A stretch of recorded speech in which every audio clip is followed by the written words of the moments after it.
Hi guys, welcome to the fourth day of the European Individual Women's Chess Championship here in Rhodes, Greece. The tournament is already heating up. We've had many interesting games, and I know that you've been up late following candidates, but now you can relax and watch the European Championship. Greetings from my side. It was memorable. Last round finished, but it's time to switch to this event. Many interesting players around. Games are quite dramatic as well, so it's worth spending time with us. So guys, follow the event, write us in chat, subscribe to ECU channel. Let's, Dragana, switch to playing hall. Let's see what's going on. Let's go to the playing hall. You see that the ladies are coming to their seats. Still, the playing hall is not fully ready, I would say, in terms of players at the boards. Yeah, we have. It's important to remind people that we do have anti-cheating control at the entrance, so it takes some time. Players are coming, being scanned, and then coming to the board. Okay, you see that some of them are already present. What was your routine, Dragana? Coming earlier to games, or at the last moment, or even late? I would say never late. I didn't like being late, but I wasn't too early either. Somewhere in between, like a few minutes before the round, I would like to be at the board to fill all of the empty places the day the round, something like that. To be able to take a few deep breaths and concentrate at the board before the round. So yeah, I remember you saying that you loved being late just a minute or two. I was late, not something to be proud of, but actually I didn't like to make some small talk and to lose concentration, because I was preparing before the game and immediately moving on. So the game basically started at my room, and I didn't want to have this like between break, but later I also switched. So depends. Come on, say you were avoiding fans. That's the real reason why we're late a few minutes. Only if I'm playing next to Magnus. Okay, so let's see the other camera. What else do we have? We see Claudia sitting. She's again white, again on the first table. This time from Estonian player Narva Mai. True, maybe we can say a few words about yesterday's results. In the meantime, the round has just started and Claudia has made her first move. But let's stay with camera, maybe from the third board or fourth board we might catch more. So let's see, you will see, guys, that E4 has been made. So currently you are... currently you are seeing the top three boards. These are the only 6 players with maximum 3 out of 3 so far. And the matchups are the following. First board, we have Coulon Claudia playing versus Narva Mai. Then on the second board, we have Fatalieva Yuliia versus Vikar Martina. Olivia, my mistake. And on the third board, we have Benzimbach Natasha playing versus Garcia Martin Marta. These are the only 6 players, once again, with the maximum 3 out of 3. Okay, let's switch to the first board. I think now we will get moves there. So let's see how fast they will go. Okay, so then we have fourth board, right? On fourth board, we have Brunello Marina versus Efroimski Marsel. Which will for sure be an interesting matchup. Then we have Melia Salome on fourth playing versus Wagner Dinara. Then Babi Olga versus Javakhishvili Lela, Slavichka Alicia playing versus Mammadzada Gunay, Usheninana versus Zavadska Jolanta, Garchin Marina versus Atalik Ekaterina, Pejdulaeva versus Anastasia Rakmangualova, and Milé Sophie versus Antoaneta Yulia Zimina playing against Jolbasa, and so on and so on. We have this huge group of players with 2.5 points. the leaders didn't manage to get these 3 out of 3 very smoothly. We have these few, only 6 players with the maximum result. Also, we were following, as you guys know, Bodana, who is a young girl who keeps on surprising us and keeps on playing well. She has 2 out of 3, no losses, 2 draws and a win. Again, we have a left-handed encounter, but this time she's riding with her left hand. Interesting. Interesting, yeah. Really on the top boards, the left-handed players are playing. Do you recall any of the male players who are left-handed? I believe Alexander Indjic is one. I think Aaron Jan was doing the same, playing with white hand and riding with another one. So I don't know. Maybe I will recall later. You can even Google. I think that we will get, but also in chat, guys. Yeah, we could get some you help know from some the chat. famous left-handed players, let us know.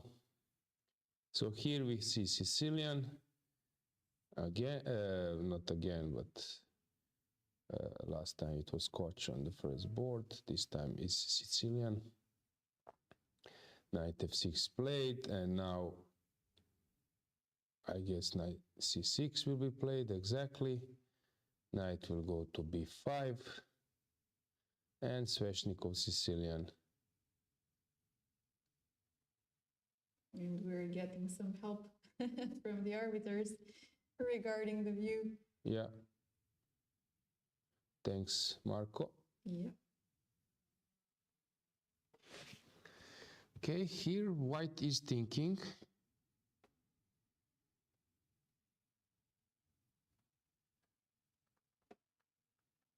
Maybe we can switch briefly to the other boards as well. And now we see Narva actually filling all those boxes. So I'm not the only one. Good to know. Second board has just started as well.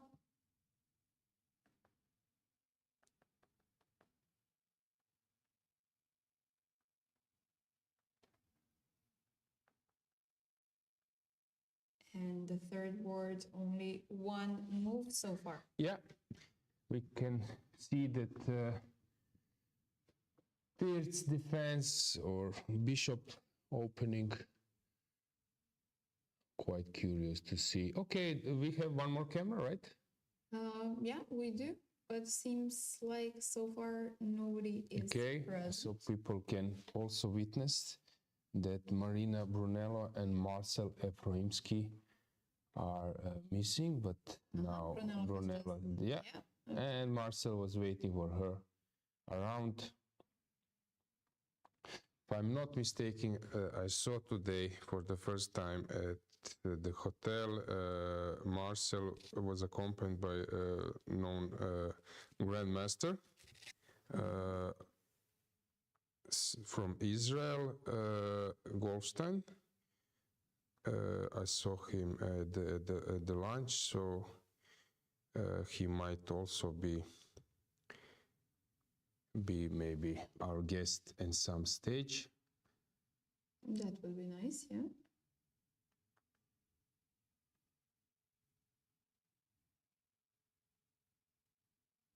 And this is also a small gesture of respect, I would also say. When you're just a little bit late or something like that, and when you did not play the move right away, but fill the boxes you want to fill before playing your move. Not to hurry. Also, it's like important, courtesy, a little bit to get into some kind of. Sorry, not Goldstein. I did think it was Greenfield, Alan Greenfield. Sorry, my bad. It was Alan Greenfield for sure. Yeah, I saw him. Grandmaster. He was very known theoretician playing Greenfield, and all the Israeli grandmasters do Gelfand was playing Greenfield. Sutovsky as one of the specialists. Maxim Rostein, I played against him Greenfield. Then even though we have a Sicilian. yeah, Abruch and some others. So they are like Michalewski.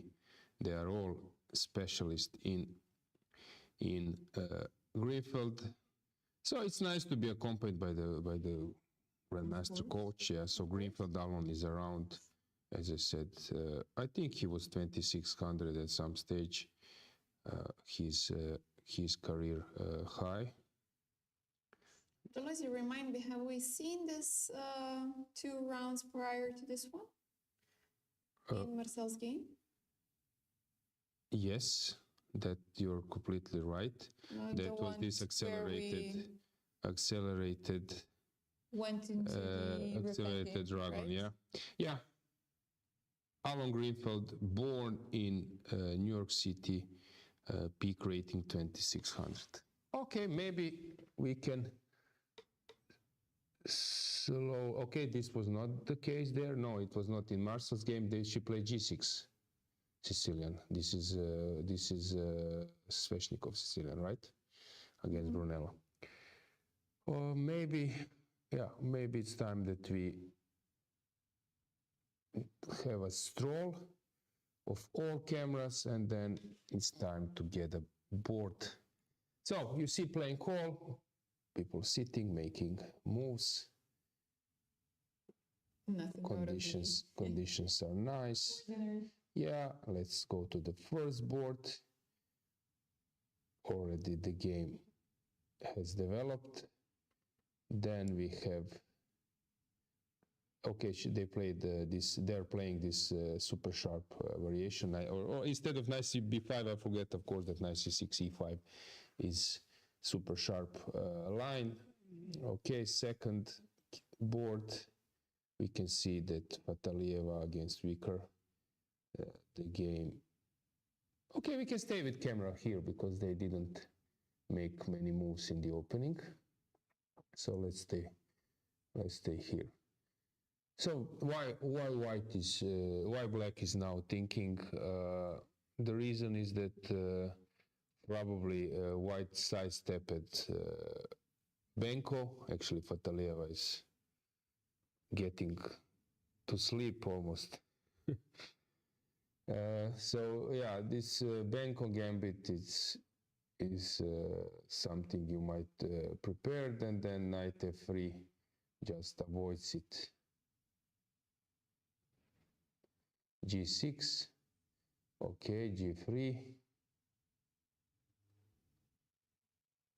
This is how Fatalieva is pressing the clock. There are some players who are gently touching. Trying to make any kind of noise, yeah?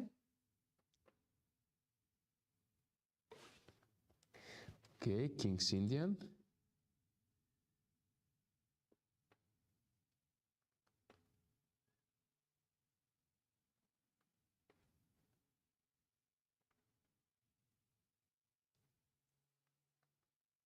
Two short castles. Yeah.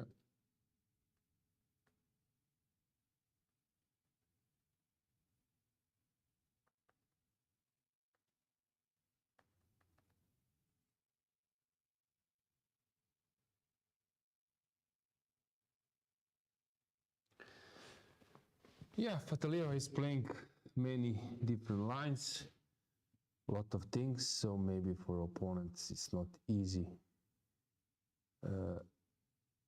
to expect or to guess what will happen in the board. So we are having this King's Indian and without c4. So rook e1 was played, which is like super sideline. Also a4 is possible. So now black is thinking black can play knight a6, knight c6, d5, even knight e4, but we will touch this soon. Okay, so let's get back to the first board camera, then we will just, okay, super sharp line. Next one is this second one, so let's switch to the third one. Here we have modern. That means that the opening and the game will be super sharp. And the next board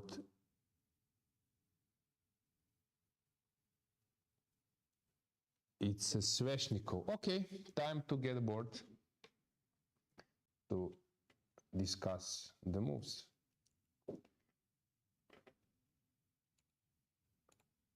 Hang on, I'm missing it.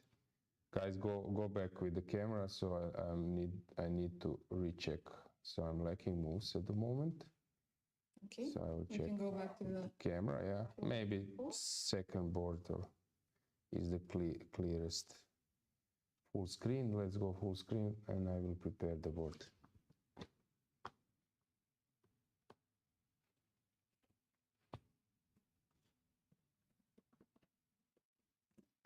C5 was a reaction by Martina. Okay, I got the moves. Thanks, Dragana, for jumping to help. Okay, guys, now we can see the moves as well. So we start with the first board. So E4, Sicilian. I mentioned. Basically, there are two ways to enter Sveshnikov Sicilian. One way is this, which is more clean, since after E5 and knight B5 is forced, and you are in this setup. But it allows this annoying Grossolimo, which some players tend to avoid. Also, it allows maybe after knight C6, maybe some C3, and so on. But okay, bishop B5 is the main obstacle. After knight F3, E6, you are avoiding all those stuff. But now there are some lines like B3, because you already committed yourself with E6. Also, it's possible to play G3, played by Magnus, by some other top guns. C3 maybe as well? C3 maybe as well after E6? Yeah, also it's possible C3. So there are different positions. Yeah, exactly.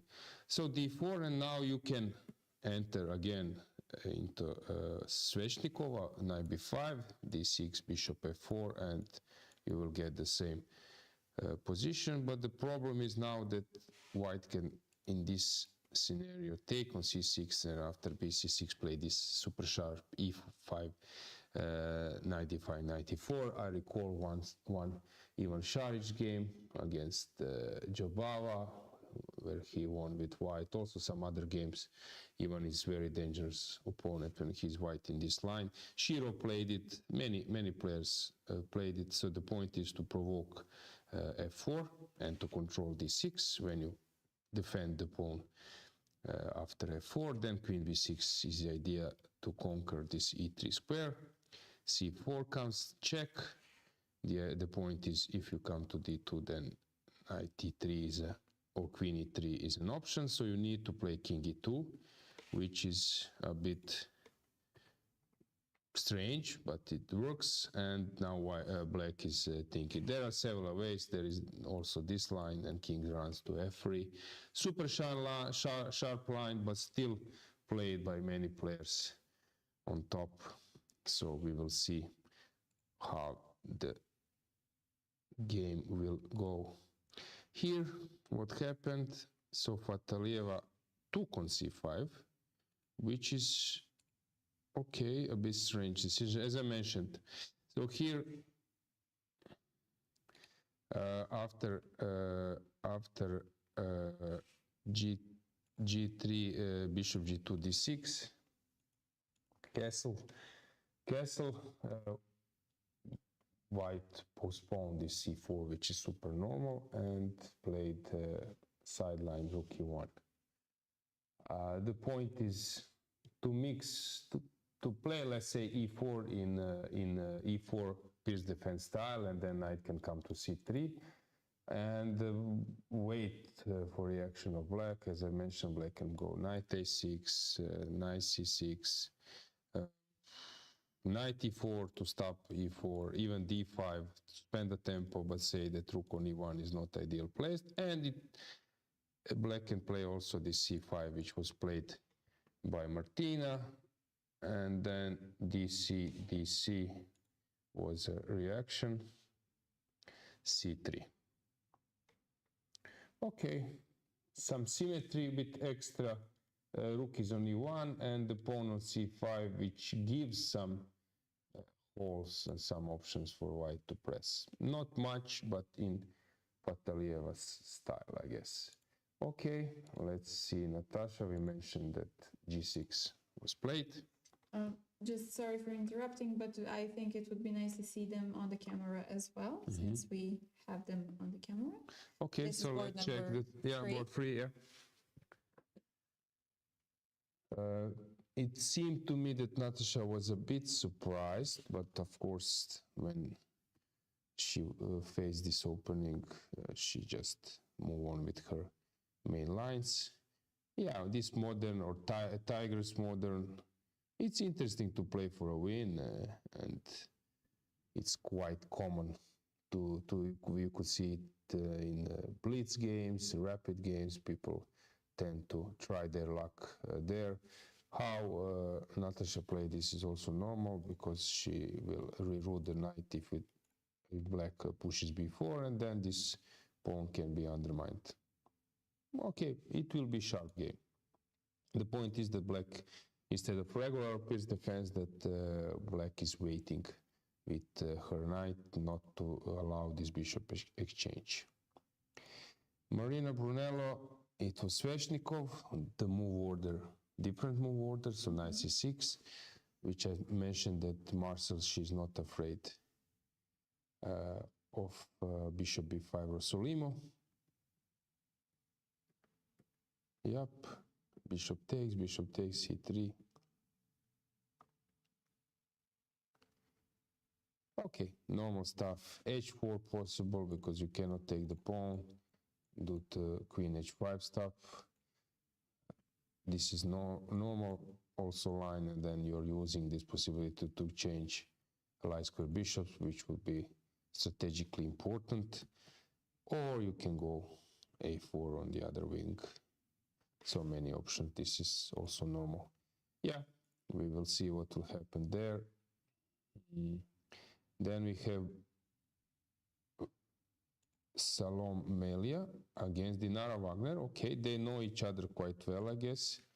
Many times they faced each other. We will see. Will Dinara play something solid, or will she get another novelty? Yeah, maybe. Okay. Normal position. Let's see what theory says about it around here. This is, of course, normal. Hang on. So, rook knight e4, of course, normal. d4 is a main move to enter the open Spanish, but rook e1 is next reliable option. bc6 is a bit sideline, because usually people take with the d pawn in almost all cases, and this is some kind of sideline where Dinara is provoking her luck. Okay, Lela Javakhishvili yesterday played interesting game. Today she's more in solid mood. g6. Hang on, I'm quite curious to see. G6, and then getting into classical Nidor, which is completely normal here. Let's say the pawn is here, and the bishop of f1 on f1. Classical Nidor. Suddenly you're having this g6, which I think maybe it favors black, that we have those two moves. Okay. Then Slivitska. No, that's that game. So another one, Slav defense. Also normal things. We have already a draw in Marina Gaichin. Kero. I don't know if they know each other, or is this, or it was just, yeah, but I think it was not over the board uncertainty. Yeah. A rest day for both of them. Yeah. Yeah. To remind you guys, we have one more round, right, Dragana? And One more round. Yes, we have the rest day after round 5, which means Wednesday is free. And on Wednesday, you can go and rest, and you can have a rest day as well. And then you come back. Be sure to come back. Yeah, don't miss us. Here, I don't know, let's find, I wanted to say, let's find something And something yeah. appears. So Sophie is playing Greenfield. This was actually before, like, known that it's not much, but we will see, will she be able to create anything in this game against Yuliia, but yeah, it's all theory. Okay, maybe to find our bright stars. What do you think? Yes, Bodana and Kesaria. Let me check which boards they're playing on. Okay, we have mistake on 25th board, right? It says that white has won, but probably the game just goes on. Okay, board 25. Yeah. Yes, I will. Krasteva against Konta. Alert. Bodana is playing on board 33.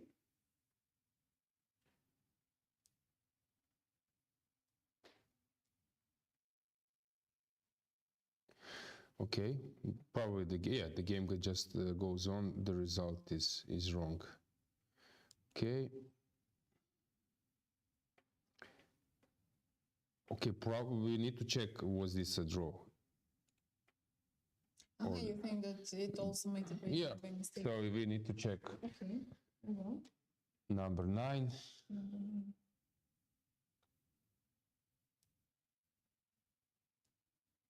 So we are. You mentioned that Bodana is playing which board? 33. Okay, but she's playing against Savina, which is a tough challenge for her. And she's playing, okay,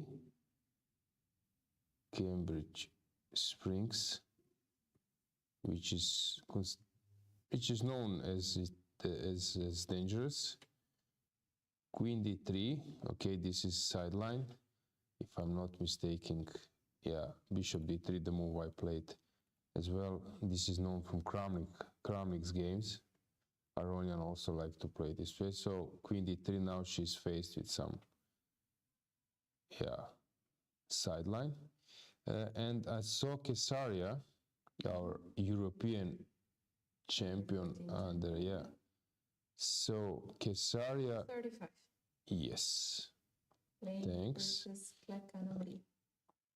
Kero, Bishop g4, took g3. Yeah, this is all known from Etienne Bacro's game and MVL as well. Yeah, not much has happened. She's solid. But the interesting thing is that usually Georgians play Kero, not against Kero. Yeah. Okay, something to stick to, or is anything in chat? Do we have any remark? Yeah, I see about Greenfield. Rhodes, of course, although I played against him twice, and once actually it was Boko India, and I won in Plovdiv, European individual. He didn't play Greenfield. Avruk is a Greenfield player, that's true. Yeah, we are getting some greetings. Greetings back, guys. Yeah. We see that we have some followers who are following us every single day. So thank you for sticking with us. Stick with us till the end. Yeah, greetings to everyone who likes chess, who likes to watch the games. Okay, things are heating up. We are now having, we might just say how many players are on maximum. 3 out of 3, 6, yeah, and then trailed by? A lot. Trailed by, let me see, a group of around 20, I would say, but let me be precise. From 7th till 32nd place. 31st. Okay, so 24 players. A lot of people. Okay. 24 players with 2.5. Let's find someone who is having a bad tournament from the bottom. Maybe some good player who is, you can go down, who is maybe, do we have someone who is not doing great? Nobody Okay, Dragana is only one draw out of three games. Yeah. Pecheva, Bulgarian winner of European teams championship, she will recover. I'm pretty sure. She will recover, guys. I saw her today elevator, and yeah, she doesn't seem to be so pessimistic, so that's good. True, and she was the hero of the last match of the European Championship in Budva. Guys, if you remember the team championship, it was all up to the last round. They needed a win. They played versus Georgia, if I recall, and Gary managed to get a win. She was the last one to play in the match. It was really remarkable. So she does have that class. She does have that strength. She won against the Lela, yeah? I think so, yeah. And then, for example, who is on 1 point struggling as some... Let's see. Okay, I see that Rhodes, yeah. That's a huge surprise. But she's good enough, of course, and young enough to recover and fight back. I think Sandu Mihaela also is not having a great tournament. Jankovic had a little bit of rough start. Actually, in Norwegian League second round, I think Ante Brkića, Croatian 26-40 player, played against her, and it was tough, really tough game. She was black. She played Kero, and Brkić was really having a tough time. In the end, he prevailed, but yeah, it was really tense game. So of course, Jovanka can play really, really good. As you guys know, she's also a commentator in a lot of the recent tournaments. So yeah, but it's always funny when I saw her. I see her name because famous Tito's wife was Jovanka Broz. Yeah, so it is funny for us to see that someone is carrying the same name. Yeah. Okay, who else struggling? Radeva on 50%. 50% so far. Stefanova, Antoaneta also. Josephine Heinemann is also. Mariam. Yeah, 50%. Yeah. Many players still not in the right mood but still we have a lot of rounds left, so nothing is yet. Okay, so who is the biggest surprise by rating? Let's go up to see. Let's see. Ukrainian player. Yes, 2.5. She's playing against whom? She's playing on board 16 today versus Yaola, and her name is Bozhena Pidubna. Yeah, she's playing the Zaitsev Super Solid line. So what? And she is only 13 years old. Okay, another player to follow. Another player to follow, yes. Okay. So she played against whom in the first 3 rounds? First 3 rounds, she made a draw versus Melia Salome in the first round, already making a statement. Then she had 2 consecutive wins versus Movsesian Yuliia from Czech Republic and versus Josephine Heinemann. Yeah. So 2.5 out of 3 with this competition. Yeah, Very I think impressive. that our dear friend Movsi is, of course, a little bit surprised by that result, that Yuliia has lost the game, but last night in El Clasico, Real Madrid prevailed, and him being a huge fan, so I think that... Might have recovered him. Yes, exactly. It's funny how, I'm following, of course, Madrid because Luka Modric is playing. Yesterday he played as a captain whole game, and his 38 years old, which is unbelievable that still the guy can play. So sometimes I'm discussing this with Momsi. So whom else do we have? Let me see. Kesaria. Yes, we mentioned. And Bodana, they Yeah. have 2 out of 3. So far. Yeah. These are, okay, I see another Georgian player. How old is she? Nia Dugan. She's 2 out of 3. Against whom we can check? Yes. She is 20, right? 20 years old. Yes. And she won versus Pushka Jovanka in the first round. Draw versus Heinemann Josephine and draw versus Sabina. Yeah, impressive. Impressive. And performance is also very good. Yes. So she's, 450. yeah, she's rated 2000 and suddenly you're playing 2450. Great. Against whom she played today? Schulze Laura. Which board is Board that? number 38. Okay, let me see the opening. And I have confirmation that board 9 was indeed a draw. Okay. And Krasteva's game against Contrang is... It will be checked. Okay, here she's faced by some sideline. Usually it's interesting here, Dragana, usually we are taught that we should develop kingside first, but take a look. So here, basically white is only developing queenside. But chess has changed, completely forgetting about the kingside. Yeah, sometimes, and still.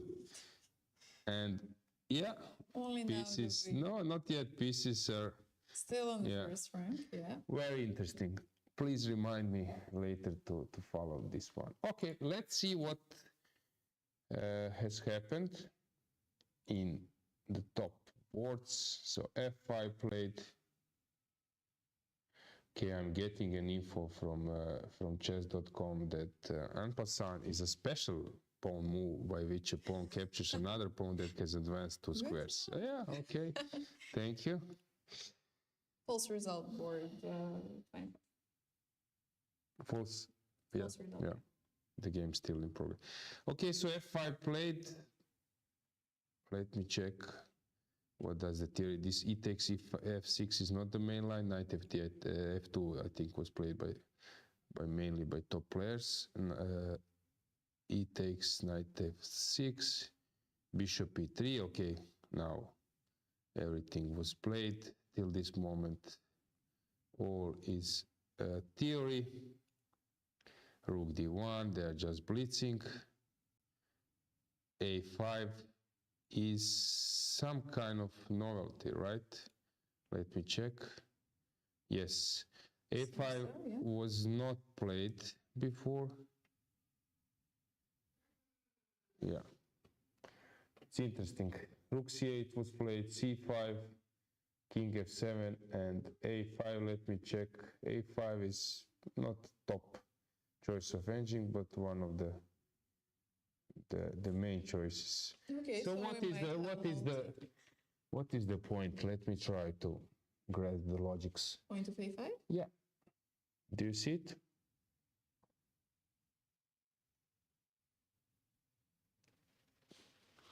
Okay, I see only one point. That's a rook lift.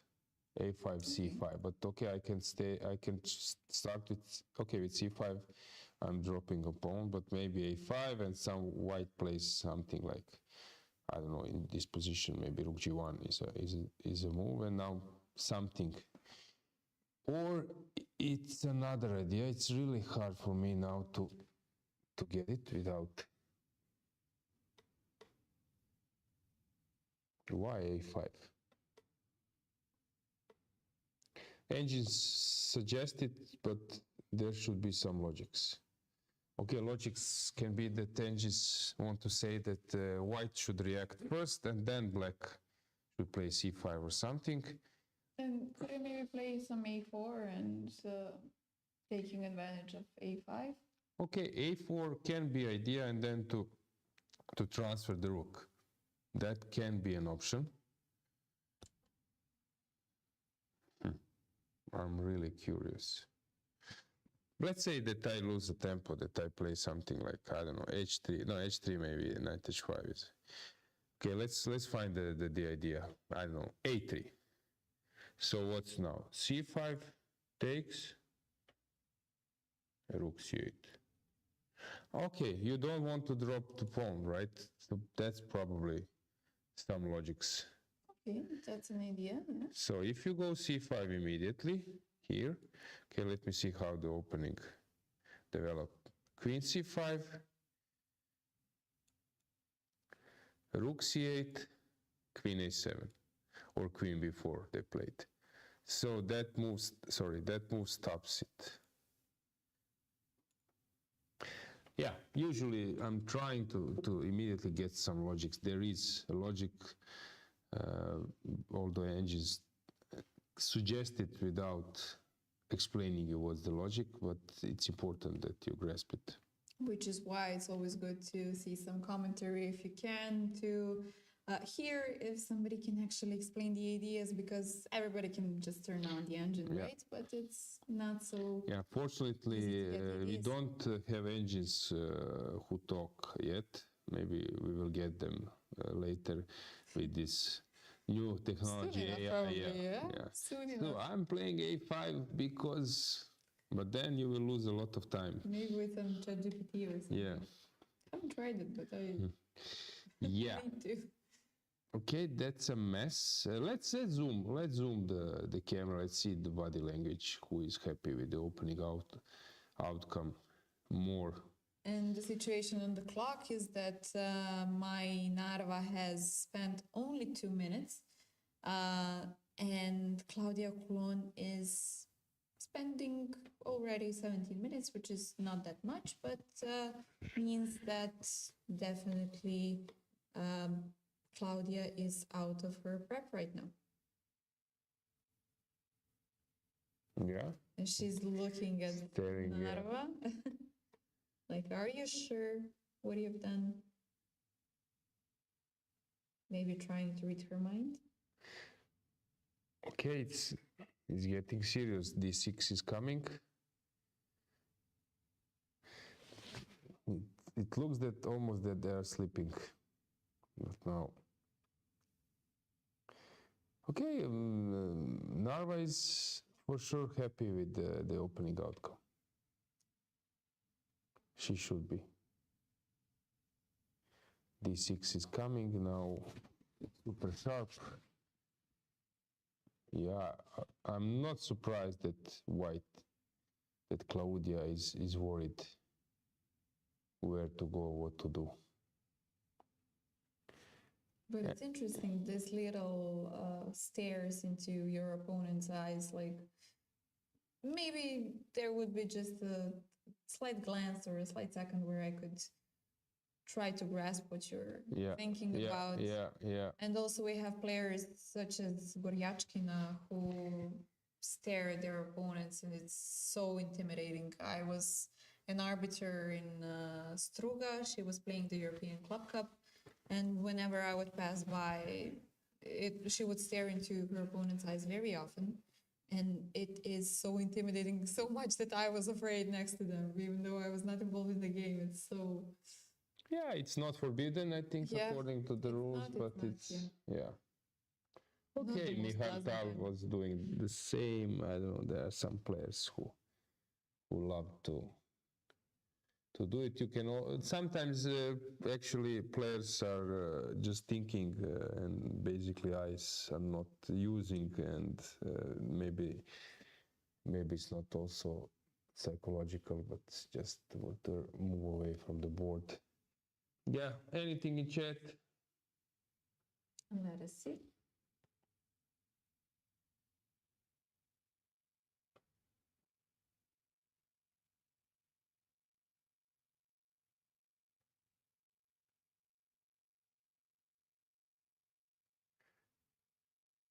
Yeah, Prodigy Vodana will get an interest in English, in England for sure.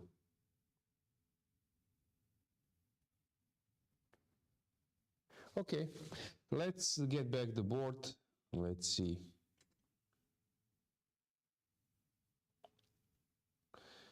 What's going on? So f5 is probably the move she's thinking. Also maybe some bishop g2, which is the most natural one, but then d6 comes. You need to move away your queen, g6, and queen, okay, I don't know, queen s6. So this is the position. Okay, I cannot castle, but I can maybe play something, maybe castle, even queenside. So this is the position black is up to, and for sure it's much easier to play it with black. Also here maybe there is a possibility of f5 because this stops d6. So after f5, black needs to come up with some idea. If I take on f5, you take on e7, white should always be better in this type of positions. This bishop will at some stage start to ask some questions, maybe some castle. I don't know, bishop g2. Yeah, bishop g2 is putting pressure, so I don't know what should white, what should black play now? I'm really not sure. Okay, I can play here castle. You go bishop g2. I play queen f6, since you are not on time to take. But then d7 is falling. So maybe I should play. You can take with, or the bishop is already on g2. I could take. Yeah, it's already. Okay. So maybe this is the idea. Not to castle, and now I'm on time to take on f6 and I protect d7. But to me it looks that white is just better. So if white, now I have more info. So if we go back with the camera, so now I realize the situation. So if white plays f5, white will be better. If white misses it, then black has chances to gain serious initiative. I think now actually, maybe she prepared till this moment and she knows that if f5 happens, it's tricky. If it's sort of gamble, which we will see will be paying or not. f5 on the board. Claudia has just played f5, so let's see if Narva plays right away or if she spends some more time.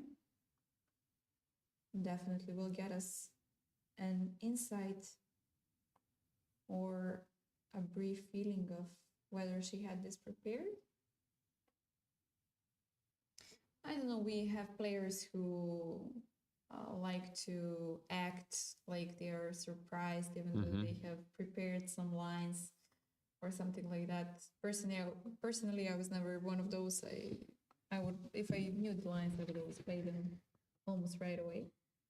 Maybe double check for a few seconds, but then play basically mostly right away. I understand that there's some kind of psychology behind it and you want to act surprised or something, but then I would prefer to have a few more minutes on the clock than to act on the board.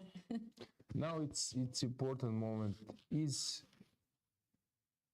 my Narva out of the book or she's rechecking? Because if she's out of the book, then this position is not easy at all.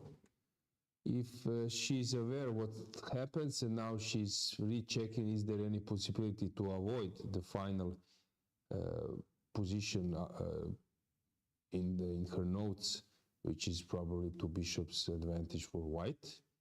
Maybe to avoid it somehow, and maybe to gamble not to end up in that position. That's also quite common. Sometimes you know the outcome of your main line, and you're trying to. You cannot make a strategy in your hotel room because you are missing this opponent's part. So you don't know if she will be nervous or not, how she's blitzing, And if you would know this in advance, then of course you can adjust. But some players come with A, B plan, or readjusting. Depends of the way how your opponent play, how is the situation in body language and so on.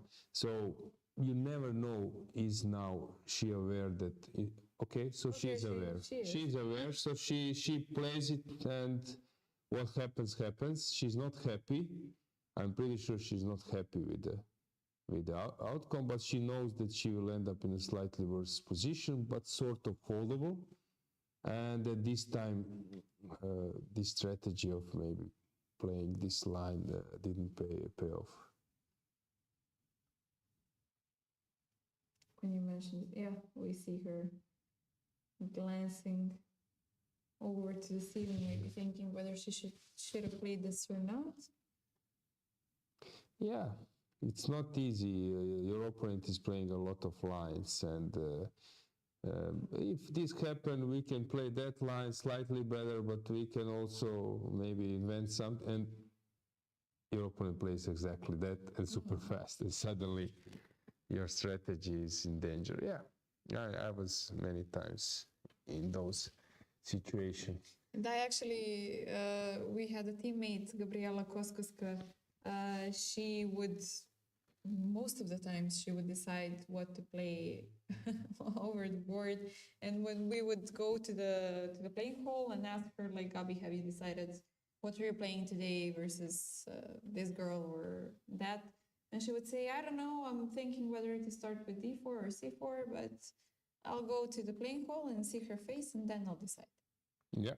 So, yeah, a lot of possibilities. Okay, so empty board, we will follow that one closer, but as I said, now I have more info. So let's check, let's get back the board and check the camera of the second board. So 97 played. Oh, strange. Just a moment till we get the board. Yeah, strange concept. You can see the knight on D7.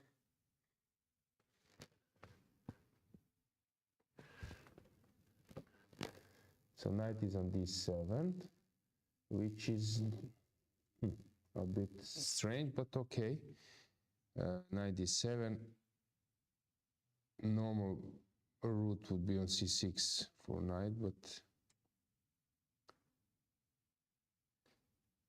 okay, very strange play by black.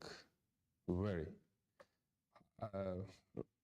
Two moves at least are not fitting into this position. So now knight C4 or knight B5, maybe knight B5 was even better, and then this knight to B5, and then this one to C4. H6 played. Frankly speaking, I find this very dubious. You see, sometimes, so Fatalieva choose this line and completely without venom, and you gain sometimes serious advantage, while maybe playing some super sharp lines, hoping that you will get a big advantage, you get nothing. Here, if you would ask me that I get this type of position with white so easily, I wouldn't believe it. A5, queen d6. Yeah. That's actually what I was telling to some players here. We were sitting at the restaurant. It's regarding opening. It's very important to choose the right position. Why? Let's say that you're playing against 2200 rated opponent. There is a reason why that opponent doesn't have 2400. So that means that some positions she is not playing so well. Okay, some position probably she's playing good. So you need to find positions where she's maybe performing or playing level below her rating, let's say 2000 or something, not to end up in some positions which we all do play some positions better, some not so good. So not to end up in position where you're playing against 2400 rated player with understanding. So this is the key, how to find positions which your opponent they don't like, make strategical mistakes, doesn't feel comfortable. So I would say that White succeeded here.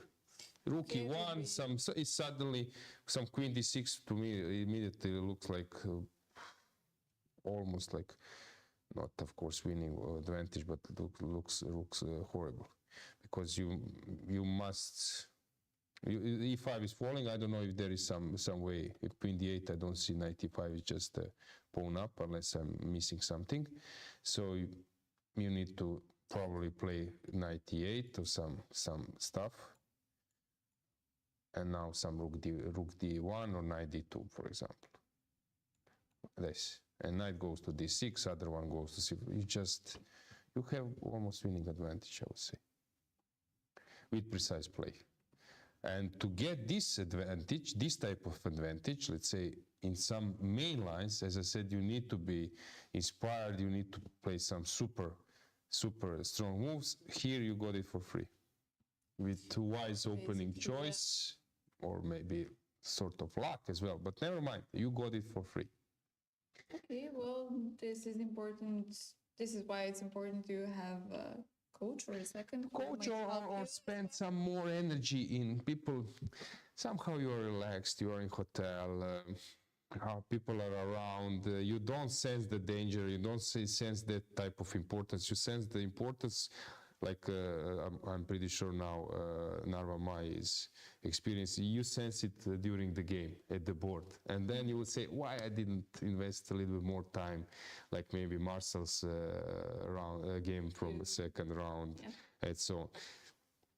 Here it's you got distracted, people around the hotel, as I said, relaxed. You don't maybe feel that it's important to spend some more energy in deciding about the opening game.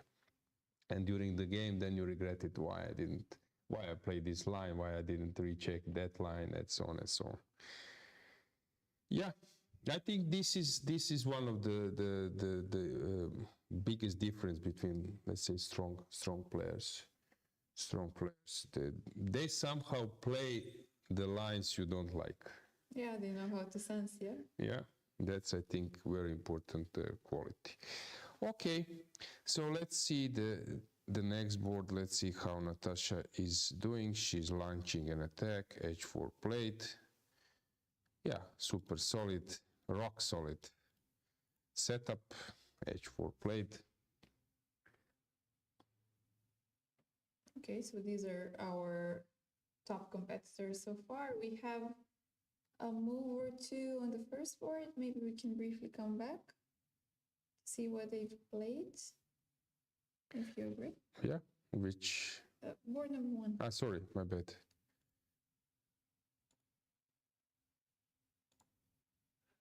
So f5 played, rook f8. No, this is just. No, but I saw it on camera, so this means that we have it stuck. Okay. Oh. No, maybe it will come. Let's wait for a second. So who is on the move? Let's go to the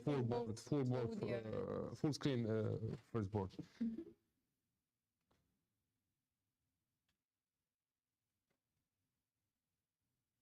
I don't see anything. You see that something has happened? Yeah, but Narva Mai has the move. Bishop is on g2. So bishop g2 played, which is good move.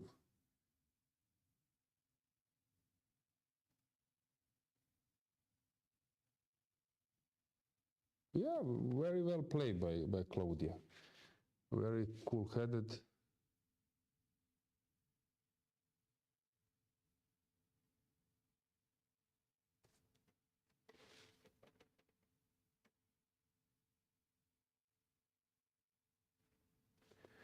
Yeah, tough choice for Mai. Let's go back with the board. We will come back here. So bishop g2 was played. Okay, let's check the second board. Has something changed here? Not much. Then we have third board, this h4 was played, and knight f6, f3. Fourth board, Marina Brunello against Efroimski. Let me see. a4 played. All this is theory. Yep. Bishop g2, also possible. Castles. I think that here somewhere we got a new position. Okay, maybe not here.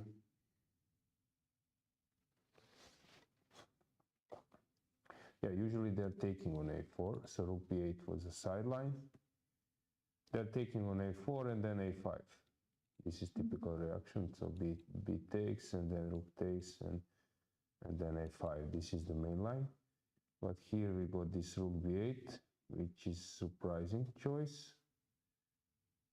And okay, quite curious to see what will happen here. It looks much better for white because now I have this open a file.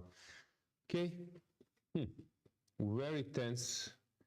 I wouldn't be happy with black. Much easier to play it with white. This bishop, I call it empty bishop. Looks nice, but not targeting anything. White is just playing around it. Okay, then we have next board, Dinara Wagner. Okay, that's already a mess. Let me see how it went. So we were around present till here, let's say.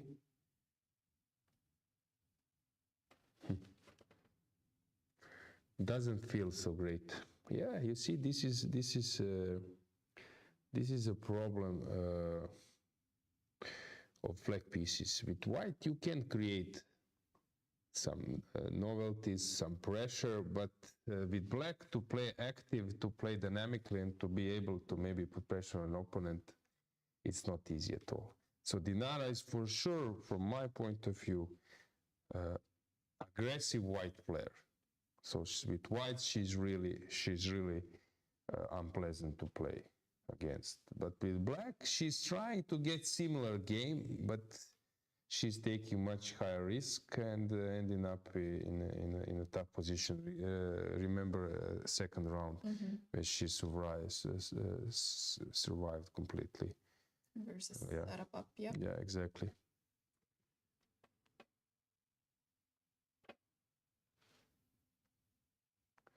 Okay, unpleasant position. Let's check the next one.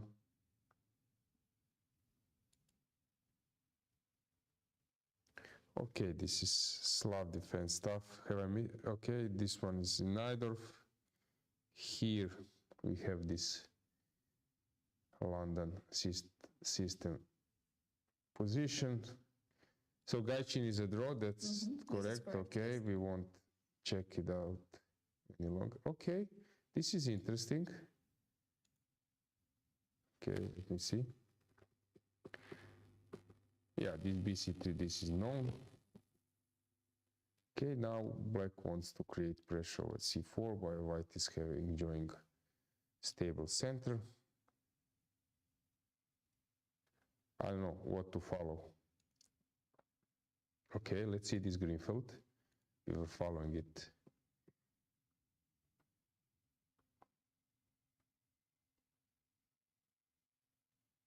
Huh. What will happen? Not much will happen. Knight c5 will be played, I guess. Castle takes on d5 and this type of position, and probably it will be a draw. That's my prediction.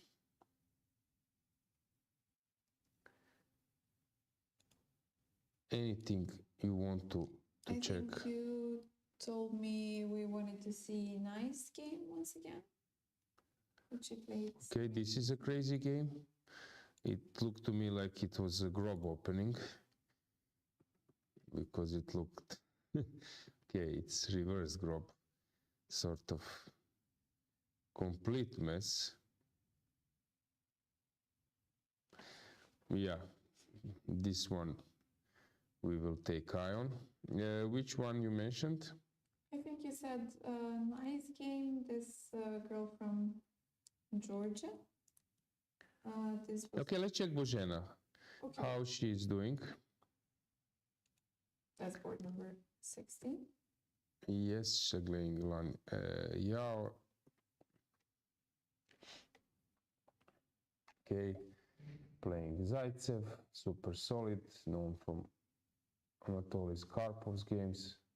Okay, still the white will move this way, black is solid, so yeah, not much at the moment.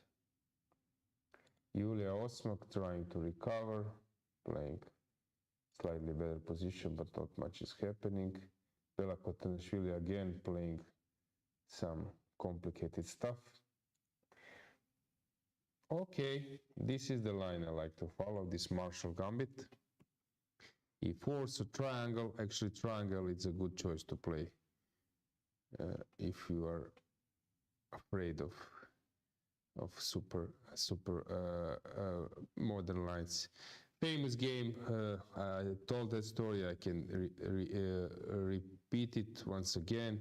So during Dresden European Individual, it was very strong event, like 400 players. I was like seeded maybe 160. So it was more than 200 grandmasters. And there was a game, known game, Van Veli against Pavasovic, that was this line, and Pavasovic, Slovenian grandmaster, around 2600, was, I would say, the main specialist, main advocate of that line. Okay, Drev played it as well, but Pavasovic was really good in this triangle. And what is a good thing for triangle, that you don't need to enter it via C6, because then you are avoiding Slav defense exchange variation, so you can go with E6 and then C6, like he was doing and here Adela is doing. But there is this sharp, super sharp E4 Marsel gambit, and in Anand against Carson against Anand, their first match in Chennai, 2013, after bishop b4, Magnus opted for knight c3, so he didn't want to enter this crazy stuff, which Vichy, of course, and his team prepared. So Pavasovic played this line with black, queen d4, bishop b4, queen e4, and Van Veli tried some novelty or something. Pavasovic reacted well and won beautifully. And in 2 rounds he played against Moisenko, 2700 player, and same position, and Pavasovic was not sure, is there anything, some improvement, why the guy is repeating this line. And actually the case was that Moisenko was not checking, not downloading the games, and the game went the same course, like 22 moves, and instead of one losing move from Van Veli, Moisenko chose another one, and I lost. Thought that Pavasovic maybe strolled from the line thinking that there was an improvement or something like that. Psychologically was very tough for him, because he's waiting. Okay, give me that top-notch novelty, this H bomb. Give me the blow. Let me see what's going to happen. Yeah. And nothing is coming, and he's rechecking, and the guy resigns later. Wow. So he won with the same line twice at the same tournament against 2700, 2660, 70, whatever. So I'm always recalling that story, and that guys, you should download the games when you're playing the tournament of your opponent, not just the previous tournament, but that tournament game. So it was cool, it was funny, but you can check this. So it was Luke Van Veli against Pavasovic, and then Moisenko against Pavasovic. It was one of my favorite tournaments because it was European Championship, and I was, as I said, something like 140 seeded, and I shared 8th place, I think, and or maybe I shared 7th place, and first 6 or 5 they had half a point more than me. They played tiebreak for the first place, And in the end, I think Tkachiev has won the championship, became European individual champion, while I was fighting for a World Cup qualification. And at that time, I had some performance which was okay, but my problem was at that time you would need to play a playoff tiebreak, and I was paired by the strongest, by Pavel Elyanov, and it was tough match, but I lost. So I didn't qualify. You didn't have the luck of the parents. Yeah, but anyway, it was tough tiebreak, but it was funny. I was playing against Elyanov, and then like maybe it was like I think a big share in the final standing. So something like 20 players needed to play additional tiebreak, maybe even more, maybe 40. And I was playing against Elyanov, who was 2700 at that time, super strong. I think his career high was 2750, even more. So he was actually, we were playing on one table. I take a look on the next table next to us. That was I think Markus against Halifman, and Halifman is missing. So I'm taking a look what's going on. Halifman said that he's against playing rapid tiebreaks. He didn't arrive, and Robbie just passed through without play. Yeah. So I was thinking I could have been that. I could have got that pair. Yeah. But never mind. So here, this is super sharp line. I love to analyze, but it's really complicated. Pavasovic spent a lot of time, a lot of energy in analyzing it. After knight a6, there is one of my favorite moves, guys. We can make it as a puzzle. So white to move. Which move is the most coolest one? Of course, there are moves like bishop c3, bishop a3, but the most coolest one is this one. Bishop f8, but it's actually no line, but of course black has reaction. Black won't take, not to end up in a checkmate, so black plays some 97, and the theory goes on. Okay, so here the line, so g7 is falling, g2 is falling. No, it's crazy, yeah. This one. Okay. Here queen d6 is the main move, because if you take, then there is rook d1, f6 and f3, and then queen c6 is a point. So this is also known. So here bishop d7, rook d1. That's all known stuff. I analyzed the quiz white. I think now we are still in theory. Let me check. So around here, long castle, yes, f6, queen a3, king b7, knight f3 played, and now black played knight a6 or knight c7. These are the moves which were played. So I'm curious to see what will Adela opt for. Okay, where else? Let's see how our future stars are doing. Which board are there? Banana board. Okay, let's just Krasta has this updated. Yes. Okay. Bodana is number. I saw Nia is number 38 and Bodana is number 30. Around 33. Yeah. Yep.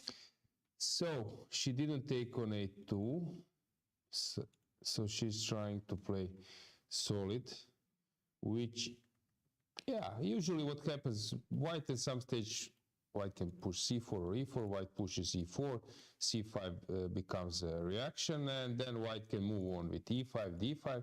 Another option to play c4, but then after c d, you get some hanging pawns position. And you said 38, right? Yes, 33 and 38. Okay, let's see what's going on. This is this crazy opening. And Cesario 35. a6, no one is developing kingside. Suddenly d4 played, and you said 35, yeah? Here we already have some mess. Where is the piece? What's going on?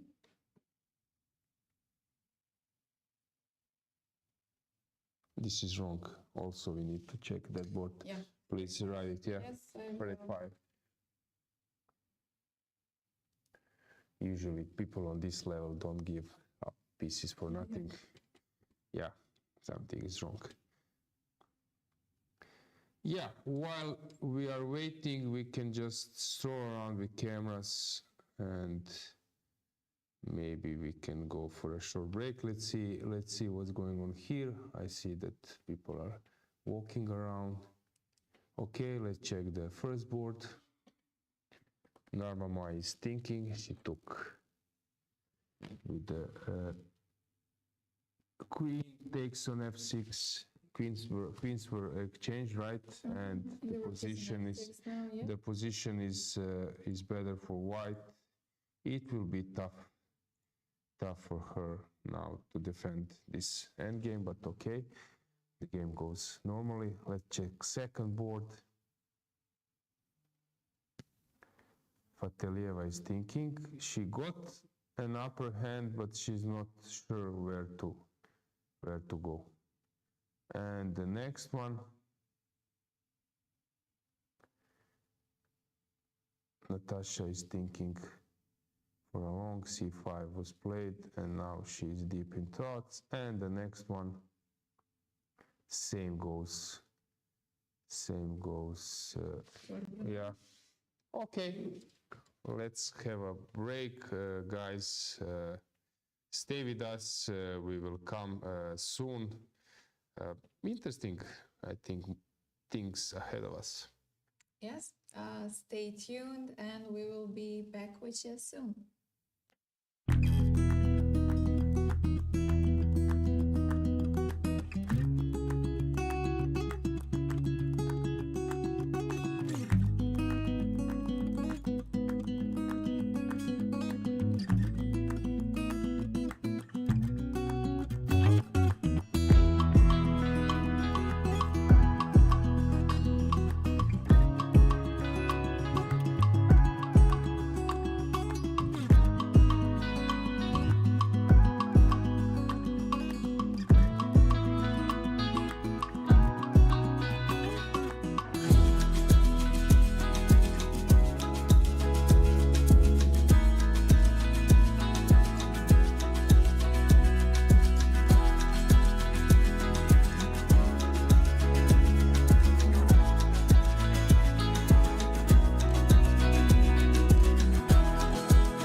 guys, welcome back from our short break. As you can see, we have a small surprise for you. We have a guest now.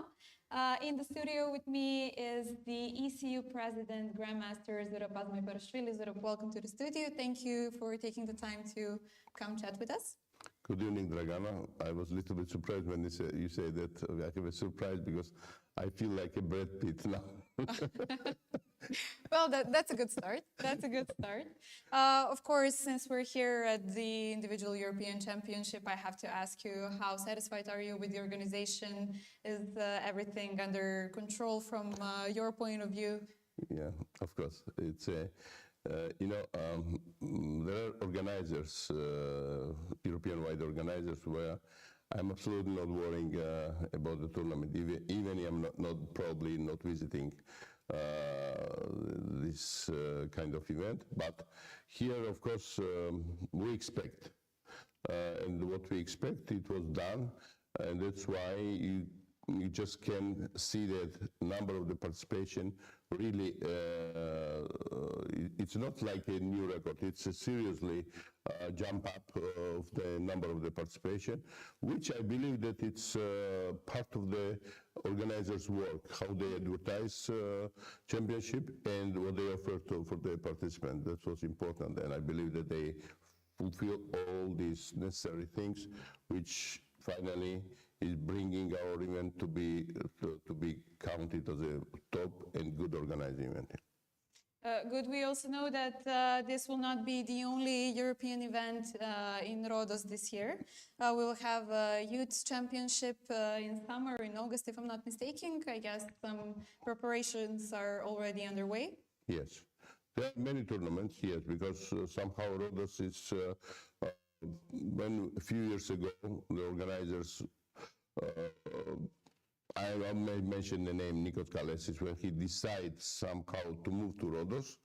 Of course, he has his mind that will be not only one tournament and two tournaments, but will continue. I would like to thank really local authorities who are helping the organizers, and actually they are pretending, and I believe that they have this ambition to become one of the chess capital of Europe. And as you mentioned already, that many tournaments will go, and after 2 years will be the big boom, I think, here when European Youth Championship will held. I believe that this will be a really record number. True, and you're mentioning record numbers. It's worth to mention that in the previous year we had a few record-breaking tournaments that ECU organized, the European Individual Championship in Vrnjačka Banja last year, a European Club Cup in Durrës. So it's a huge improvement from ECU, I would say, and I guess that the players are recognizing this effort. I believe that it's not only ECU, it's a good work and good cooperation between ECU and the organizer. You mentioned already Vrnjačka Banja, we have Dusan Radonovic, who offered the condition. We were looking actually for the organizer. Kindly, Serbian Federation offered this to organize in Vrnjačka Banja, and it went very well. It's go out of the expectation. We don't expect so high number, but looks like this that people of Serbia and around countries, I mean all these former Yugoslavian countries, they love chess, and they have a great opportunity to have it in not a long distance even, but they can come, and that's why around 500 people we have in Vrnjačka Banja.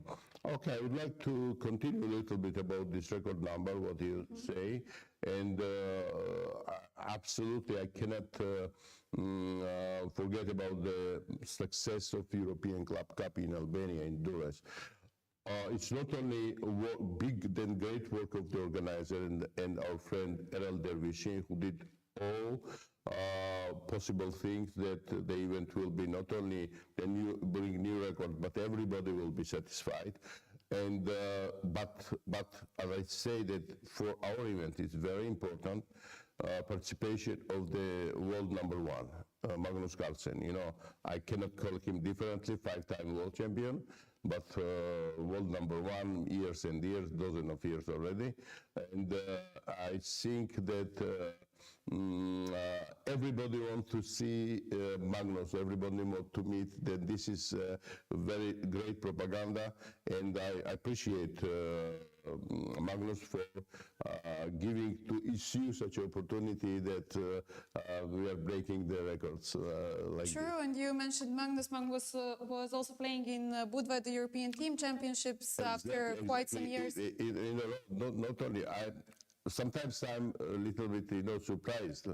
You start with this word.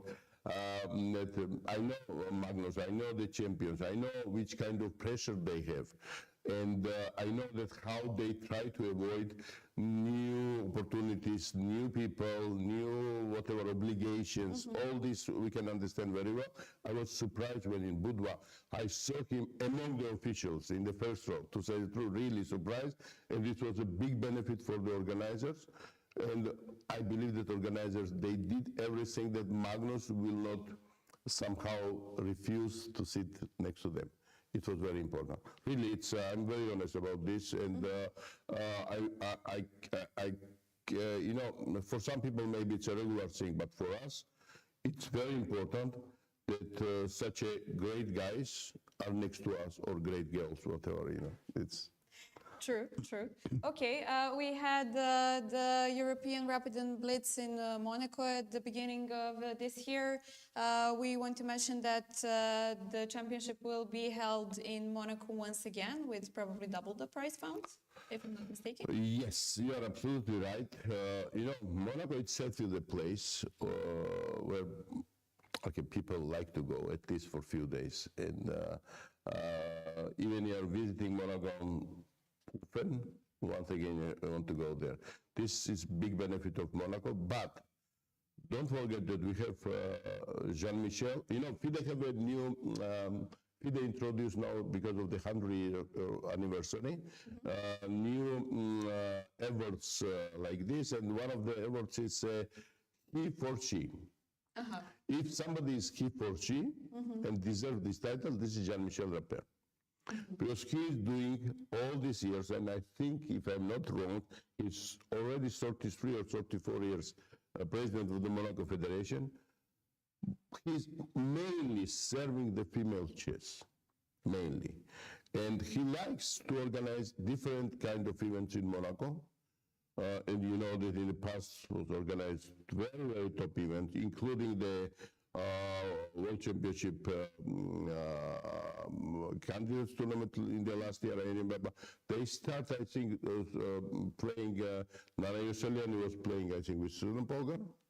Also in the 90s, when Jean-Michel just started his career in the federation, and then grow up, and a different kind of. I don't remember what is missing in Monaco to organize. But now, what is very important, they concentrate for European events, European chess, and somehow they are happy with the cooperation with the European Chess Union. And we know very well each other with the general sponsor, Anna Bajenova, who is sponsoring the event. And you are correctly mentioned already that they, for this year, they doubled the prize fund. So much they like the event, they decide we will spend more money to have more success and good event. As well as, of course, Monaco authorities are helping, and especially SBM Group, which is a casino, and all it, they are always giving very great conditions for the top players, which is important. You see that how many top players they are actually attending the European event. So I would like to thank all people, and I can promise from my side to Monaco that we will do really our best, that what our females, our women, they deserve, they will get in Monaco. This is very good to hear, and we always love to hear about some efforts regarding women in chess. Also, I wanted to ask you about the next tournament that will start just a few days after this one finishes. We have a tournament in Terme Čatež in Slovenia. Senior championship, is everything ready over there? Have you checked the conditions and so on? Well, yes, finally, first of all, my apologies to our seniors. I also belong to seniors, so I never actually visited the senior events, senior championships. This was my fault during my career in ECU, and I decided tournaments to stay now in Termikates to follow again, I think the record number, 51 team already registered, and they will play for the title. I will meet all seniors. I appreciate very much because FIDE is doing a lot of things for seniors. ECU is trying to do, and let them, I wish not only long and healthy life, but a long chess life, that they will continue to play chess. And if I did something wrong, again, please accept my apologies, our seniors. No problem. Okay, another question. I want to touch the topic of the Budapest Olympiad this year. Do you think that the organization is already underway? Do you expect anything out of the ordinary, since this is year 100, as you've said in FIDE? Let me not to analyze situation like a council member of FIDE or president of the ECU, because I have been one of the main organizers in 2018 Chess Olympiad, and I know what is this. I know from inside which kind of challenges you are meeting during the preparation. But for me, it's very important that when you take the obligation, you go slowly by slowly, fighting, but to convince your government or other or sponsors or etc. to be on that. Little bit for me, it's a little bit late. What's going on? I still believe that our organizers of Hungarian Chess Federation and not only Chess Federation, there is a special institution which is connecting only for the Olympiad, will do their best. These 4 months, they will use maximum opportunities and possibilities to satisfy all teams, and of course to satisfy to have not only good Olympiad, which is somehow connecting again with 100 years of FIDE, but also to have a very good FIDE Congress. Again, I'm really not much involved inside, just what I see from outside. Again, I say that everything should be based on the schedule, and this schedule have to be followed. For example, it was a simple question now. We got the invitation, all of us, we got the invitation a few days ago, and already people are asking question that, what about the subsidy, for example, travel subsidy? How it's possible that Asia will get 500 euros and Europe will get 700? And this is a question which, for FIDE president, they ask this question. And to be honest, I'm a little bit also surprised, because Asia is much far away from Hungary than Europe. So I believe that this is a mistake, and which will be corrected. But again, people have to buy the tickets. They have to know. Maybe for the future is better for FIDE and for everybody to say that the organizers will not pay any travel subsidy, because I understand that very difficult for government. I was really fighting with our government in 2018, 17, actually to convince them to pay travel subsidy. Because they don't understand. They go, why we are organizing Olympiad? We are hosting the people. We are making a lot of effort. Why we have to pay the tickets? For them, it's very difficult to understand. I believe that the same problem organizers face, and maybe FIDE have to think for the future. For the future, it's very possible that, if tomorrow we'll say that there is no travel subsidy, let's say like this, it's very possible that 30% of the teams, they will not appear. This is life. This is life. How we are living in Europe, I believe that this has to be worldwide like this. this is, you have to, in your country, you have to fight for subsidies. That's also true, yeah. That's maybe few of these obligations put the organizer in very difficult condition. What I believe, because Hungary is a great chess country, and not only to mention Polgar's family, it's you should not do more. And I believe that they will find all kinds of sources to satisfy all needs.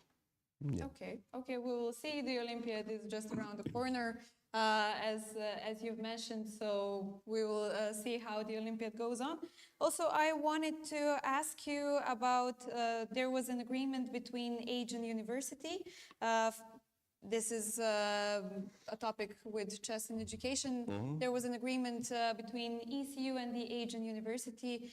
Can you share a few more details about this? Yes, okay, maybe not exactly what you are asking, that all details note people who really were involved in the negotiation. Negotiation take not 1 month and 2 months, it's already quite a long time.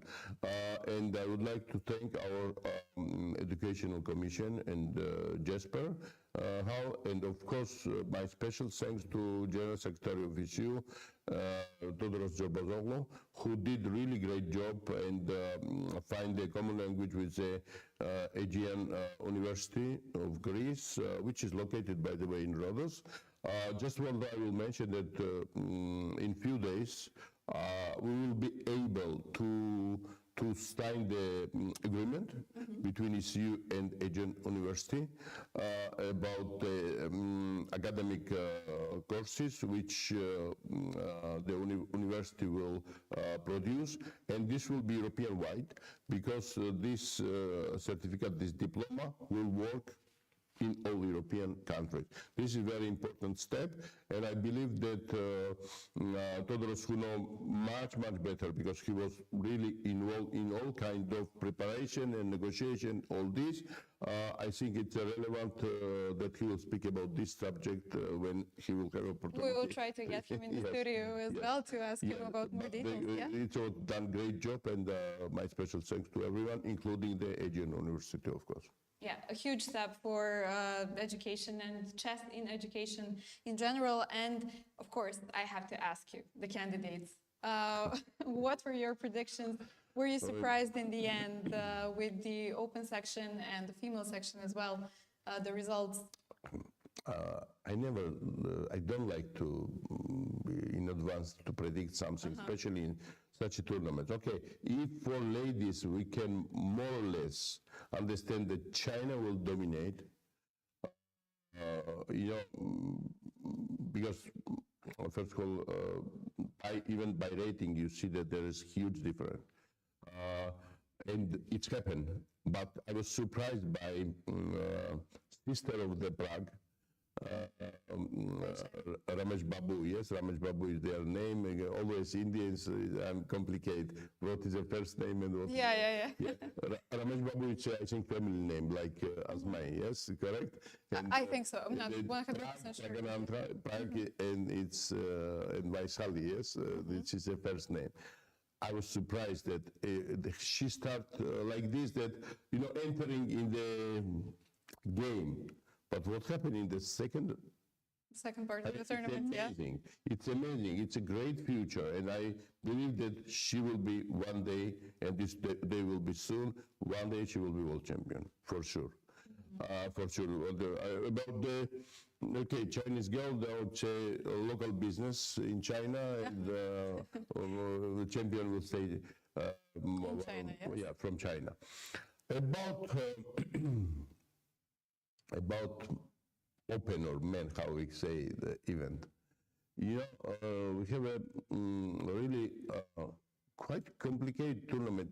I believe from the beginning that 7 people, maybe 6 mostly, will have a chance to be on the top. Okay, with full respect of Nijat Apasov, I don't consider he will be fighter for the winning the candidates tournament. He did a great step actually during the World Cup I don't expect that he's really key, because Azerbaijan is a well-known country.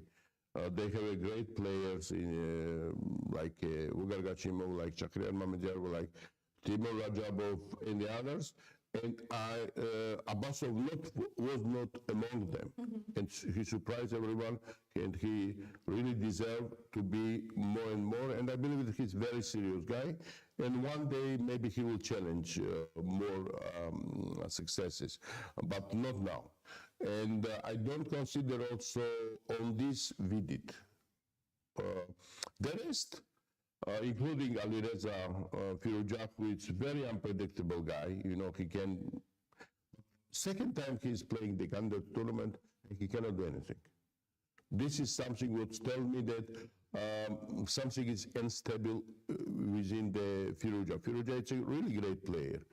But if he's not playing the main tournament of his career, it means that there is a psychological problem. Mostly psychological, is less chess problem. He's a great chess player, no doubt. Now about Prague, you know, Prague, it's a very good player, but again, he have to find more sources to find for the title. Up to now, I don't see that he's developing so much that he can fight for this. The rest, okay. Nakamura, Caruana. Nakamura, okay, he did his great job. He eliminated Nakamura. Even Nakamura, until the last moment, he had a chance, but he lost 2-0 to Vidit. Can you imagine like this? Which kind of difference he make? Nakamura definitely, it's my opinion, was the best in the tournament. Was the best. And he deserved at least to be to play the tiebreak. Yeah? Yes, he deserved, no doubt. Now about Caruana, for example, he explained that he feel bad in the middle of the tournament, which sometimes happen with us. Sometimes we are getting some virus, some illness, and this can explain why he didn't finish on the place which by rating he deserved. But again, he have full chances even after this, and I don't know yesterday what happened, how it's possible, because he's a very serious guy. He looks to me that he don't have even nerve system, but looks like this, it's not like completely, because several times, at least several times, if not more, he missed the win. Yesterday, Yeah, it was a completely emotional game. Nepomniachtchi, it's, of course, we know that he's a great player. I mean, he played already several matches, 3 matches, if I'm not wrong, for the title, right? 2 with Magnus. Yeah. And with England, yeah. Yes, and 1 with Ding. And he was very close with Ding, of course, to win the match. But something happened again. I know that he has some problem sleeping. Many chess players have this, including myself. And he somehow, his physical condition was not enough good to win the match. Right now, to me, looks like that he stabilized this situation, but maybe for him, you know, was very difficult again and again, and especially when 3 rounds before he was leading. He was leading. It was clear for me that +3 will not qualify. It was clear. Maybe not for him. Because he somehow reduced the action. He maybe thought that with 3 draws, he will be at least qualified for the tiebreak, and he was preparing himself for tiebreak. I don't know what happened. Gukesh surprised everyone. For sure. Gukesh surprised everyone. I know he's a very talented player, but he's very young. Only 17 years old, yeah? Yes, he's very young. And how it's happened that maybe they did not consider him well, that he can be winner of the tournament, or something happened, because he somehow, when he start scoring, nobody can stop him. Like Nakamura also, start scoring and only we did stop him. Yeah, only we did, yeah. I think Gukesh have to thank Vidit a lot, because Vidit make him the challenger now. Now, regarding the match between China, Ding Liren and Gukesh, of course, this is what FIDE, I believe that all the world was expecting, that finally, 2 nations who are over 3 billion people, population, they're challenging chess title. This is will be a great huge event. opportunity for FIDE. This is great opportunity for chess. And I believe that FIDE president and his team will do everything possible that now to bring chess on the level which we are dreaming and they are dreaming also, all of us dreaming. And this is a great opportunity, no doubt. If, I was thinking like this, what's better, American guy or Indian guy? For chess popularization, Indian guy. It's better, maybe God knows better, Yes, we will definitely see, and especially in year 100, the FIDE is celebrating. Female chess next time will be also China, India. Yeah, China, India, yes, Yes, could be. exactly, If Vaishali prevails, Vaishali, we are definitely eager to see that outcome. Coming back to this tournament, the European Championship, have you been following Bodana's games or results in the previous from one? round one, from the first moves, let's say like this, when she played with very strong player, Lidit Xian from Armenia, and she was, I can say that, dominating, a little bit, slightly, but dominating. She's playing very interesting chess, which is out of the mind of her age. And she's trying to play positional chess, which is, I don't know, when all kids, they're looking and jumping for the tactics. This moment, she's somehow developing these positional skills. And, the many players can make, okay, this is a young girl now mostly to avoid the tactic. No, it's not like this. She's positionally playing very well. And I'm surprised very much that in such age it's possible to get such a great play. Well, it's good for Europe because she's from England. And I believe that English Federation, our board member, Malcolm Payne, Vice President of ECU, he will do all possible that not to miss the opportunity. Now it's a time to create a new champion from England. New champion. Of course, it's a long way, And I believe that all people who are supporting her, or parents or whatever, trainers, and they have to think about that this will not come in one day. Next step for me, now it's great, she's great. Next step to evaluate how she is developing, it will be in age 12. And then will be next step in age 15. So here she have to somehow grow up. Some moment for sure will be that she will go down. This is, nobody can avoid this, but it should not be drama because it's normal. You are going up, some moment you drop down and then you go again. And she will do like this. And I believe that managers and trainers, they understand which kind of work they have to done to reach the title. Yeah. We've mentioned in one of our previous interviews that you were Judith Polgar's coach for some time. Little bit. I know that it might be a little bit bold question, but do you see some kind of resemblance, or is it too early to see? Yeah, definitely, because, well, with Polgar I played when she was 13 years old. 13 years old, that's why I'm talking now about why 12, 13 is important, because I lost to her. I was already Grandmaster, and I lost. I can say that in the opening she played horrible. And I thought, okay, it's a still little young girl. Now she's playing opening like this with me, who is not a big specialist of opening. In few moves, everything changed. She make a too strong move, and I collapsed.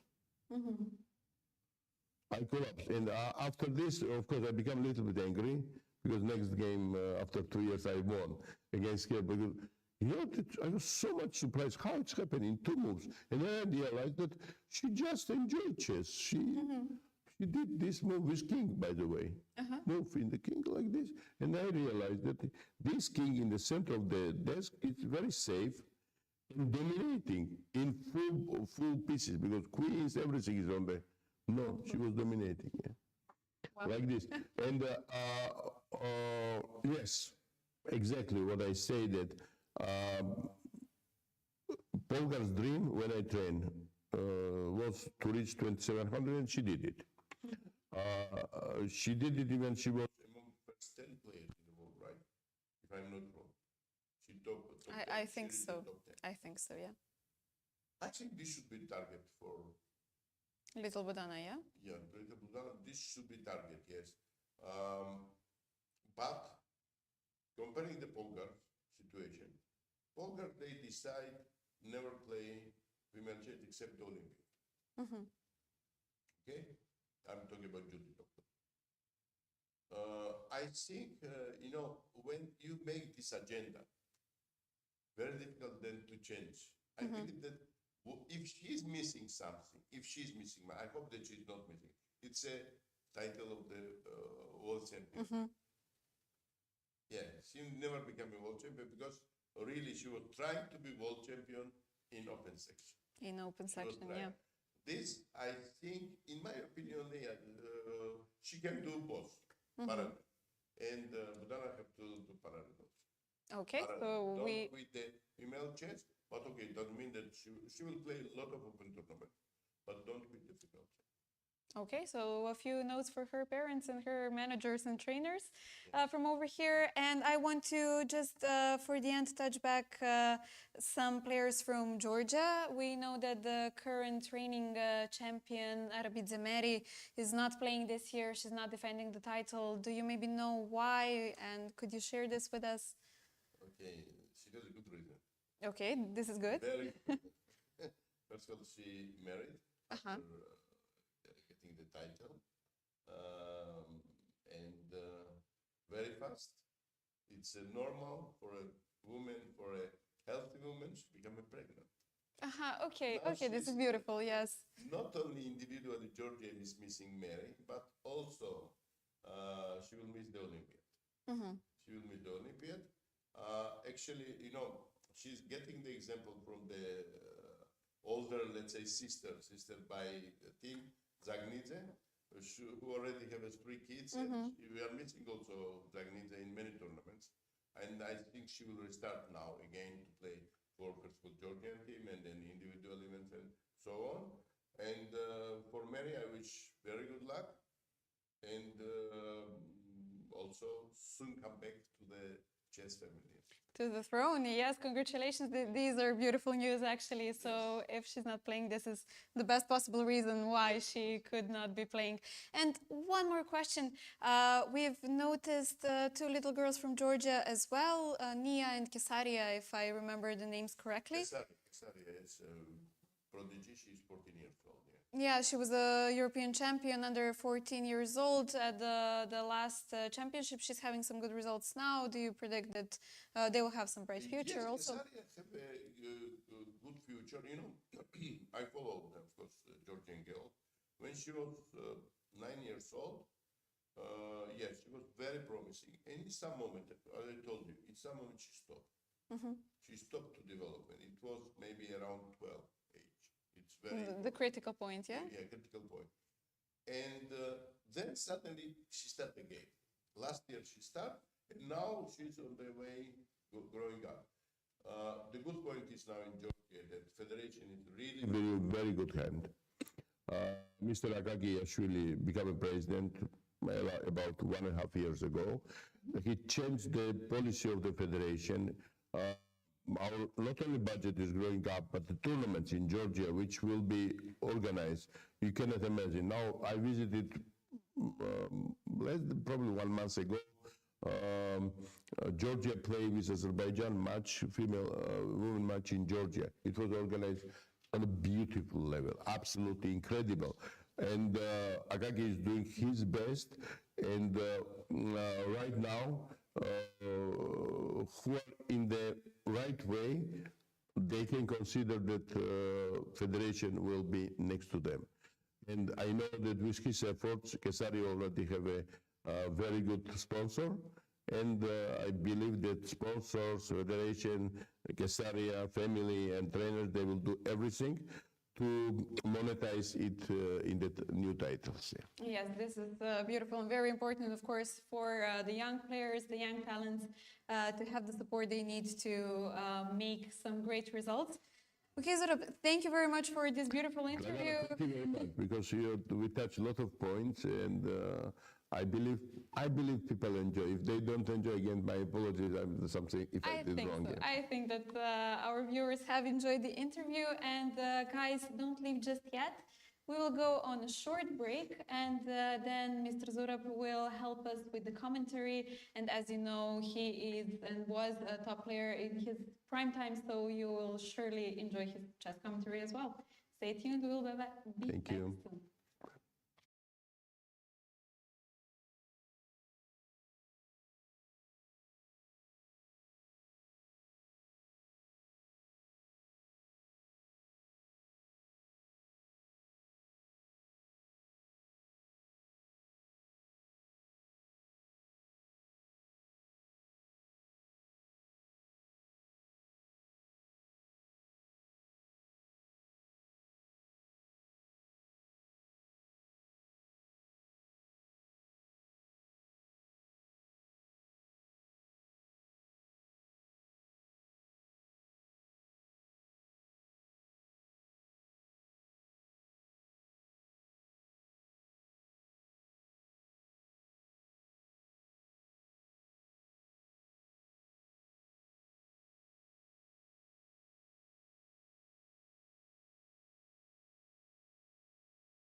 The game of Okay, guys, we are back. Zurab will join me in the analysis. Welcome.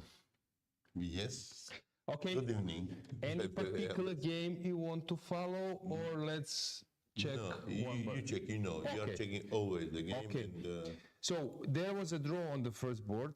I'm pretty sure that someone will play against you this type of position, that two bishops, some suffering will be around, but somehow... Yeah, maybe not easy to transfer like this because still it's king on. So the white decide what to take on e4. No, king d3 was played. King d3 is okay, and then Check, king went to c1, exchange. Okay, white is slightly better. yes, maybe it's slightly better. Okay, she needs to find a Probably plan. nothing special. No? Yeah. Yeah. I mean, coordination of the pieces, it's important how to do it because, okay, black maybe just want to play rook f8, yeah? Yeah. How? Yeah. Okay, some... Maybe it's nothing special, yeah. Okay, maybe rook g1. Rook g1 is possible, and then if I play rook f8, f8, I move the bishop. you move the bishop, Yeah. and you're controlling the old kind of squares. We are not touching. Okay, if I take, you take on g7, correct? Yeah. No, yeah, I should not take. I shouldn't take now. Then first, maybe 96, no, not possible because you just take on c5. Okay. Okay, some smalls. Okay, But take yeah, on f5. yeah, I take on correct. You can Then- come down. I exchange. If you exchange, okay, I can maybe play bishop g2 as well. But let's say this type of position. You go back on f7. Exchange. Exchange. Maybe. Yes, if you are exchanging, okay, then you have to play again d6 because this pawn somehow it's under. And Yeah, some bishop. then try to exchange the Let's go. bishop. Okay, bishop f3 will be played. Okay, knight f6. It's very close to draw, but still the game goes. I don't know, even bishop takes maybe, but I don't know, bishop e2. Slight. Yeah, I agree. Nothing. It's better not to exchange bishop. Yeah. Still, of course, it can be under pressure. Yeah. Under pressure, maybe logically will be draw, but And you need to be very skillful to play with white. You need to be a very strong player to find some what. Okay, white opted for something else after rook f6, king d3 was played.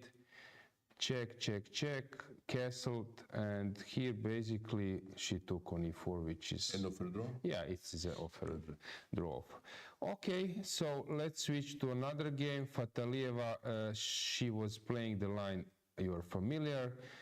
After King's Indian instead of c4, rook e1 played, and black played sort of imprecise because I know that once again, let's say the playing against you, you were very skillful in some these type of positions. This is very tough actually because black has many holes. Of course, black so many holes. I mean, it's a disaster. Yes, queen d6, you understand. But somehow Fatalieva, very strange. G5. Yeah, very strange play. Attacking. Yeah, but e4 I would... Why for nobody is touching you? Yeah, as you say, then queen d6 is quite logical. Then transfer second knight on c4. Yeah. And one knight on d6. How to fight with it? I think it's very important that these players, they're for sure spending a lot of time for... In my opinion, position is just losing. Not but I wanted to add, Zurab, that it's important that they learn some classics and how to exploit this type of advantages or not to weaken their structure. No, you got everything. First of all, your bishop on g2 is working fantastically. Yeah? So why put pawn a5? Because a5 pawn is helping your bishop, correct? Yeah. To make like this corridor, or how they say. Now, what you are missing to enter. And the best enter is to exchange the queen because one knight on d6 and second knight on c4, you paralyze all position. Yeah. All. Yeah. Very tough. Here it's, sometimes I say, if players don't like this, or for some reason they are not doing this, I don't know how to teach this. It's Yeah, so, I know that you were. so simple. It's Patalieva is from Azerbaijan. That you were involved in Azerbaijan. no, I was not involved in the female team. They are doing, But they are in doing general, well. in They are doing Azerbaijan well. chess, I know. you know that they know how to exploit this type of things, in the men competition as well, but also some. Who's playing with black? Playing Polish player Martina Wicker. Yeah, she's 2200. While Fatalieva is already 2400 player. Okay, Fatalieva. Yeah. Before, for me, it's again, it's not a mistake, something like this, but strategical mistake. Strategical mistake. There's nothing to do now. After e4, you will be obliged to find out that to exchange this bishop. Correct? Exactly. While your bishop now is working from g2, fantastic. So why you're closing this bishop? Yeah, probably she got upset with some pawn push, but you're safe. You're safe. But yeah. if you go queen d6, so you're covering actually. Take, let's say e4, yeah? Maybe she was afraid. e4, knight d2, e3, yeah? Only No, what but in e3, I don't believe. Take on e3. Yeah, no, this is just. Then what? Another knight go on c4? Yeah, no, this is bad. This is bad. Here, maybe also some tactics is already around, but who knows? Yeah. Can be, by the way, yes. Yeah. Okay, let's check the okay, so what's the now position there? So e4, bishop f1. Yeah, now you have to find a way how to involve this bishop, okay? h4. Okay, she's playing different. Okay, it's possible. Now you start, now you start blitz chess. Oh my, yeah. Maybe it's good, but it's unnecessary. Absolutely unnecessary, because okay, looks like this that anyway she has a clear advantage. We can get a camera there from the second board as well, that to see a bit. But she complicates the game. Yes. Okay, maybe it's still good enough with the from the second board. You can see now that players are a little bit nervous, but okay, maybe it's still. Well, pawn up. Yeah. So to defend on g5, yes, most probably. What to do?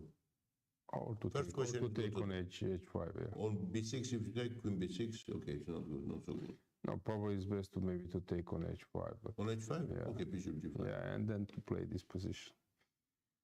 Yes, but now black have some bishop and it's not clear your pawn. When you realize, the realization of the process will be longer. Yeah, let's check the next board. Here it was modern defense, and I left around here. You were like an expert in these lines. It's okay. Here, if I actually transferring in try to transfer in like Spanish, yes? Lopez, yeah. Yeah. Yeah. It's a typical, because if you don't do it, otherwise you lost your center, you lost everything, and then slowly they kill you. Yeah, it's some kind of rare variation. Only question is this serious? Okay, she wants to make this attack, but that's why black is postponing the castle. I don't believe that white can launch attack there. Why not? No, they can. They can. If you make castle, definitely they can. But e5, it's a good move. In my opinion, it's a good move. Nothing. Yeah, e5 was played. We can get the camera of that board as well. So it's board number 3. So knight h3. Usually you should play d5 in this Ruy Lopez. Maybe. Yeah, d5, c4, or knight b6, and the game goes on. Anyway, somehow there is a slight domination by white, because then after d5, c4, bishop c2, you have to find a way. Knight c5, I don't know. And if I play, it also resembles a bit King's India. Zura, what do you think? Will King's India disappear from the top? As an opening. Up to now, looks like this. Nobody play in the candidates. Very strange. Yeah. Very strange. First time it's happened, then no one is touching the. Yeah, it's okay. Yes, somehow young generation completely brought the comp chess, and comp chess looks like this. Don't like King's India, and because okay, for old generation like me, sometimes it's a little bit boring to see all these kind of exchanges in the center, and then fight for a little things. If you make a mistake, if you don't make mistake, then you draw. Like this, it's yeah, Kings Indian, Benoni, Dutch defense, which openings disappeared, which were like main opens. Fischer played Benoni, Kings Indian would play by Kasparov, with Nakamura and some other players before. It completely disappeared. Strange, yes. but yeah, I would love to see. For example, last round. Okay, also what Nakamura. No, it not completely disappear on the top level. Yes, exactly. Top level is afraid to touch this. Yes. No, even what I believe that without any deep analysis, they're just afraid to touch it. Maybe because for them it's clear that computers somehow they find a way that black will not have any tactical possibilities. And without tactical possibilities, of course, to play Kings Indian is difficult. Maybe this is the main reason that if you just would ask people, mentally just to avoid. Yeah, if you would ask people, come on, bring us some memorable games, some of them is Kings Most Indian. of them are Kasparov. most of them are Kings. Okay, so here what happened, knight h3 was played, which looks a little bit strange because black is attacking center, and d5 was... Yeah, because your knight is on h3, now it's out of the business. Yeah, queen b6. Yeah, this is how you were winning. This was your style with black, right? Give some center and then counter attack. Just sacrifice pawn and what? Okay, here it takes. It looks that 95 or something. Just no, it's okay, but it's already yeah. Center is controlled by black now. Yeah, and actually h file. Come on, it's completely. Yeah. Now it's a long castle finally. Yeah? Okay, she's trying. Natasha is okay. Rook h3. Tactical, right? Yeah. Why rook h3? I understand. Unprotected piece. Double attack. How is it?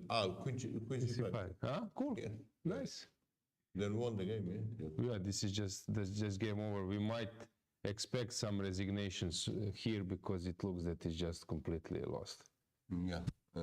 Pawn down and 2 pieces, knight on e3, dark squares. Natasha played very well yesterday against Bulmaga, but today everything went wrong for her. What to do? This is... No, obviously after e5, either you have to take or play d5. It's not to allow option like this, take and attack center immediately. Yeah, she hesitated, but okay, she's an interesting player. I'm pretty sure that she will fight back. Okay, let's move on. We have Brunello against Efroimski. That looked very dubious. Usually here in this moment, people tank on a4 and push a5. But here she allowed this a file, which now white is playing same stuff, but instead of b file, which black is controlling after b takes, now white is ready. They have a big pawn on b5. Yeah, and white is ready to penetrate rook a6 in some stage. Yeah. So it's quite unpleasant. I think Marsel sometimes... Alan Greenfeld is here. I think I saw him at the hotel. He was a very good theoretician, you know better than me. But somehow she's struggling with black. Yeah. This looks... Definitely she's struggling, because now she has a big point there, not controlling center. What do you want? Two weaknesses, d6, b5. Yeah, and no any attack anywhere. Yeah, you're obliged now to take this and to try to escape, but how to escape it? Now okay, 7 coming, so you will drop the d pawn. Yeah, it's lost position. Almost done. Yeah. Although she okay, kudos to Marina. Marina plays well, but Marsel is a very interesting player, but somehow with black she's struggling. Dinara also. Dinara with black? Yeah. She got like this. Okay, she played this sideline here instead of in open Spanish, instead of taking with D, she prepared that. B. Yeah, B, and it doesn't look so appealing. Okay, still maybe it's holdable, but it went wrong. Yeah, black has the white has dream position. Yes. Dream position. Rook comes to c1. Yes. Dream position. I'm not sure even what to do with black, just to make game going. Yeah, she did probably the worst thing, but what to do? Yeah, she needs to. Yeah, okay. Knight d4, yes. And forcing f6. Ooh, very strong Oh play. my God. Very strong play by Melia.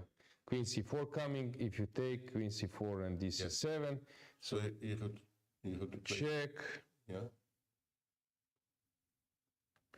Okay, maybe it's not so good now. Okay, rook comes to e7, which also it's not.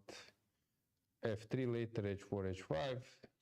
Okay, maybe the game goes on. Yeah, still go on because somehow there is a hope with a different color bishop, but Rook on a7. rook on e7, it's somehow, then h4 will start and Yeah, you cannot move the rook. Queen d3 will be the motive. Bishop f6. Yeah. yes. Okay. Let's try to defend like this. What to Okay, do? bishop e7, the rook e7. Rook e7. Now can I move queen c8? Somehow? Yeah, probably the only move. Queen d3, let's say. Queen c6, okay. Yeah. Queen Try to. g3. And you are attacking. Rook g8. Rook g8. And now I need to figure it out, some winning move maybe. No, rook e1. Rook Rook e1. e1 is probably best, yeah. Bishop f6. You know what I mean, rook e1, Yeah. Rook g7 you cannot. Yeah. Rook g7 you cannot. Queen g2 is missing. Mm-hmm. I was thinking that after rook e1 to play on g7, but now queen g2 can be. Yeah. Good defense. Minimum. Yeah, but rook e1 just looks horrible. Here you go, rook e1. And if nothing will happen, I will play first h4. It's important to play. Just to, and then. Unbelievable position. Black cannot attack anything. No. Yeah, you can play like this, but then rook. You take, yeah? No, You take on f6 or not? no. You do what? Why not? Checkmate, force checkmate. If I take on f6. No. White gives force checkmate. We check. I spotted force checkmate. Queen g7, rook e8. Okay, queen g7, rook e8. That's originally I was something like this to planning, but why? I stopped this. No, horrible. Yeah. Yeah, it's good. Horrible position. Yeah. So, okay, that means that with white, if you play energetically and black try to maybe, to risk a lot. Yeah. Okay, still I think there will be some fight in this position, but. Okay, let's check our youngsters. I'm curious to hear your opinion about Bodana because the way how she played, 9 years old, is this some kind of future of European Chess Union? Because we might have it's like super top player. It's too early to say, but the way how she played, it's really fantastic. So let's check. So she's playing against Savina. Mm-hmm. Okay, let's see the position. It was Cambridge Springs, which I don't think is the right choice for her but okay. Queen d3, usually they play bishop d3, but this queen d3 is in Queen d3 to prevent bishop a6. It's actually, I check it, it's sort of known idea. But these positions are tough because you need to wait. And for young player, it's not. So, but you see, she used to be okay. E5. Yeah. Usually, I mentioned in the broadcast previously that C5 is usually the way how the game goes. Yeah. Excuse me, which is a little bit more logical than E5, because after E5 you're not maybe threatening CD4. Nothing else. Yeah, ED4 because. Yeah, E5 is something else. Yeah, you just play it, but your follow-up is not clear. Agree. E5 somehow is not taking out you from the problem. Yeah. you make it, but okay, you see that she was always afraid to take, which probably, yeah, she should have taken the pawn. And what happens, happens. Yeah, why not? Why not? This is the best thing. Yeah, and then, so she played this. So she hesitated. But okay, Savina is a little bit long time. No clear way for attack. You need to build it, right? White is better, but Yeah. No, looks like this structure, of course, was not played by Black properly. yeah, it seems that she's late. She should have now because b5, a6, something like this, preparing c5, but it seems that she's far away from that. Yeah. No, it's okay. It's far from the boring game because first you have to escape. Right now, the problem with the Black, its main, is to escape. When you secure something, then you can start thinking about future. But right now, every move you have to secure something. Yeah, queen is misplaced. Yeah, the coordination of the pieces are not enough good. Structure is worse. Yeah, maybe the good sign for her is that white needs to she has many options, which sometimes makes your life harder, because white can go in so many ways, e4 or c4 or take the c file or build a battery. If you play like this, possible to play, okay, simply bishop g4, let's say like this. Yeah. Just, okay, attacking your knight. Yeah, she probably needs to move it. Where? b8, the No, worst, b8, and then b8, a6. b8, no, b8. No? I don't know, I was thinking maybe b8, a6, but maybe it's... Otherwise, What to do instead of bishop c? No, okay. I don't see anything else instead of knight b8, knight a6. Do you see anything else? Knight b8. Instead of knight b8, what was your main? I don't know, I cannot miss the knight, it's clear. Some bishop, because knight f6 is horrible. Knight f6, I mean, okay, but I'll take on Yes, f6. this should be horrible. She played knight c4, which is, yeah, okay, again, you know, it's sometimes difficult to stop the feeling that your knight is entering in the game with tempo, but it's unnecessary. So why knight go there now? She will move queen a4. She's obliged, yeah, to queen a4. I don't know, queen d5, bishop f3 doesn't sound right. Yeah, okay, so queen a4, what's next? White just didn't... Queen a4. Yeah, didn't solve much. You need to... And you're right. Maybe you're just pinning your knight. Bishop a6 later. Yes. Oh, yeah. If there is no simple plan, knight c4 is not so good. Okay, let me check. There is a Georgian champion under European champion under 14, and she's playing very well. Do you know something more about her? Or? Yeah, of course. She would, actually, a long time before, we thought that she's a prodigy. When she was 9 years old, also was winning some European titles. And then little bit her career stopped. I mean, it was not so successful. And again, restart last year. And she's winning almost all tournaments, by age, by sure. But she's entering in the big chess now. And having, you know, I already mentioned that Akagi is very much now concentrate about the, especially female chess. It's more serious for Georgia than men. Because girls, unfortunately for men, they are much more serious than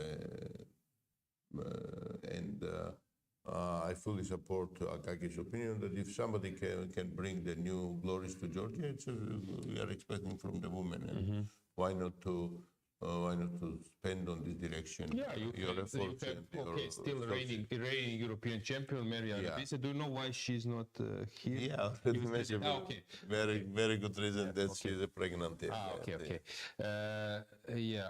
I missed that. Sorry. So this is the position. Pressure. It's comfortable position. Yeah, very comfortable. We will see some. I believe that she will not use her two bishops like previously we see the game. Yeah. No, it's okay. I mean, she's dominating. Maybe it's not not winning, but which club she's playing by? She's playing Hanna Marie, German player. She's very solid. Okay, around 300 points she has less, yes? Yeah, but she played the first 3 rounds brilliantly, very well. So she's like in a good shape. Okay, so let's say that what will happen? Black will take on a3, I guess. It's black move now. Yeah, black will take on a3. I will take on b7. Immediately I will take on b7 because you cannot take on b2 because of mating. Bravo. Bravo. Super. Yes, I take on b7, you take on b7. I take. And classical small advantage with two bishop. Yeah, this bishop 80, what was the last move? This was cool because someone would take on b7 immediately, and she spotted that after bishop a3 there is rook b7. So she played bishop f1. So you mentioned bishop a3, rook b7, nice trick. If it takes back rank motif, so it's necessary to take. Yeah. Just take. Queen takes, and my pawn c4 is protected. The king. If I will force you to move c pawn, then maybe I can somehow attack your knight and transfer my bishop on d5. Okay, I mean will be not so easy still for black to equalize until the end. Probably king f8 or g. I'm not sure which is the best move. King f8. h5 maybe. h5 is very possible. Yeah, maybe h5. And we are here. Okay, slide plus for white. And what to do? Immediately attack the pawn? I don't know. Maybe. If I go rook c7, how you defend? Yeah, it's not clear, right? Oh, black will now try to exchange bishop, so maybe bishop c5 even to drop the pawn. But bishop c5, yes, I can take and take f take e. Okay, you destroyed my shelter, yeah. Yes, but at the same time you have a pawn less. And maybe c pawn I can transfer. Yeah, it's tough. It's tough. Anyway, black. There is a game for two results. Yeah. Yes. It's good. Exactly. Also, okay, Georgian players, many players are playing here. We found some also good. How is playing Antoaneta? Yesterday was shocking. She played really fantastic and she lost. She blundered. I don't know, have you checked this, but this was... No, I didn't follow yesterday.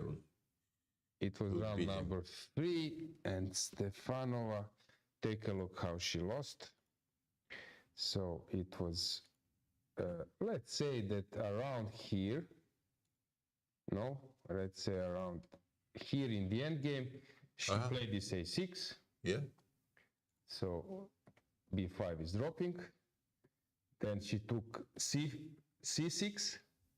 With black? Yes. She's two pawns up. Take a look what happened. She started... My God, she missed that some here, yes, some structure. No, it's just everything is okay. She just started rolling her pawns. Rolling her pawns. Okay. h3.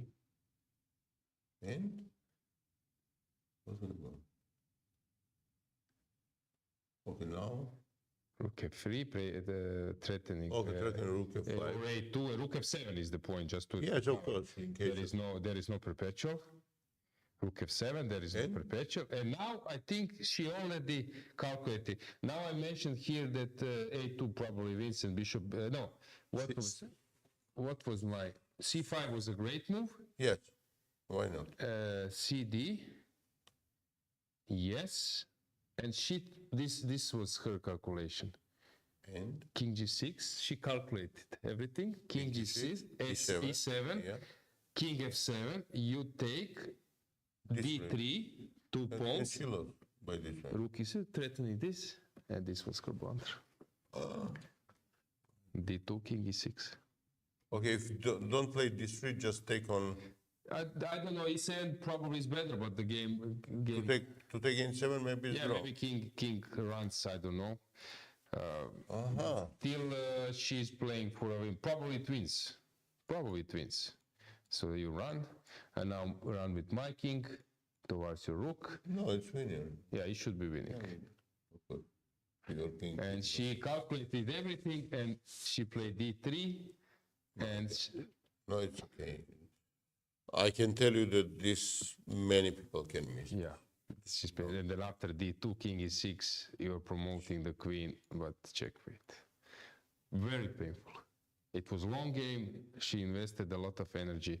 Yeah. So actually, we can check how is she doing now. But she's okay. She's a fighter. We know this. That she will try to recover. She's playing okay. Not an easy opponent because. Well, She's okay. What happened? Let's see the opening. It was some Tarrasch style position. Okay. Okay. Black is usually fine when she exchanges. yes, okay. Okay. Yeah, usually it's fine in position, right? Yeah, black is fine. But she's forced to play F3 or there is something which we are missing. Okay. Let's see the idea. Because I don't understand why F3. Let's see the idea. What is the idea of black?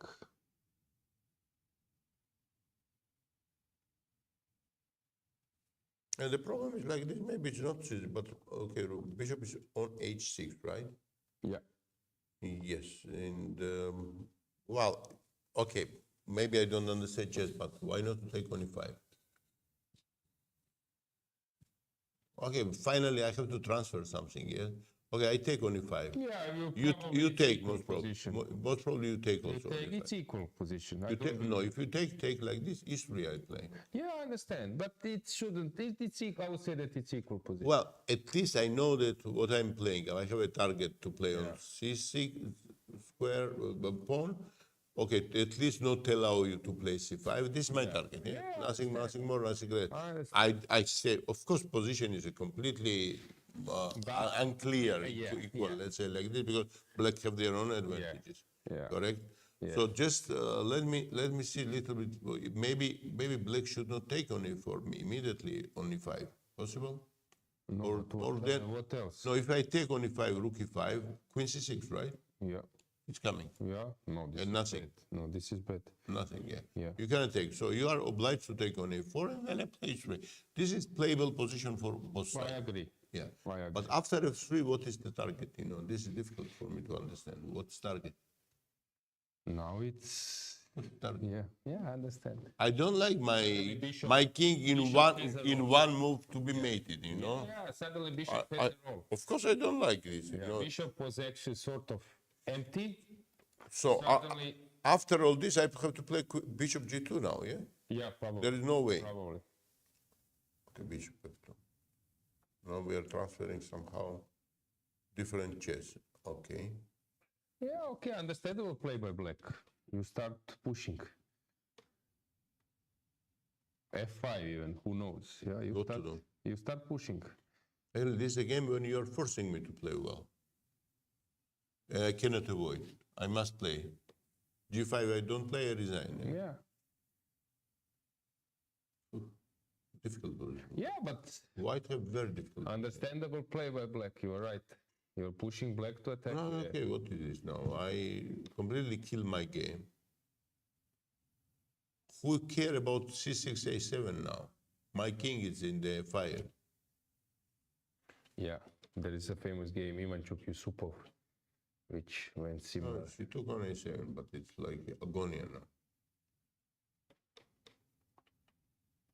Okay. Still, black have to play, of course, have to find a Some good move. moves. Yeah.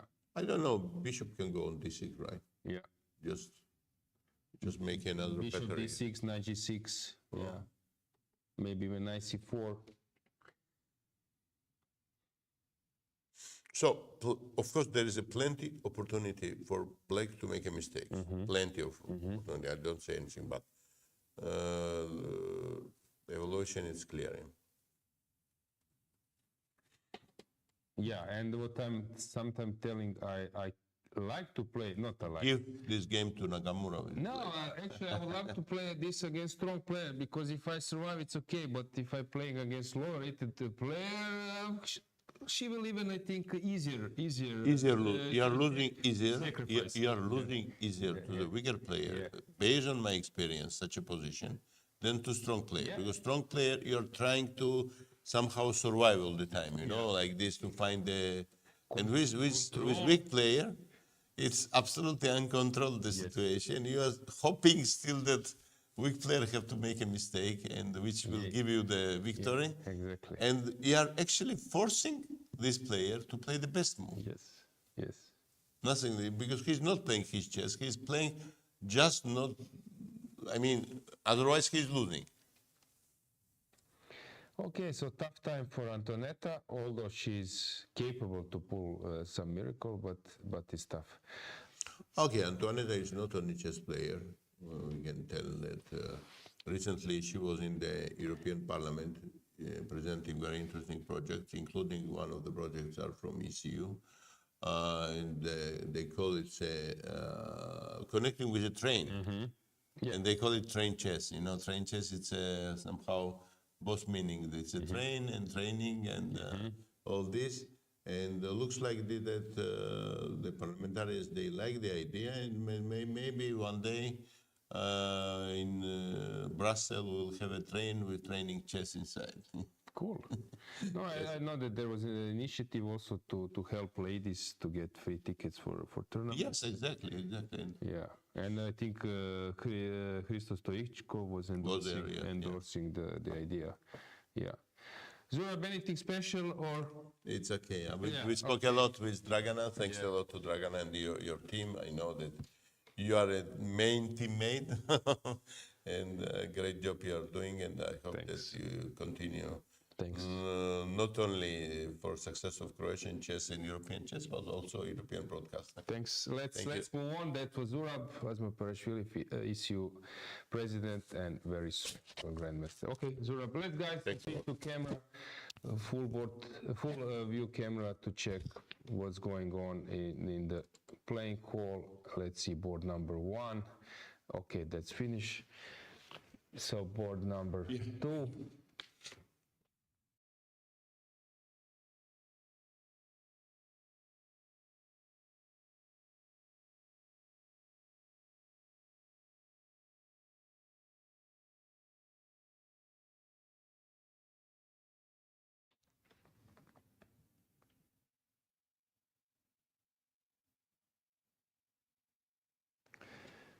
That's board number 2. You can see that, okay, somehow Patelieva looks a bit unhappy with the outcome. Let's check the next board.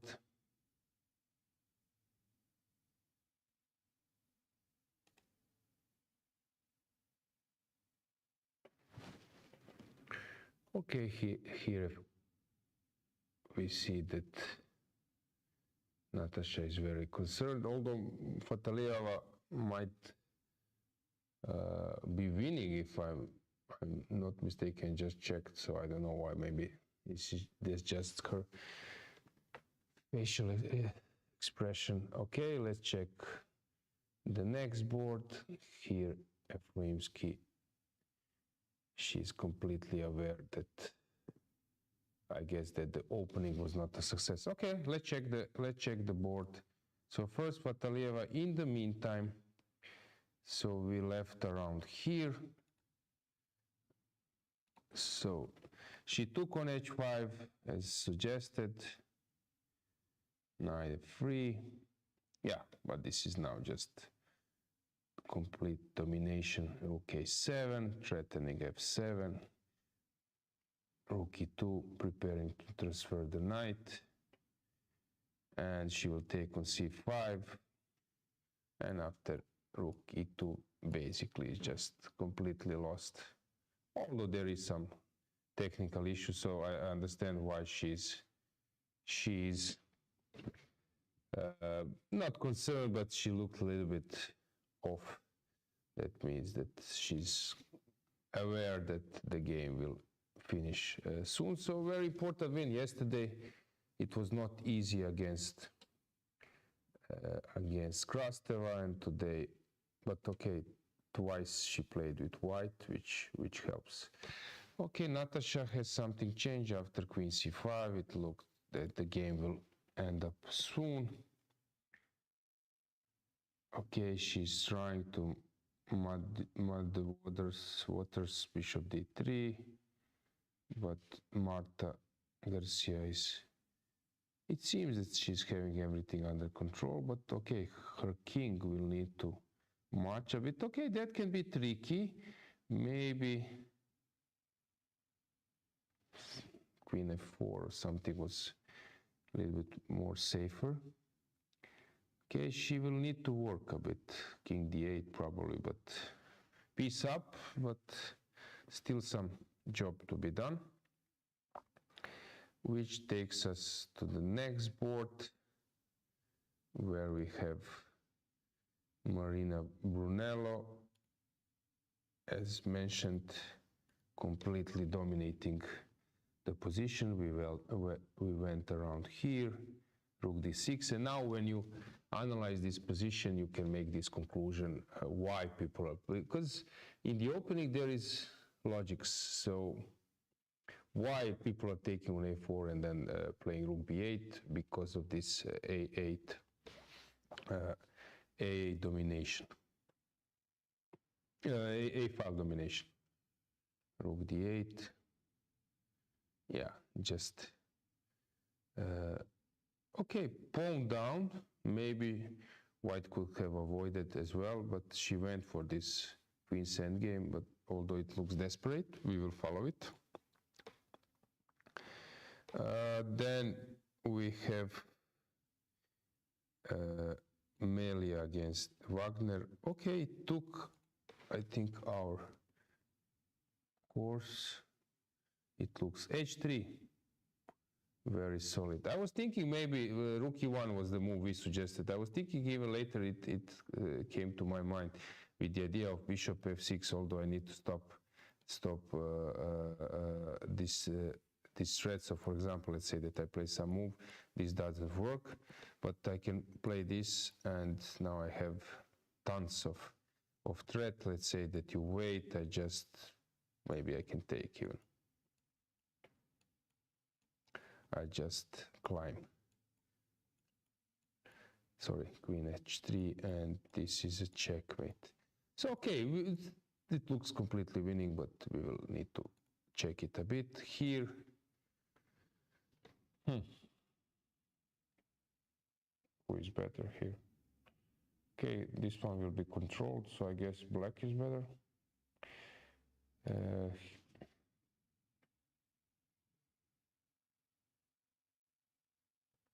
Hang on. Oh, nice move by Slivitska. Bishop h4, I love it. If you take rook d6, and I'm recovering a piece, so yeah, very nice shot. Let's move on.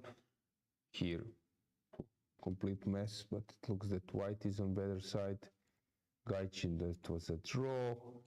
Veidulaeva, it seems that unclear position. Here we left the left around here. So let's see what happened. Yeah, they end up in the position I was mentioning. But Sophie is trying to create something. Rook d1, hang on. Very good concept by Yuliia. So she calculated all this stuff. Fantastic. But there is a check. So the point is, if you check, takes, there is a check and perpetual, but white spotted, which sometimes is tricky. If you calculate long lines, you might miss something like this, and there is a check, and now you are piece down. So basically, this was miscalculation, and this can pay off. Just white is winning, if I'm not mistaken. So this one we will follow. Where else? Okay, Zimina Klobasa draw. Bozena, let's see how the young talent is doing. She is okay, fighting, but seems that white is slightly better there. And Adela has lost the game.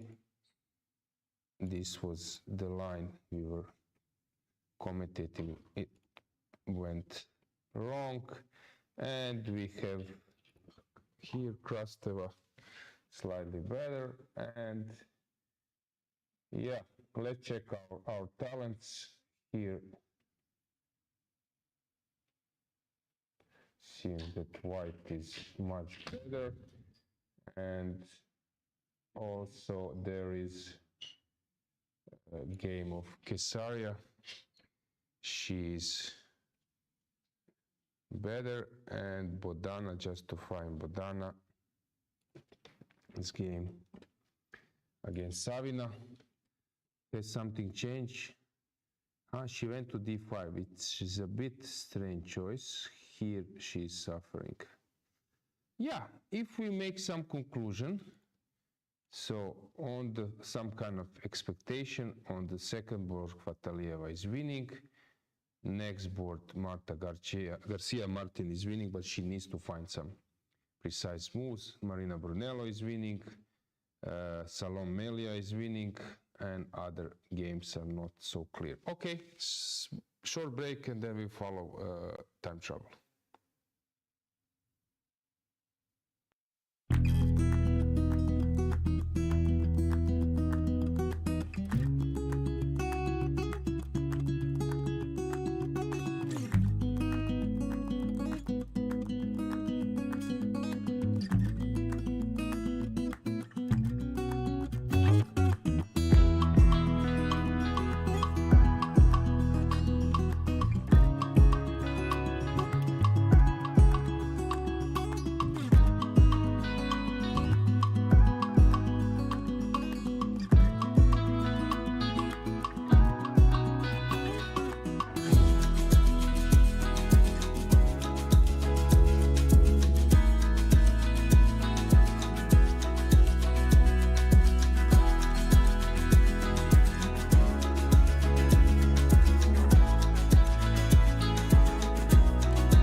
Yeah, we are back. Dragana is back. Let's check the final moments of time trouble.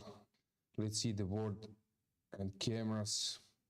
So the second board should be won by Fatalieva. Let's see, has something changed there? Not much. Another pawn lost. Knight g4. And she's thinking about rook f6 or knight f6. We will get back to this game later. Which move is that? It's okay, two more moves. Natasha is having more interesting game. It seems that she just lost. What has happened there? Yeah, Marta just made it easy. So it was this position, queen e5. Yeah, rook c6, transfer the rook. She's controlling edge 8 and oh, rook c1. Is it a transmission error? Hang on. Yeah, it should be. No. No. You want to take on e4? No, Okay. it's not. I was thinking, I forgot. Yeah, rook c1. You want to take on e4? Yeah, Okay. rook c1 and It's bishop okay. e4. Yeah. Yeah. All right. Yeah, so it's winning for black. And let's check the next one. Brunello against Efroimski. Has something happened there. They're out of time trouble. It seems that just black is winning by pushing extra pawn. Salom Melia, she was sort of winning, but let's see, has something changed there. We know that Dinara is a great defender, and it seems that she's holding, which takes us to another game. Lela Javakhishvili, she's better, I guess. This is like a complete mess, but here we won't see a huge time trouble. This one, bishop h4, was beautifully played. And yeah, it seems that Alicia is winning. Ushenina against Zawadzka. Time trouble. Better position for white. We will check this one. Some massive time trouble around here. White is slightly better. Can we find something here? The tables were, not the tables were turned, but it seems that f6. Okay. So she didn't want to take on d1. Interesting decision. Why not?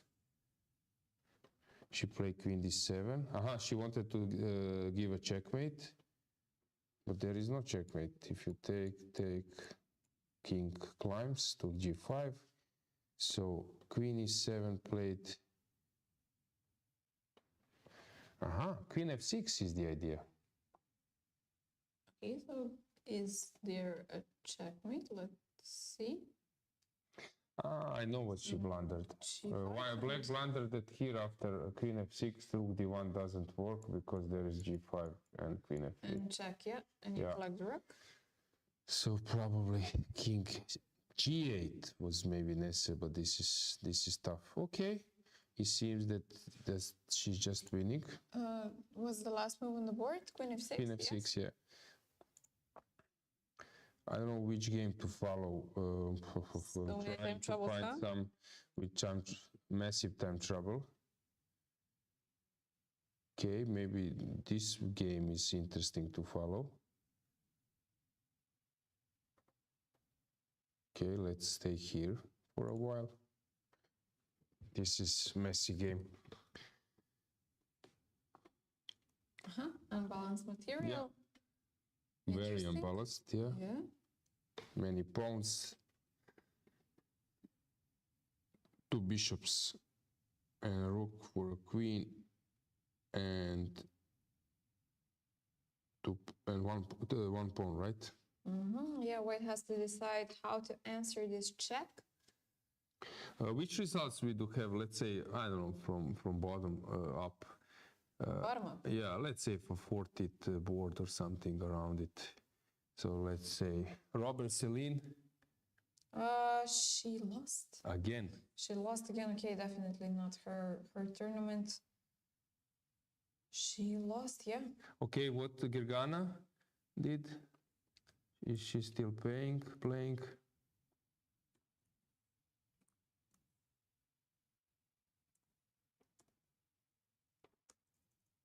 Maybe on his surname. Maybe I'll just do it here. She's still playing. Okay, she's still playing. Here some results. Okay, you can go up. I think so, yeah. Elin has lost, Diana Blagovic has won, Fiona Sieber has won, Michalina Rudzinska has won versus Maritza from Ukraine. Jovana Hushka, a draw versus Jovana Eric. Interesting names encounter, yeah. Josephine Heinemann, a draw versus Anna Kristina from Hungary. Radeva is still playing. Tsolakidou is still playing, although mostly winning, probably almost over, or we do not have the result. Antoaneta is under pressure. Nia, the girl we've mentioned, seems to be in a much worse position. Natalia Zhukhova has already won. Kesaria, the other Georgian girl that we've talked about today, seems to be losing. Bodana in a worse position versus Anastasia Savina. Ina Gapunenko has made a draw versus Rodriguez. Gulnar Mammadzada has won. Zsoka Gal is still playing. Maria Manakova is still playing versus Pauline Guichard. Beloslava Krsteva still playing versus Juan Tan Trang. What else? Lilith Magrachian, a draw versus Ayan Alahverdieva from Azerbaijan. Okay, Irina Bulmaga, what did she do? Bulmaga has won versus Zuzana Tsibitskova. Maltsevskaya has won versus Nadia Toncheva. Buksa is still playing. Elena is still playing. Nino has won against Bella. that we know. Socko seems to be losing versus Sofia Hrizlova. Okay, we will check that one. Bella Khotenashvili is still playing. Yuliia Osmak still playing, but we seem to have. Okay, let's check that game of Socko. She's playing. Let me find her. Board number 20, if I'm not mistaken. Yeah, because she's very long time. No, here nothing to lose. So she just blundered the rook. Or it's basically over. She got outplayed. Not much to follow there.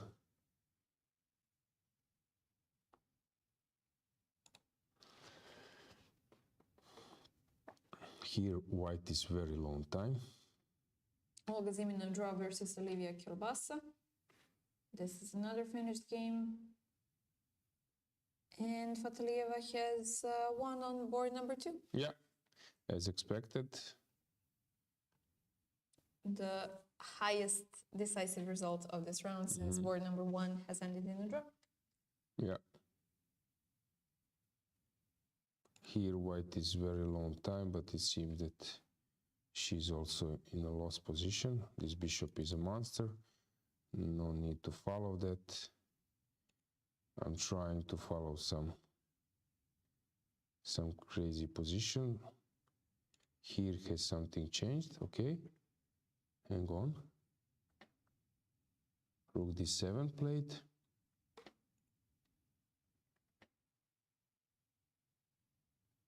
Yeah, it's a checkmate. It's a checkmate. It's a checkmate on the board. So Nice Sophie, motive, yeah, she has won the game.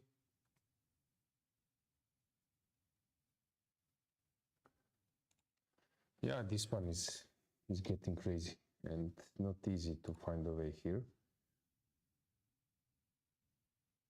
Okay, it's always possible that some perpetual will arise.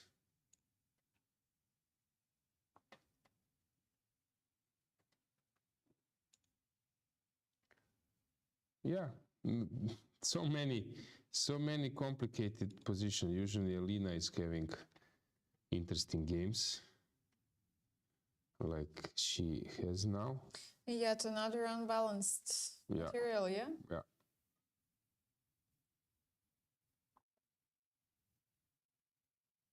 Is board number 3 over as well? I don't see the girls on the camera, which means they have finished, Yeah. but we do not have the result on chess.com. Yeah, it should be over. Yeah, win for Marta Garcia. Congratulations. It seems that Dinara is again surviving in opposite colored bishops. That's her specialty. Here, what's going on here? Pawn up. Yeah, Zawadzka is suffering. Yeah, I'm trying to find the most complicated, and still that's this one.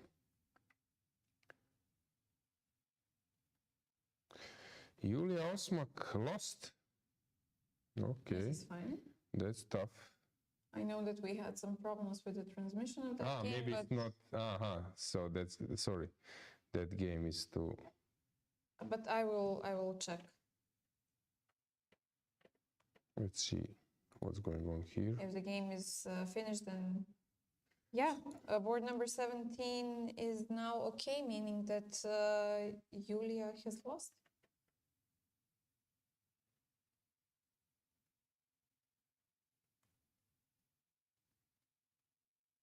Latest info from the playing hall. Here is severe time trouble. Queen d2.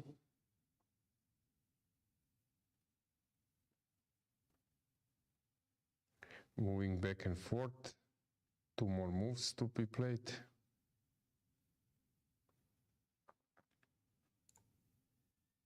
So many time troubles.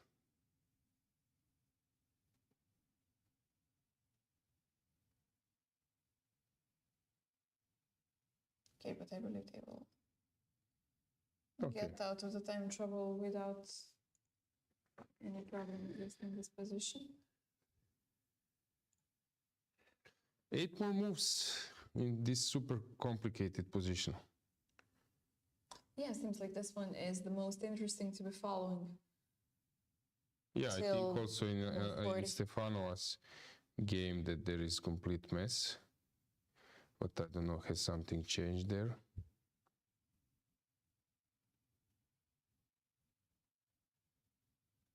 She lost. Stefanova, yep. And yeah. Susanna Gaboyan. Okay. Congratulations, Suzik.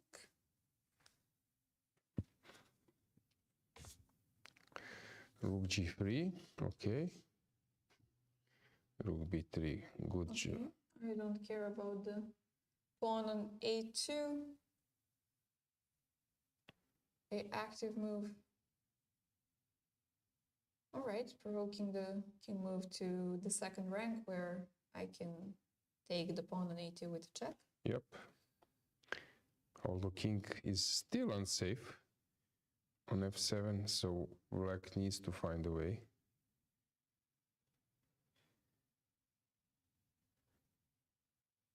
Very hard position to deal. And if we just play d4, or is it too scary? D4, or do I want to get the bishop comes to c4, which might be also an option to allow it. With some e3. No, d4 might be an option. Bishop c4, king e7, okay. She took on a2, king will go to g1.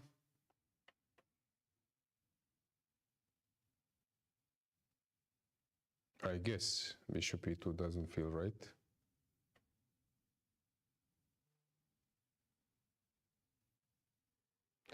King g1.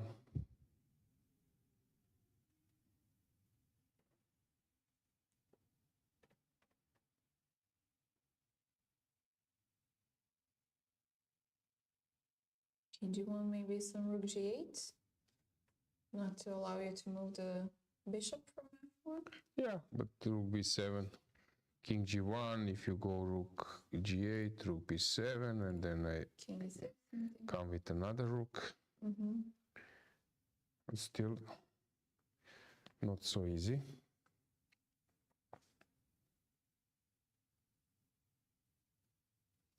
But either way, can I prevent this rook B7 somehow?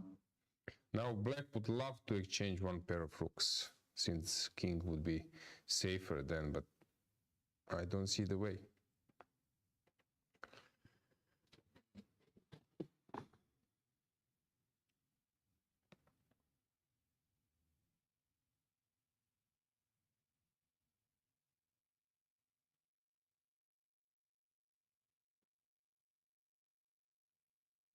How do you prevent this check? I don't see a way because rook A7 just feels wrong. Yeah, bishop somewhere to And, F4. yeah, rook H7, right.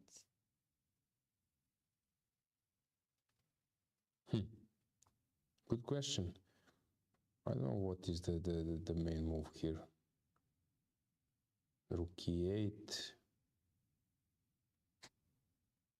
Or maybe rook D8 to run with the king to E6. But okay, clock is ticking. Not Yeah, so clock is easy. ticking, only 3 minutes on the clock. White has 1 minute and a half, right? Yeah. And which move number is this? It's They're close to 36.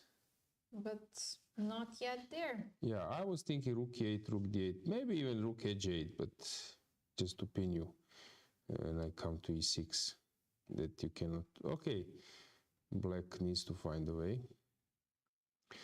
Someone will tell you the assessment of position, you would easier find the moves, but here you don't know. You might think that you are lost if your opponent is sending some energy into the direction that everything is under her control.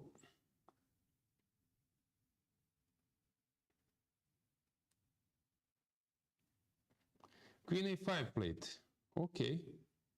Queen. Also interesting move to cover the B6 square. But now white is on time to play bishop E3. Does it help if I can play rook B7 and rook B3? Maybe some queen C5 or I don't know.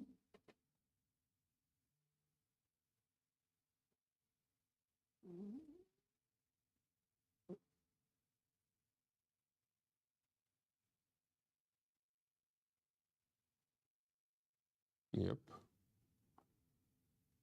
Seems logical. Now I want to enter both from B7 and H7 as a possibility. Okay, what to play now with black?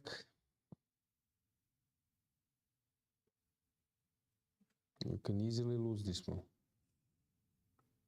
Rook G8 comes to mind first, I guess. Rook G8, rook B7. King E6.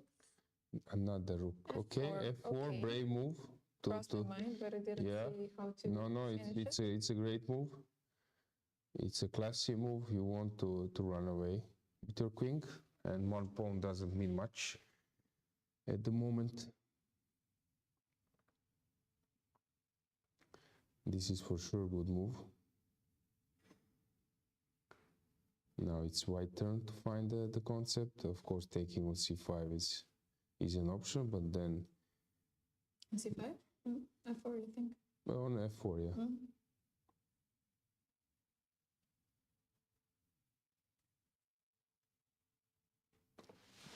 What do you think? What will happen? She'll take. No, in general, in this game. I don't know. Actually, I don't know how to evaluate this position. It's really messy. Yeah. These are the positions where prof players are at some stage not unhappy with the draw because it's so exhausting to find a way. So if draw happens, what to do? You don't want to lose, and you don't. Okay, white seems to be threatening some things, but I don't know if the threats are real or are they just imaginary. at this point, but if the game somehow becomes a little bit more quiet, then this d5, e4 pawns could be very dangerous. No, she some has point, no? this idea of queen f2, which is very good one. She spotted it, making the man life harder. Now d4 will be played to push.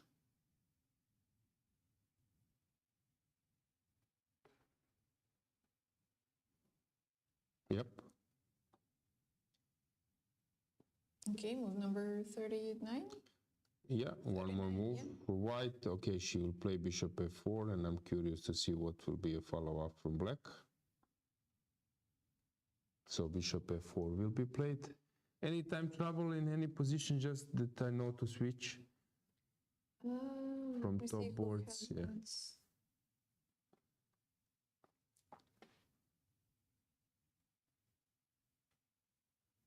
Actually, seems like all of them. No, we're following this one. Mm-hmm. Lanyao versus Bojen. Which move is that? Let's see, probably just around 37. Okay, I can check that one. So I expect that they play here bishop f4. So where is that game? Wow, yeah, okay. What's going on here? Is stuck or no? No, I think the move was just made. We have. Yeah, it's stuck. Okay, anyway, I think we can go back to the are previous now one. out of the time trouble zone, since here we will get a move. d4 was played. I don't know, bishop f4, I guess some move stuck. Okay, let's make a recap. Let's check from the upper boards. So here this game is gone. That one, Marina is just winning, but she's trying to play slowly, not to get into complications. Salom, Melia, yeah, the worst is over for black. It will be a draw. Then we have Olga. What's going on here? It's very hard position to get it right, but this one is controlling this square, and that one is controlling that. This one is controlling that square, so it's just probably winning for black. Seems to be that Lela is just winning. But if you can recall, Dragan, I think it was in Petrova, she just blundered a rook in one. She placed a rook on a attack square, so it's always possible to make make a painful blunder. What's going on here? That was the position with this bishop h4. Very beautiful move. Then she controlled. Okay, so she allowed queen f3. Very interesting play to take on f5. Super strong play by Alojzije. h3. Very inspired.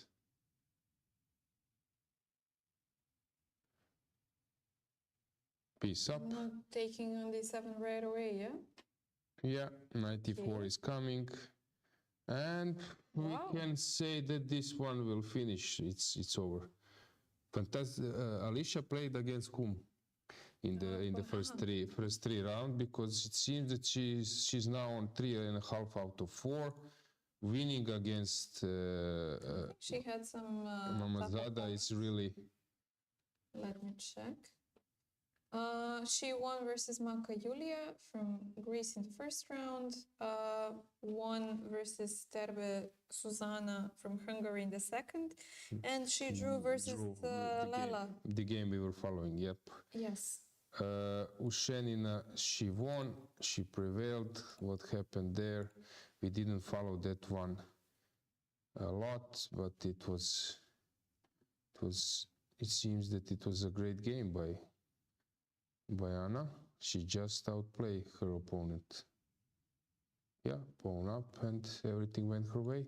Very nice win. I just got the confirmation that the result on board number 17 is correct. So Yuliia Osmak has definitely lost even today. I guess that she was still shipped from the lost yesterday. From yesterday's round from Cologne Claudia. So let's see this draw.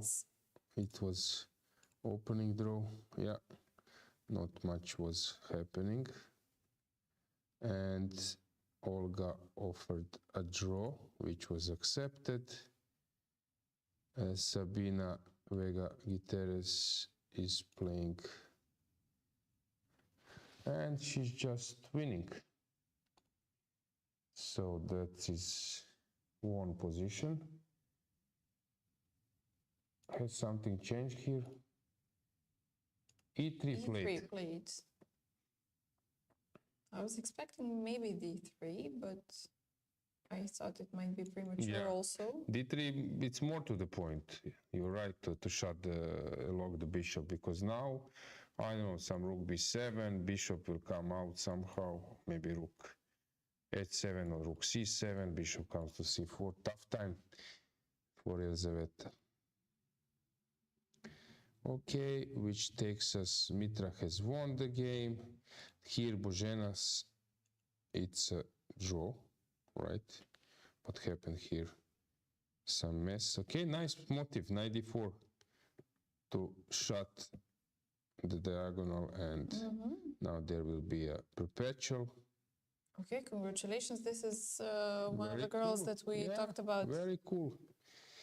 So Toncheva lost, Bulmaga won, Krasteva, what's going on in her game? So she's out of the... Oh, black exchanged the queens, which is a bit strange, but okay. Now it's like dream position. You play f3, you keep the rook, king f2, g4. It's when white is much, much better. So she's having a promising position. Bella made a draw. Khotenashvili, which is a bit surprising. It seems that, yeah, something went wrong for her. Maybe from the beginning. Yeah. Socko Monika, she lost the game. Elina lost. Lost? Okay. What happened? We went around here somewhere. Ah, yeah, we said that this is another interesting game to follow in the time travel. Okay, it's tough.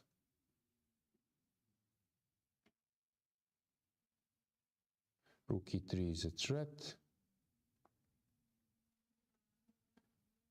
She just blundered the piece. And another one. Oof, tragical. Oof. Tragical. She could have just moved the bishop somewhere. No, but right? it's already tough. I think after if first one, if she moves somewhere, but where? This one is hanging, and here rook e3, bishop no, d5. it's protected. Yeah.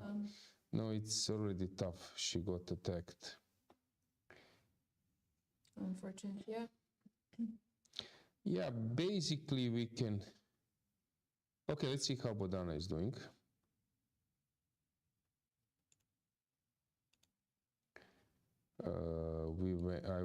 I was following this with Zurab around here. Queen d5 seemed like a mistake, which was exploited by Anastasia.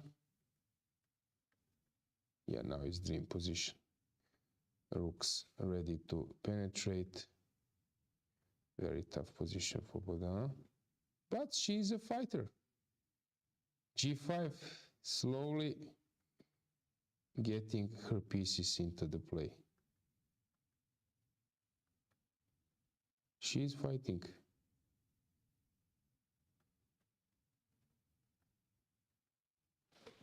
Yeah, but probably, okay, let's check. So you probably take, I go king e6, you push, I take. Can you move on? I want to get my king closer, I guess, yeah. Okay, now probably you need to wait. You wait, I come with the king, you wait. I come with the king, you wait, I go here. Yeah, it's lost. Okay, so it seems that she's On the verge of her first loss in the tournament. Yeah. Okay, maybe we should make a break and then we'll come soon. Yeah, guys, see you soon.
Okay, guys, we are back. With me is Grandmaster Natalia Zhukova. Congratulations and welcome. Thank you. Thank you. So Hello. today's game was, I think, very interesting, and you're quite happy, right?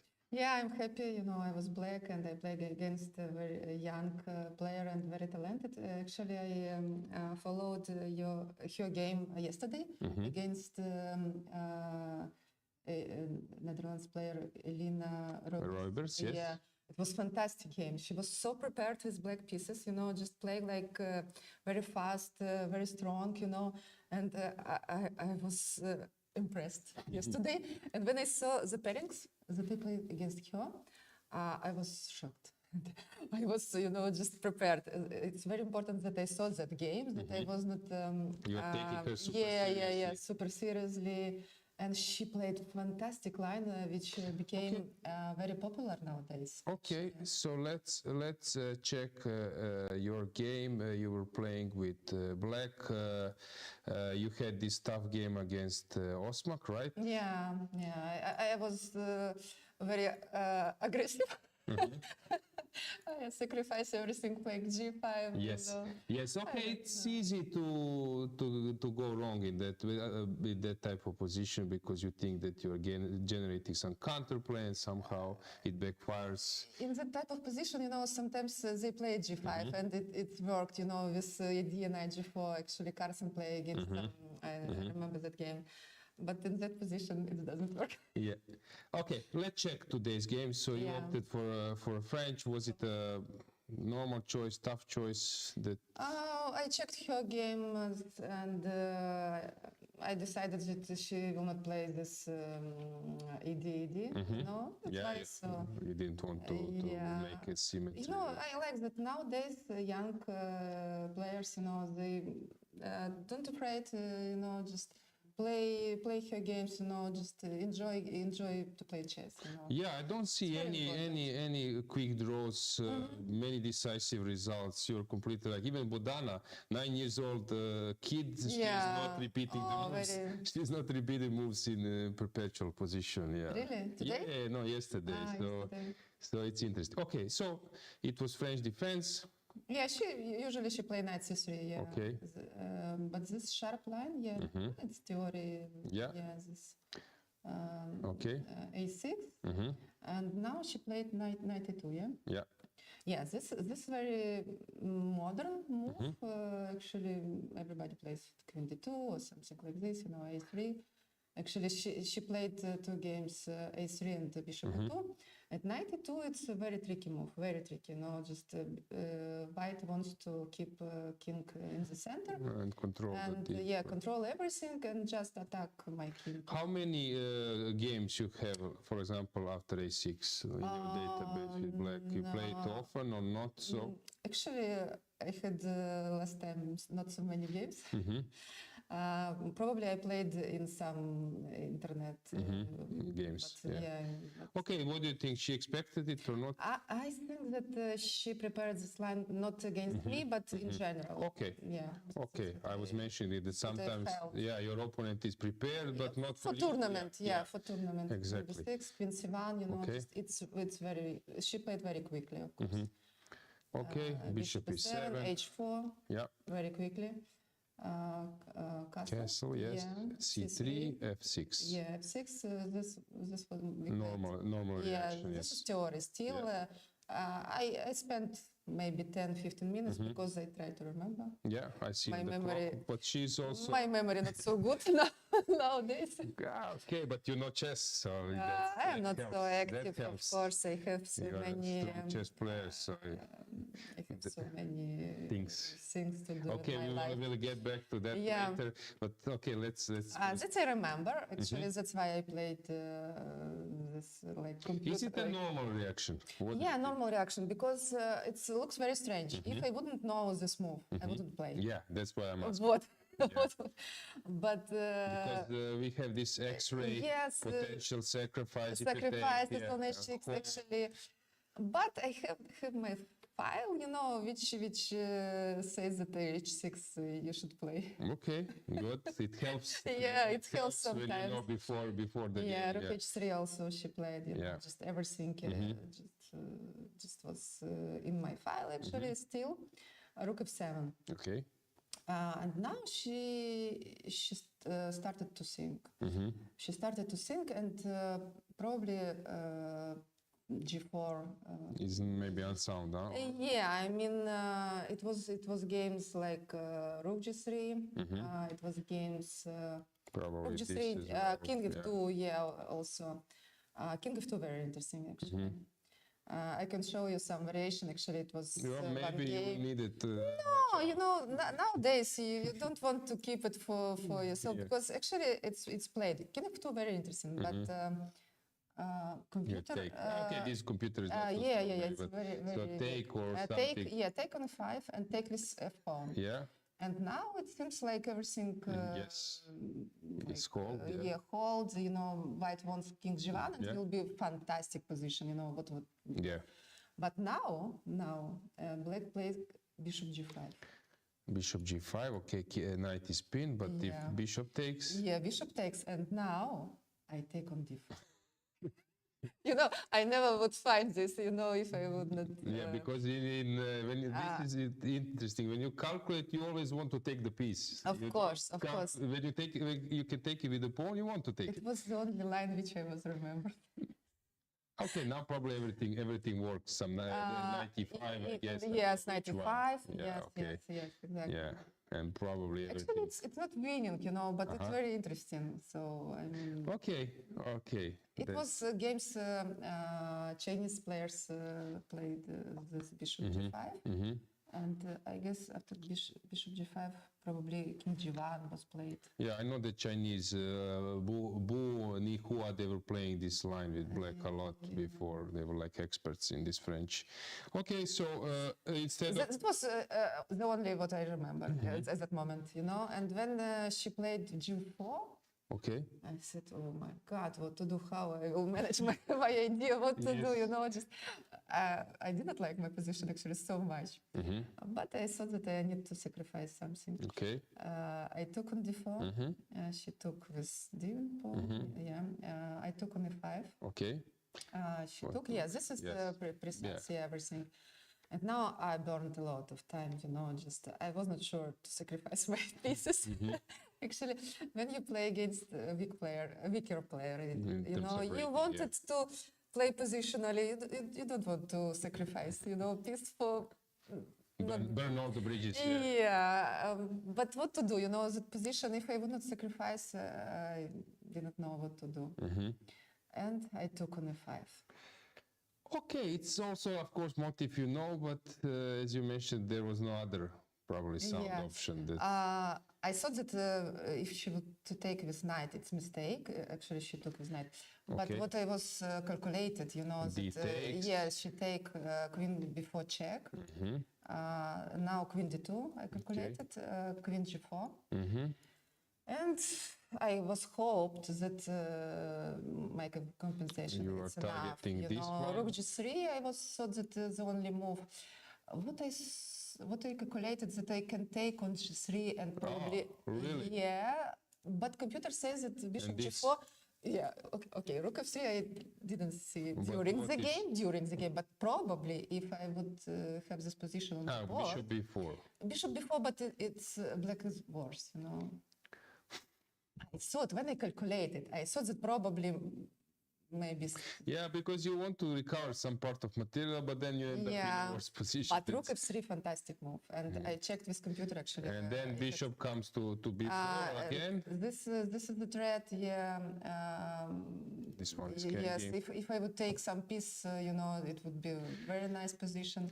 So probably, if I would have this position on the board... No, but you will find it, yeah. I'm pretty sure. I hope. Yeah, I'm pretty So sure. that was I calculated till queen g4. Okay, I understand that it burned. She took with... I burned a lot of time. Actually, at that moment, I had about 20 minutes left, you know, and probably 20 moves left.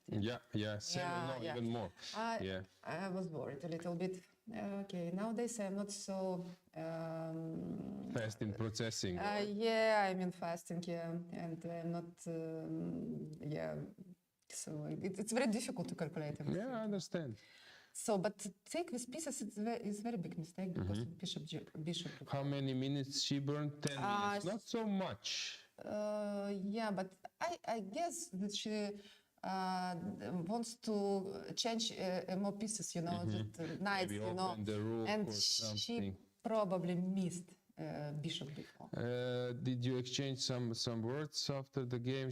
Maybe some comment? No, she was so disappointed, you know, yeah. Okay, to hear why she took what was her, I would say... Usually you want to change a lot of pieces, you know, but now it's bishop before. Okay. Before check, and you don't have a good square, you know, because king. Bishop d2, queen f2, also knight c3, you should play. Yeah. The only move, knight c3 and d4, and now everything comes. Now I was very happy with my position. You're recovering the material, king is unsafe. Actually, today there was a big loss by Socko Monika. Her king left in the center, and suddenly everything. It's very difficult to play with king in the center, you know. I mean, psychologically. You took on e3. I took, and I found this bishop e7, which is good idea. Yeah, it's not easy to go back. Yeah, to with go pieces. back. It took 5 or 6 minutes actually, but when I saw this, I was so What happy. was your other candidate? Let's say Bishop B7. No, I thought before the take on E3, you know, my candidate, I thought Bishop C3 to take here. Bishop C3 and yeah, take And then this, on it. yeah, take here, but it's not so. So Maybe good. trying to come here. Because I after thought that this knight it's protect her king, you know, and if not bishop e7, probably if she managed to castle long, that wasn't so. Yeah, and now so Bishop clear. comes to G5, Yeah. finally to this G5. Yeah, and g5, h4, you know, all of these moves, and the check on h4, and Knight G3. actually there is no move. King e2, if she play king Yes. e2, I thought bishop d7. And Bishop And comes even to, let's say a4, even bishop a4. Ah, really? Even, yeah. Oh, yeah, and Queen B5. Yeah. Okay, that's nice. No, It's not necessarily, but it's a lot of tactics here. so, and then Knight G3, Knight g5, bishop g5. and that was it. It's Okay, so it's nice. like 23 moves. Yeah, but it was not so easy. Yeah, I mean, it looks like, but you know, just position was so sharp and. Yeah, engines probably cannot tell much about this game, but you who played, you Yeah. had something more to say. Okay, Accuracy, yeah. Yes. I told you that accuracy it's about 99%. great. Okay, so what do you think where engine has found this 1%? I don't know where is this found. Where was maybe some small inaccuracy from his point of view. How do you find Rhodes first time here? Not first time. Second, we played European Club Cup in 2013, and I joined that time, you know, and I joined now. Good organization, good playing hall, you know. Just we have space, you know. That's very important when you have about 200 players, you know, to have the space.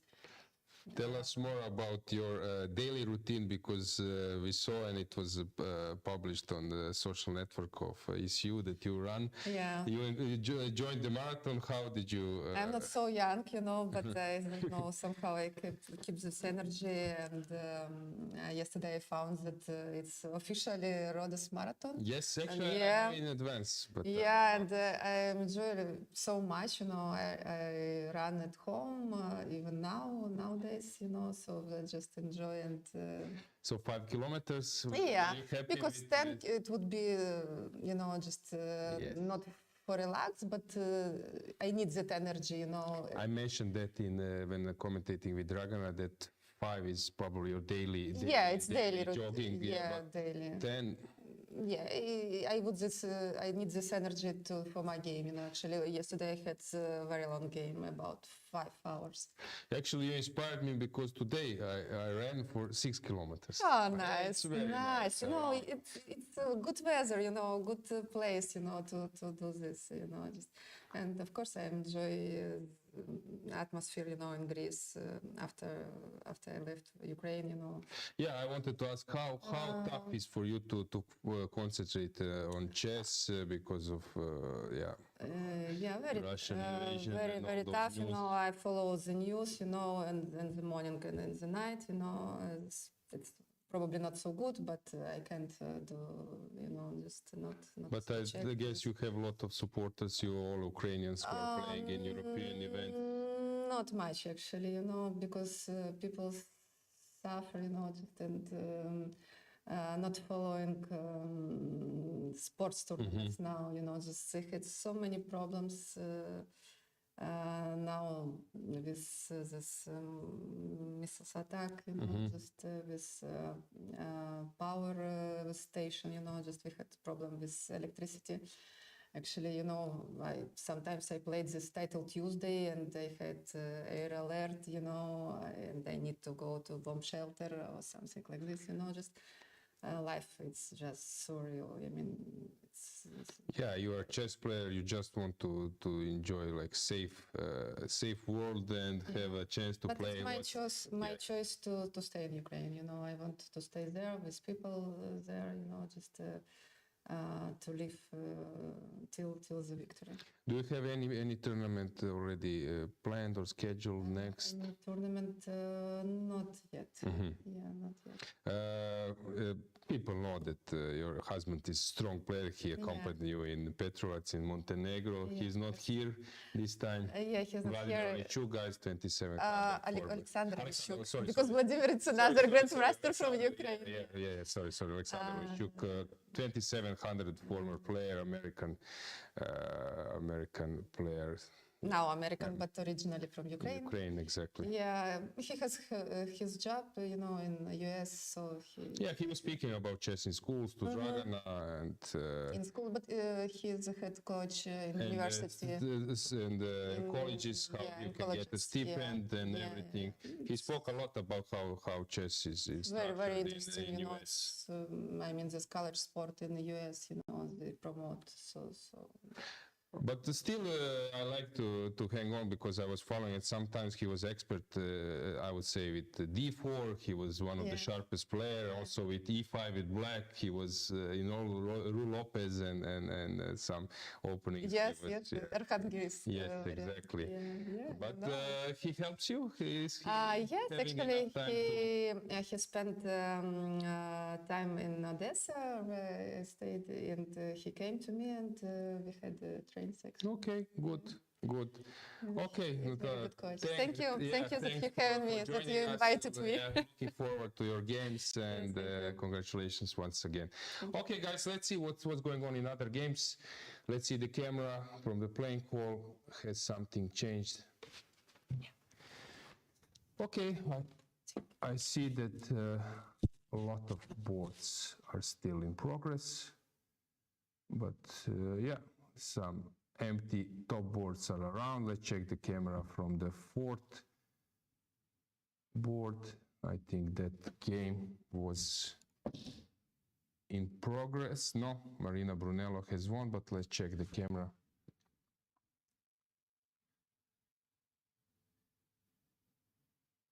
No, the game is over, so we can check what happened. Dragana is back with us. Let's check the board, what's going on there. So, what was going on there? Yeah, King was safe, and it was easy to convert, no problems for Marina. Actually, very convincingly she won. Yes, true. Especially after Marsel has finished yesterday so quickly, I would still have not be 100% sure when going to the game, having in mind, back of my mind that somebody has won so easily, that gives you the impression that they're very good prepared for this tournament in general. So, just taking more cautious when coming into the game. So this means, I think, a lot. And we will see Marina in the top boards tomorrow. Looking forward to this. Yeah, let's see other games. Any remark from your side today? Actually, I enjoyed this interview very much. It's, of course, I always say this, that it's always nice to see a player's point of view, but even this thing that the players do not have much ego and they do not want to keep everything for themselves. They've played something, or even this Queen of Two line that didn't occur on the board, but Natalia was kind enough to share this with us, not gatekeeping that knowledge, just wanting to help the viewers. Yeah, King at F2 and then sacrifice. King F2, that the line that we saw. So I'm very happy, blessed to be hearing all of this analysis. Let's check the game still in progress. So the first 5 boards are over. On the 6th board, Lela was just winning, but she's spending some time to convert. Hang on. What's going on here? H4, Bishop D7. Deflection. Okay. Bishop b7, knight e2. So many pawns, but not easy to say. Has something went wrong around here? Maybe she was too greedy. Maybe this bishop e3 was not necessary. It's hard really to grasp the logic behind, but bishop d7 is a nice touch from white. But it's not so strange because when you're lost, you're trying to find some salvation motive, and people who are in worse position, lost position, do tend to see more tactics sometimes than players who are having a better position converting, because as I said, you're fighting for your life. So I'm not surprised this bishop d7 was found by Olha. Okay, unclear position. And we have still one very interesting game going on, but seems like white is winning, if it's not finished already. Diamante.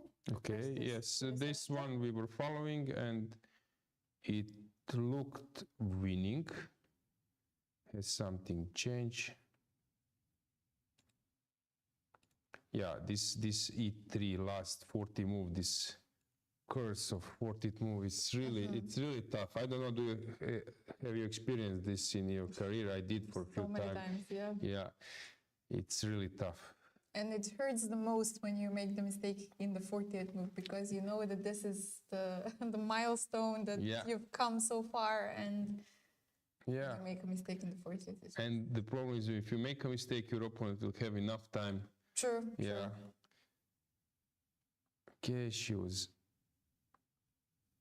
Yeah, just a mating net. Bishop c4 comes. That's it. I think we can expect resignation there. If d3 was played instead of e3, I think it's a draw.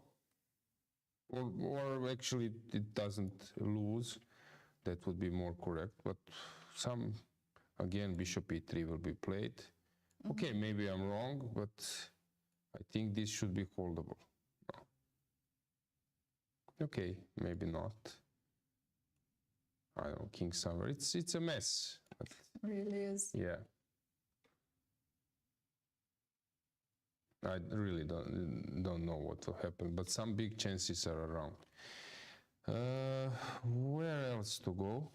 What is Bozena doing? Because she... Still playing. No, this should be a draw. No? Seems like it, but still not over. Okay, hang on. I thought that white will take a draw, but white sacrificed because of b pawn. I was expecting that this will end up in a draw, let's say king h2, and then that we will have perpetual. But here, suddenly I'm not sure. King f1, I underestimated that white can give up whole king side. Okay, still white has his own, her own pawn. So if you, let's say, go this, I push, you push, I push, and you cannot play queen b7, b7 is because of queen f3. Okay, we will follow this one. Is it possible that black even turns the tables completely? And we have Natalia Buxa still playing. Okay, let's see how Monika lost her game, because so it was opening, these things are known. Okay, it's not her style, this f4.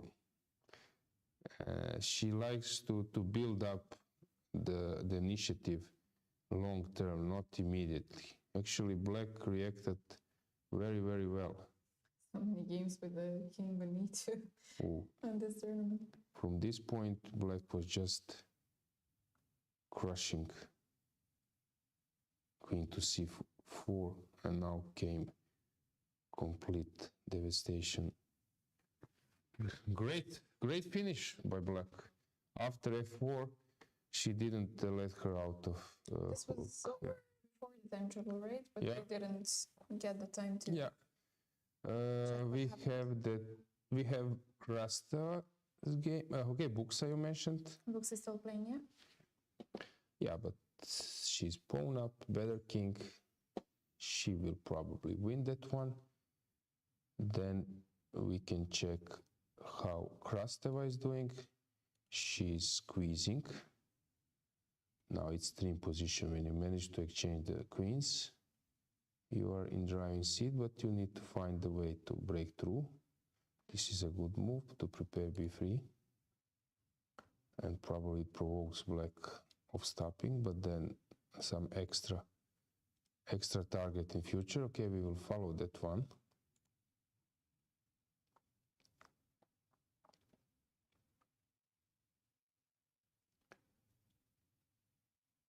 Savina against Bodana. What's going on there? We left around here, and actually she took the course I mentioned. You predicted, yeah, completely. And I said this is lost, and probably it is, yeah.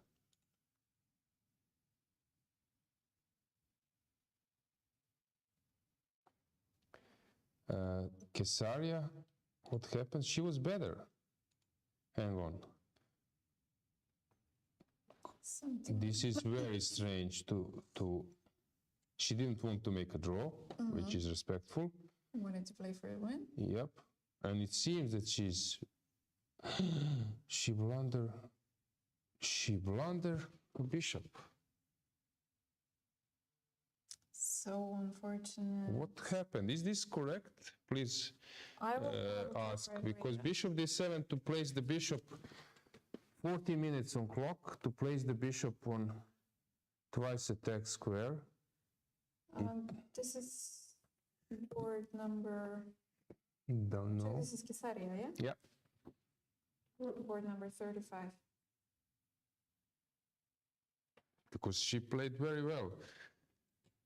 I don't believe that she just blundered. Maybe maybe she The bishop was previously in c6? Yeah.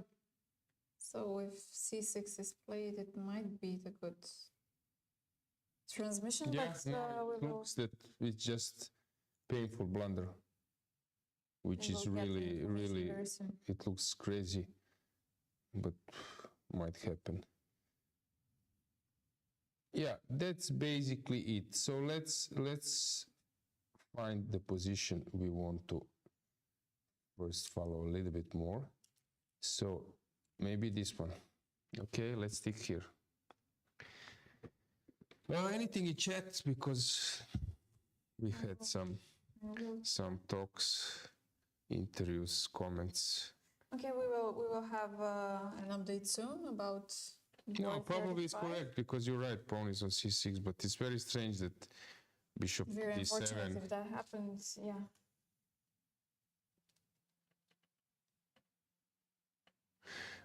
I noticed that Lela Javakhishvili is having sometimes really crazy games.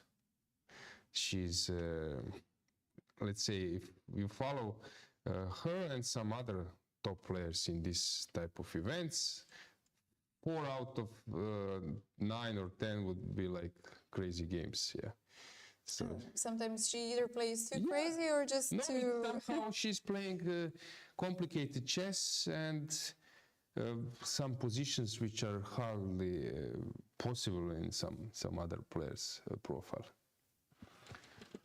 Yeah, we have some greetings in the chat. Greetings back, guys. And yes, we've mentioned this yesterday. You mentioned it on the stream today as well. Natalia ran 5 kilometers, not the full marathon, but still, considering that this is prior to a round, it really is respectful. Yeah, I'm a bit tired. My legs hurt me for 6 kilometers, which is not a big deal. Yeah, but I can believe that you need to play as well. But admit good. it, you planned to call Zhukova today to the studio. That's why you ran 6 kilometers. You have one more. Yeah, but my pace was not so good, so I was super slow, like 40 minutes or something, a little bit less. Okay, a few more days Yeah. to go. Yeah. Yeah, I was running Zagreb. There is some kind of advent run, and I think 5 kilometers I ran in 23 minutes, which is not bad. And it's winter. Yeah. Honestly, I have no idea. Because I'm not a runner, I have no idea what pace is good or not. What's your? Actually, I can do anything. It's bad to say I can do anything, but I prefer anything with a ball. So running around with some kind of ball is good. But if I have to run a straight line for some consecutive time, somehow it doesn't go into my mind and my body is just against it. So which is your favorite sport except chess? I don't know. I haven't been actually much active lately. Some hiking maybe, or some long distance walking, something like that I did in some previous time. But since I finished high school, I don't remember playing any basketball or volleyball or tennis, or whichever since then. So yeah, I'm not the best example, to be honest. Fair enough. Fair enough, right? Yeah, I'm thinking what's going on in this position, this crazy, really, where I some positions or some games I can just see the first get the first picture and grasp it quite quickly, but here I need to take part of the board first. Okay, let's consider what's going on in this part. And now I'm trying to grasp what will happen in future. Will it be H3 or G3? Then I need to grasp what will happen in this part. This is something around B5, B6, and then in this one. So it's really hard to connect everything. It's like a puzzle. Really, But once you get all of the pieces connected, then I need to start again. Yeah, to recheck the first thing. yeah. I like the sentence our grandmaster Trajko Nedev used to say, like, everything is written on the board. You just know how to read it. It sounds so simple, and of course we've always known this, but somehow when he said it, it's like, wow, really, it's... Yeah, that means so that you shouldn't be afraid of like some kind of uncertainty, that if you dig hard, you need to have confidence that it's possible to break through. Chess looks super complicated, but as you said, answers are on the board. You're not right, it's all simple, it's all written. Outside the board, so Yeah. you are the one deciding. So this is, I would say, the conclusion. Yeah, really, I'm confused. What would I? Okay, from human point of view, some B5, and at some stage trying to exchange the A8 bishop is the move. So I will start with this. So my idea is to play bishop C6. So how do you stop it? Okay, you maybe don't need. It's important now that you control the F pawn. So let's say like this, because after bishop you take and then you come to A8. If this is correct, but maybe this is bad because I have 3 pawns now. Yeah, I can end up with a rook up, Such a great which I'm not sure that also wins, but I guess it's won. I don't know, some D4 now, or king comes up. I'm not even sure that this is lost, but because I have like 4 pawns, which means that if I'm rook down, I'm only pawn down. Yeah. But somehow so hard to evaluate. You need to do so much of calculation. Yeah, B5 played as expected. This is what logic say. My asset is A pawn and F pawn. F pawn I cannot promote, so I can help in promoting the A pawn, and then bishop C6 is a reasonable way to go. Do you have time for some D4, or is it too... Yeah, but bishop C6 will come, and then to push D3. Yeah, okay, again you will be a pawn, be a rook down, but you will be maybe a little bit more active. Oof, crazy. Right. Okay, let's have a full view of playing call. let me see, where is that action? Which board is this? Lela, let me check. Where is she playing? Yeah. Actually, I remember seeing her. This is board number 6, and guys, this is the in the second row. The hidden one. closest to Okay, the which game is this? This is Buksa's game?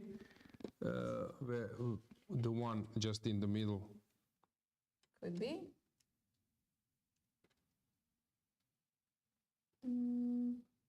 Or not. I don't think so. Oh, but we have 2 games that have just finished. Right now? But yeah.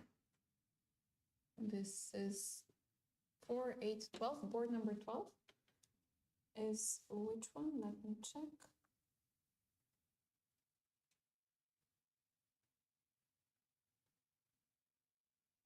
Zimina versus Kielbasa. Is that it? I guess so. No, that's a draw, but that was a draw like for it a was- long, okay, so so maybe I'm like miscalculated. lagging, yeah.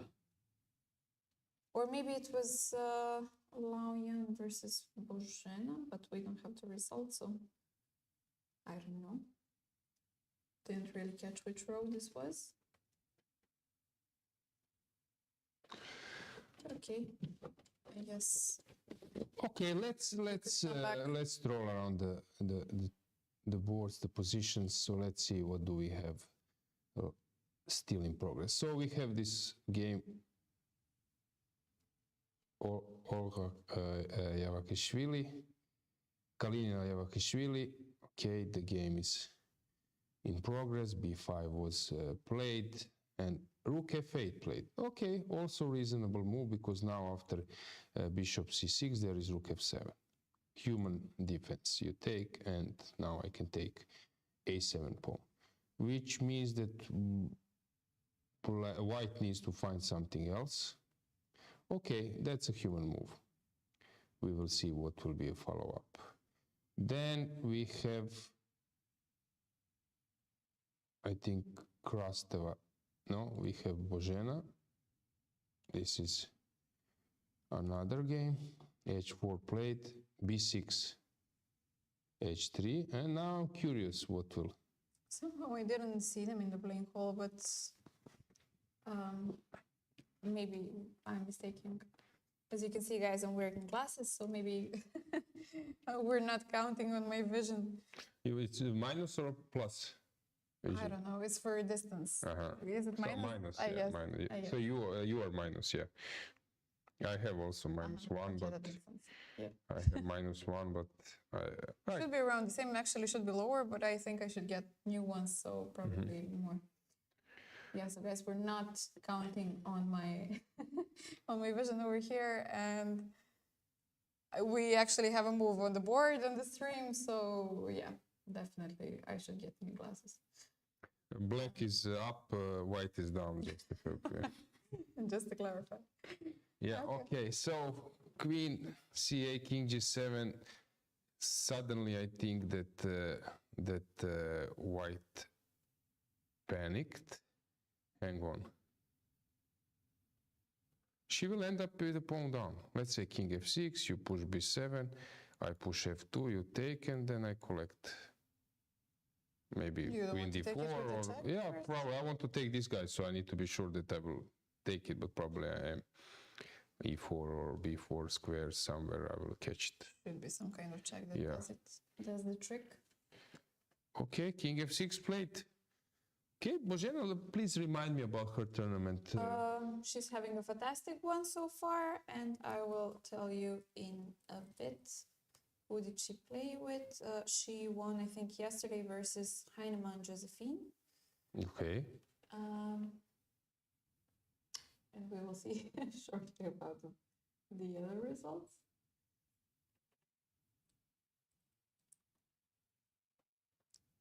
Yeah, she won yesterday versus Josephine Heinemann. Then she won versus Yuliia Osmak.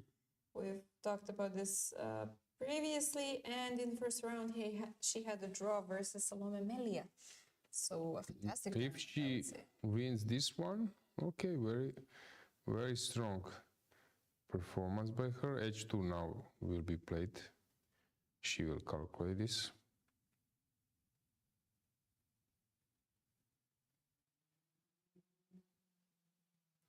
Wow, I'm really impressed. This, I'm seeing little girls, and I feel like this is underestimation And for remind them. me about her age. 13, maybe she's not even 13 years Can old you yet. check maybe her results or something? Has she maybe won Could be. some event? be. Her title is Woman Candidate master. Master. Okay.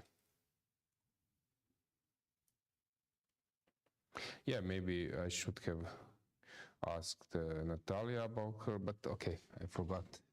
I forgot a lot of things actually. I even mixed it. Of course, I know Alexander. I don't know by Vladimir because I know Vladimir as well. Of course, Ukrainian grandmaster. So I mixed a lot of things.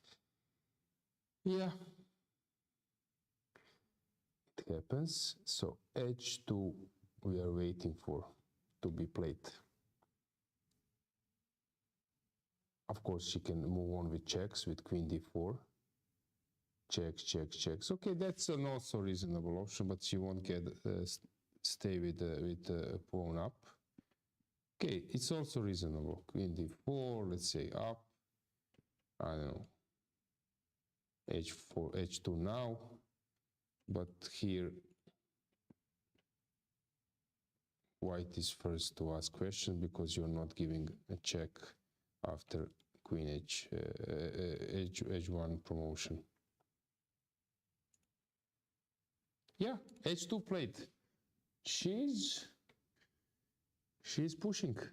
H2 words. Yeah. Awesome. Okay. Tough time for Lan.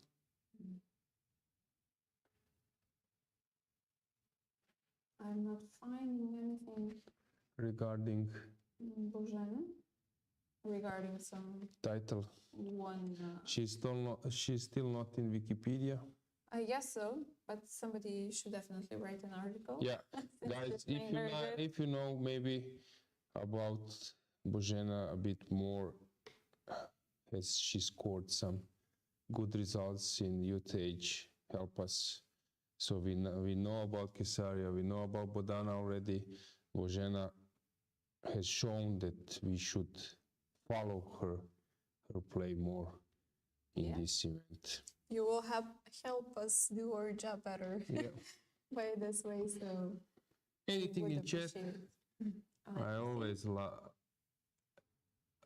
to check her. Nothing new. No. Okay.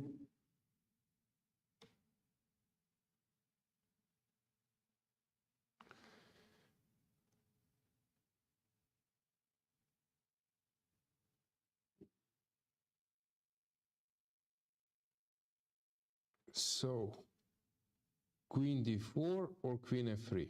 What do you think? If we have good calculation skills, then Queen D4. But Fair enough, yeah. okay, let's try to see. Queen D4. Okay, so white needs to step on the square where it's not Queen B4 or Queen E4. That means only C1. But on C1 I have King, Queen A1 and collect this one. So basically not so hard. Wait, Queen D4, Queen D2. Okay, Queen. That's maybe bother her. Maybe if we give a check on A1.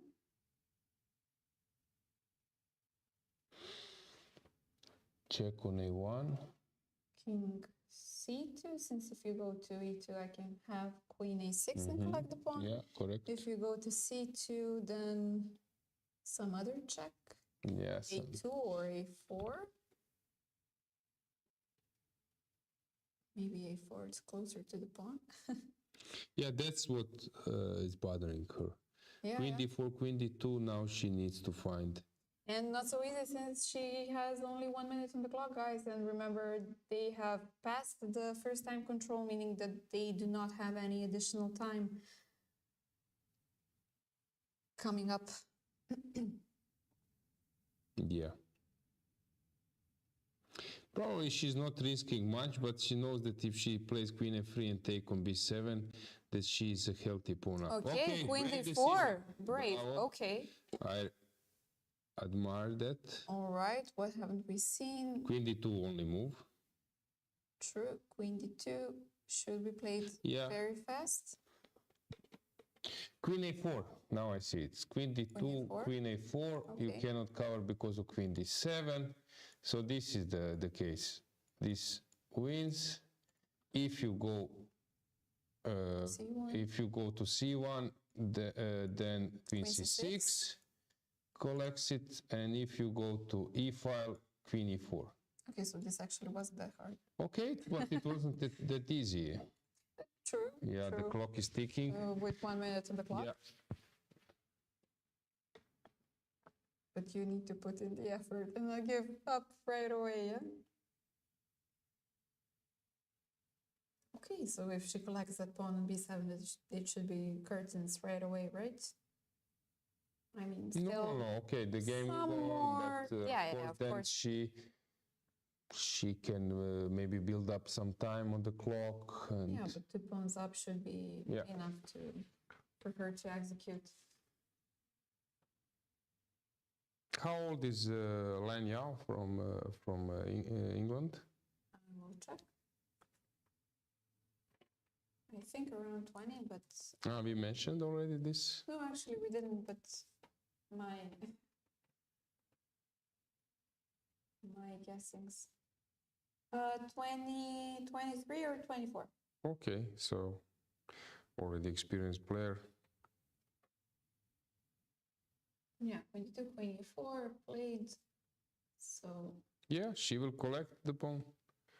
Basically, it's obvious now. Any game finished we were following? Lela is still playing, Okay. but the rook ended up on c6. Yeah, rook a6. That's No, that. c6. Rook a6 and then rook c6. That, Yeah. that's not so Okay, but surprising. okay. Buksa has won in the meantime. What is the result that we didn't have? We've mentioned already that Bella Khotenashvili has drawn her game previously. The other results we did have previously.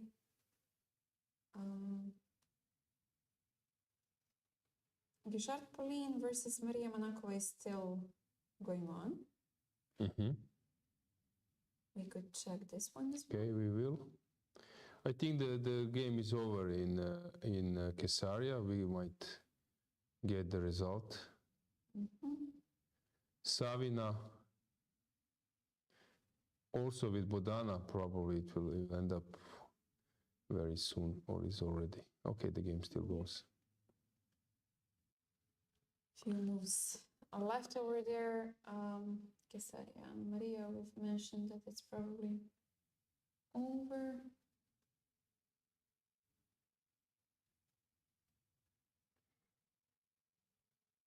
Yeah. Okay, here we will have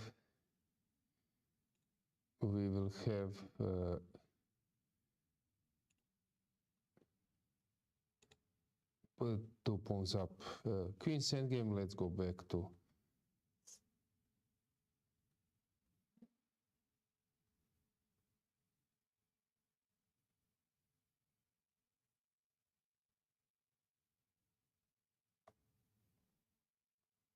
No, I spotted. So why was mistake? I was thinking engine said that this is a mistake. So a8, you must take with the bishop. Rook a6. I'm threatening this rook e6. Probably d4 only move, and takes. You take with the bishop. Rook e6, rook e8 wins. It's not easy at all, but it was possible maybe somehow to figure it out. Now, maybe what will happen? Okay, we will stay here, but just briefly, I will recheck the games, other games in progress. So this one is 2 pawns up. It's obvious now. Krasteva is increasing her advantage, but the game is to follow it. Pauline, we didn't even follow this one. Who is better? Who is better here? Maybe black is better. Probably black is better because king is safe behind the pawn. Okay, so that means that we need to follow Krasteva. This queen's endgame will go on forever, so it's not important to follow it immediately. So Krasteva and against Huang Trang and Javakhishvili. This is actually an interesting position, no? Yeah, it is. It is. But it has some drawing tendencies, so here it's like a bigger mess. And just once again to check what's going on in Beloslava's game. I miss, where is it? And go on. I found it. Okay, here a little bit more calmer. So Lela's game is the one to follow. Rook c5. So let me think. King d6.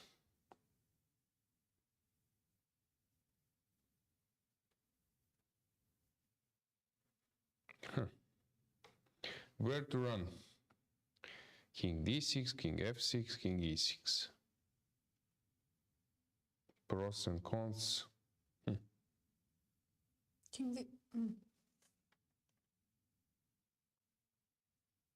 Anyway, I will drop the bishop. So rook c8 wins the bishop, but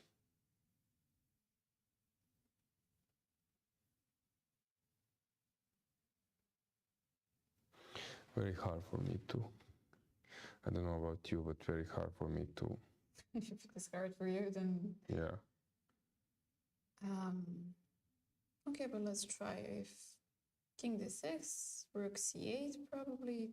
I guess I have to move the bishop to d5. a8, we take. And what, some d3 maybe, or c3? Yeah.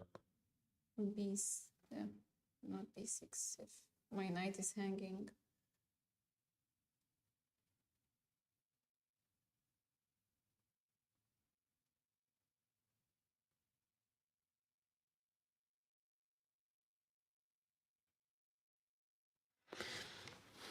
Not easy at all, huh? Okay, if it's not easy for us in the studio, how it is for them on the board. It definitely is a complete mess. And I guess it's important to understand the finesse, where to put away the king.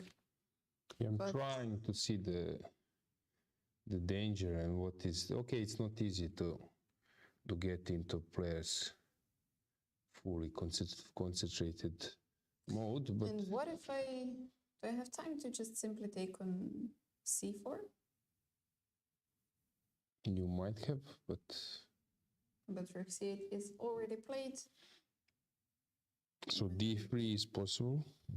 Yeah. d3, yeah, knight c3, okay. It's possible to take on a7 and come to d4, but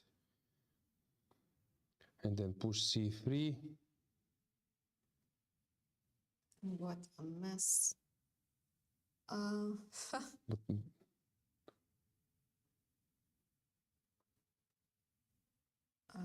yeah, but these are the games, Villa. Yeah, of course. Yeah, because you cannot. Guys, you noticed yesterday. It's okay with tangents. It was quite easy, Caruana with Nepo, but to fight with the passer, opponent's passer, H pawn, and V king, to fight against those two things combined, it's not strange because I think Caruana played really great. That bishop d7 he found and some other things brilliantly, but later it's understandable because basically when you are winning, you know that you're winning, you want to control. You want to control the game. You want to get it not simplify, but not to get some uncertain things. And Nepo easily created it, and Engis, as I said, will also easily fight in this position. But for human, it's horrible, because at some stage you can give check. When? What is the correct moment? Yeah. And every time you need to calculate this check, maybe an option for you. Horrible position. It just sucks your whole energy.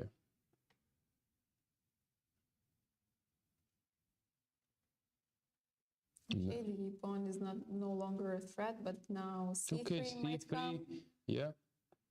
You exchange, you take on c3. Probably you should take, I guess, unless I'm missing something. c2 is coming, which C2, rook c8. okay, you can do it later. So you can start with rook c8 and then move your knight somewhere. So let's say rook c8. Probably the knight c3 is also an option, but rook c8, c2, or d2. I can also play d2, don't forget this, which might be... Can I don't have a way of defending this. Probably not, or maybe some Take. just Yeah, to hold, but this is not your idea, then better to take immediately. On c3 and play rook d8 and try to push b6. Bishop will come to e5 at some stage. What's going on? Okay, rook will be released at some stage. Bishop b4, rook moves. It seems like I have to take.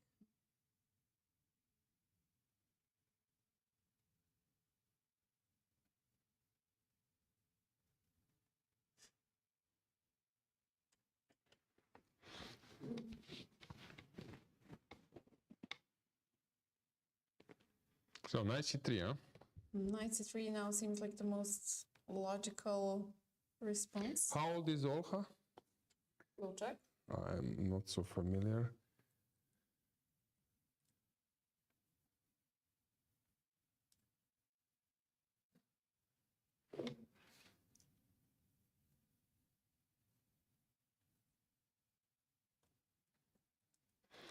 Okay, while we are waiting, let's see what are the options. Okay, there is bishop d7. Now I spot it. Also move to calculate. And then some knight, bishop g4. Okay, that's a dead draw. Bishop d7 just draws immediately. This is why I cannot find it. It's completely different name on chess results and on chess.com. On chess.com it says Olha Kalinina. On chess results it says Babi Yolga. So Olga with a G instead of an H. Interesting. Usually we just have the changed surnames, but okay, I'm guessing chess.com is a letter wrong. She's born in 1989, so not one of the teenagers, I would say. Yep. Logical if she changed her surname, yeah.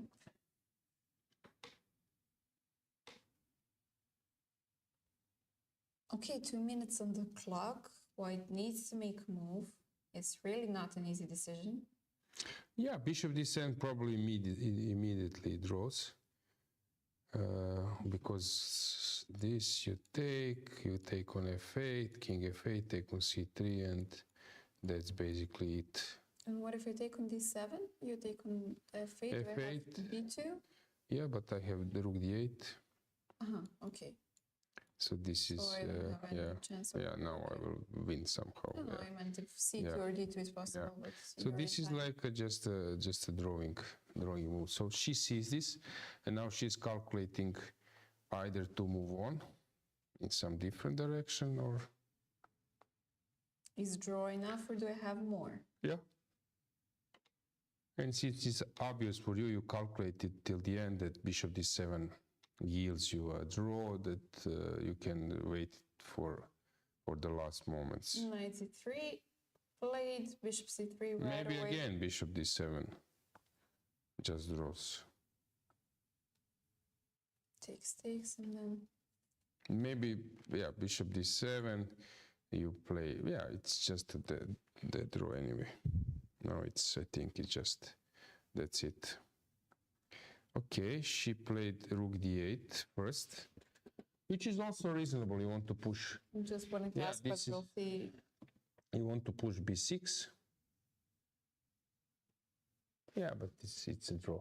And it's interesting sometimes in Lela's games, after these fireworks, things become drawish. So many crazy stuff, and then a draw. And you see the result and you think, it could have been some boring game, I will not check it, but you're missing a lot.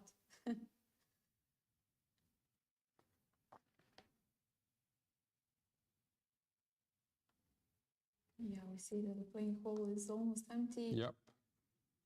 The round is almost Do we finished. have any result in other Let's games we were following? see. So we have this game, we have this Queen's Endgame in Bozena. Yeah.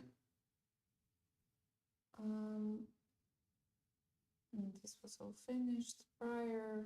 Pauline was playing. Kreskova is still playing, and Pauline versus Yeah, Monika. they are still playing.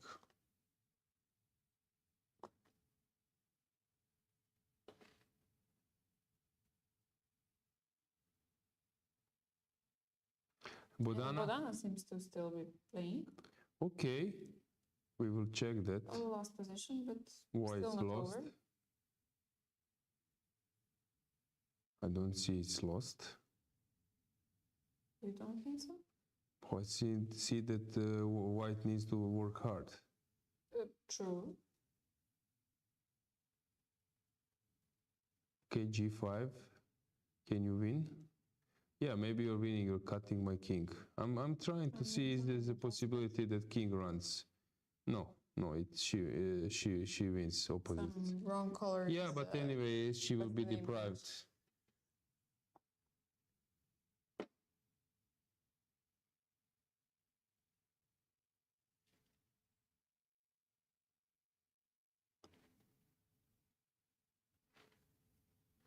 Yeah, here b6 is a main candidate move.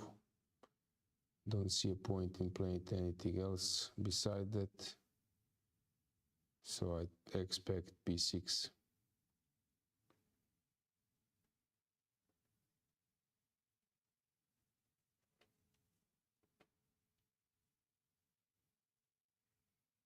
Yep. Bishop will take.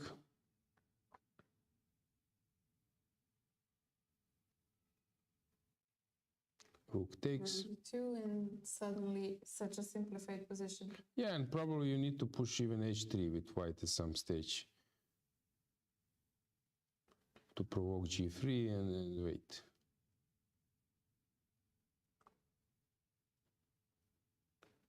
Okay, it's easy to wait in this position, I guess. Bishop b6, rook takes. Now bishop will be transferred to cover the f8 square, so bishop c5. Okay, you can wait. It should be a draw, so we can switch somewhere else and then come back if something changed. I think Bella is the first other game. Okay, that let's is check finished. this one. The Queen's Endgame. Yeah, she's just winning, but she needs to be precise. And you mentioned Krasteva against Huang Tan Trang. Okay, what happened here? So we were around here.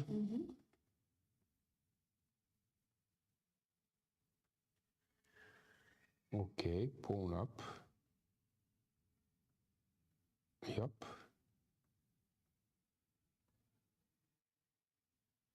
She repeated and played f5.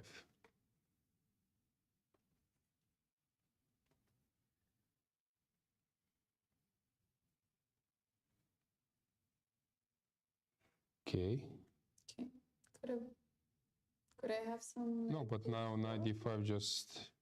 Aha, no, it's not clear. Knight d5, you run king d8, king d8, and on rook b4 you have bishop c6. So I need to sacrifice probably, which is not easy to convert, but it's obvious that white is in driving seat. Yeah, but okay, let's follow it. Knight c8 played. Not much time left.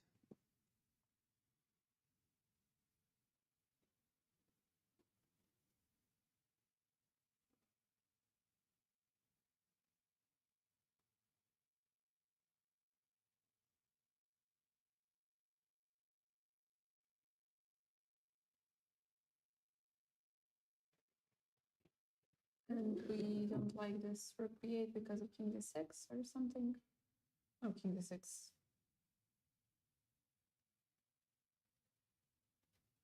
Rook b8, bishop c6, this is an issue.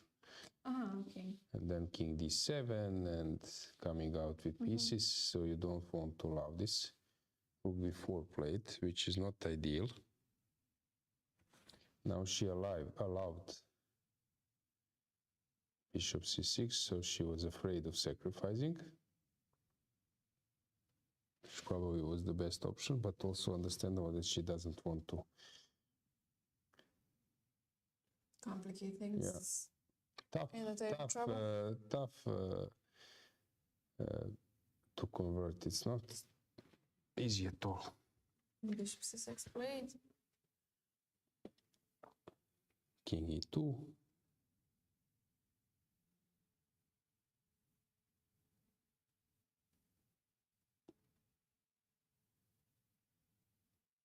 Probably king e2 looks more to the point than king g3 or king f2.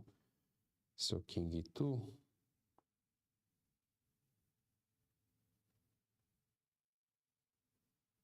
King f2.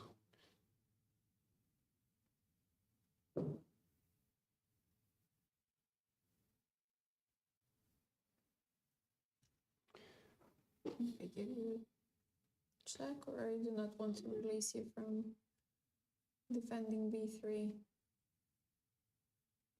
Complicated. It's Suddenly you have to go back to the first row.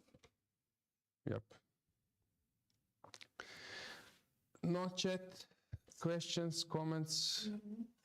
Has someone walked up?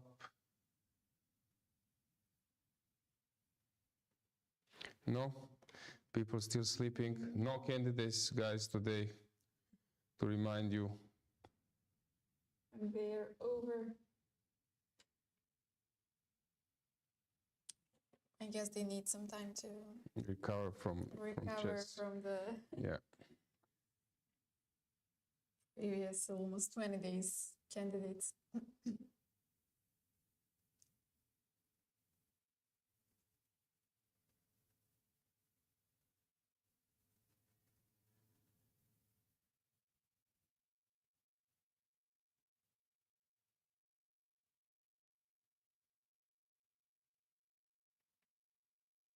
I have to mention that we have some greetings in chat from Serbian international master Miloš Stankovic. So greetings back.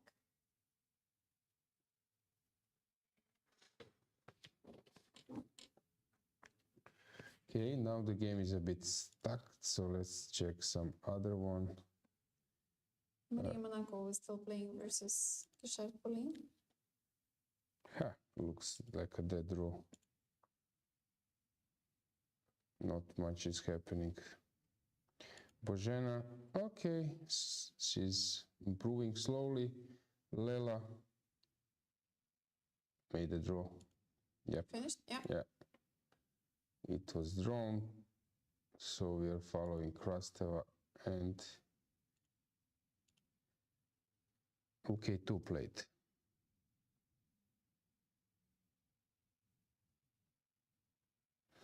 Where to put the king? King g3. A bit strange. Because she could have gone there immediately. In the first place. Mm-hmm. So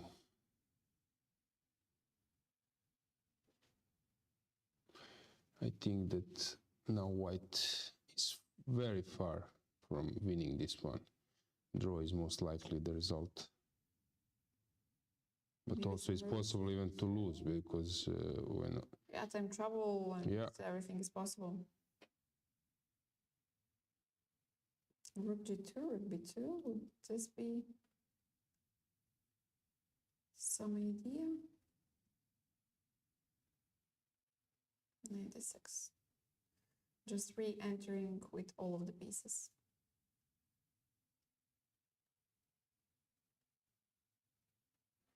Yep. Suddenly, And suddenly you have to black. calculate this. Yeah, black is 94.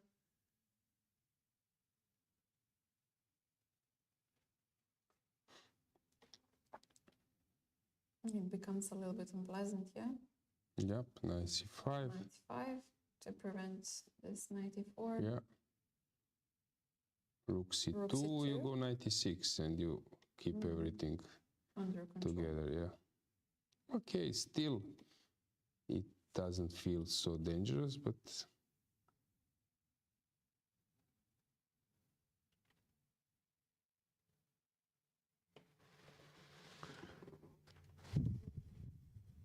okay, black also needs to clarify her intentions. Is she playing for a draw, which actually a few moves ago was a really good outcome, Mhm.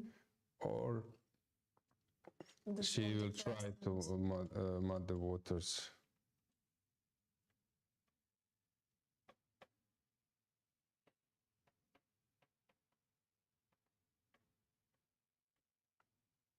Yeah, that's why I think she's thinking probably first she wants to find clear-cut drawish way and then to see is there any chance to maybe confuse her opponent, but also that takes some time.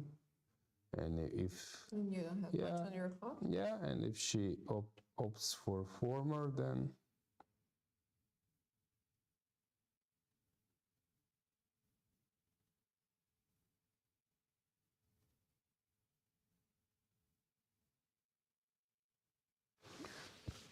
okay, thinking.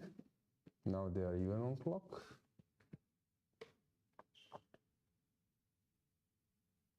I think we can expect a draw in Pauline's game. You can follow that one, so that will mean that only Božena will play.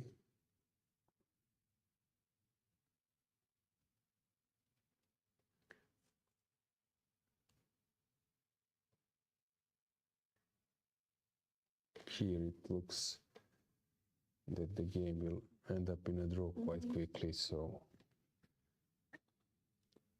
Yes, I will update. And the viewers, of course. Right, 95 plates.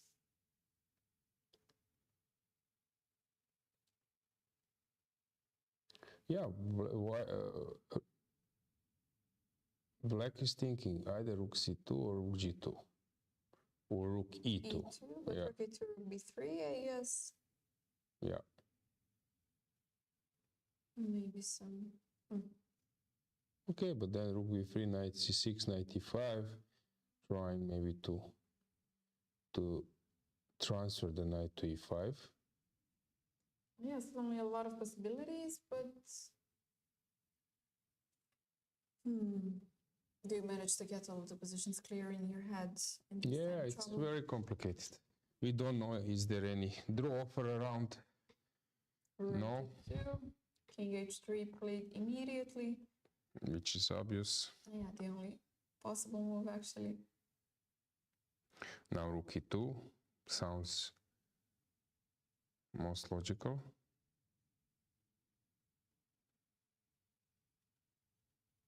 Yep. And now it's white turn. Do you defend it with rook b3, or you push e4? Isn't e4 just giving it Yes, but what to do? Probably you will lose it anyway.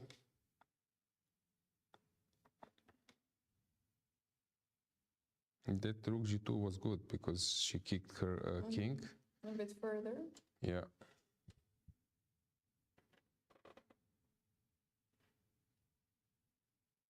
Probably e4 is best. If you're dropping a pawn, at least to exchange some. To still have some activity, yeah? Yeah, but she needs to calculate e4, bishop takes. So let's say bishop takes, knight You wanna take takes, with the knight? knight takes, and then is there anything around? But probably nothing. You need to be aware that this is just illusion. Well, here, it's now if you bring... okay, can I bring the knight? Yes, I can. Probably it's... But all of your pawns are on white. Yeah, but I have a white bishop. Yeah, I'm maybe. protecting. So I don't think it's... Rook b3 played. Okay, that's not, I think, right option. Again, e4 is needed. Without e4, you can lose this one. e4 only move. Forget about advantage you had, just liquidate. When you are under pressure, you should liquidate. I think their game is on our right. Far away, but I think that's possible. I need this better game, luck. Pauline, it goes still on, goes and on. Bozena is... Has she made some progress?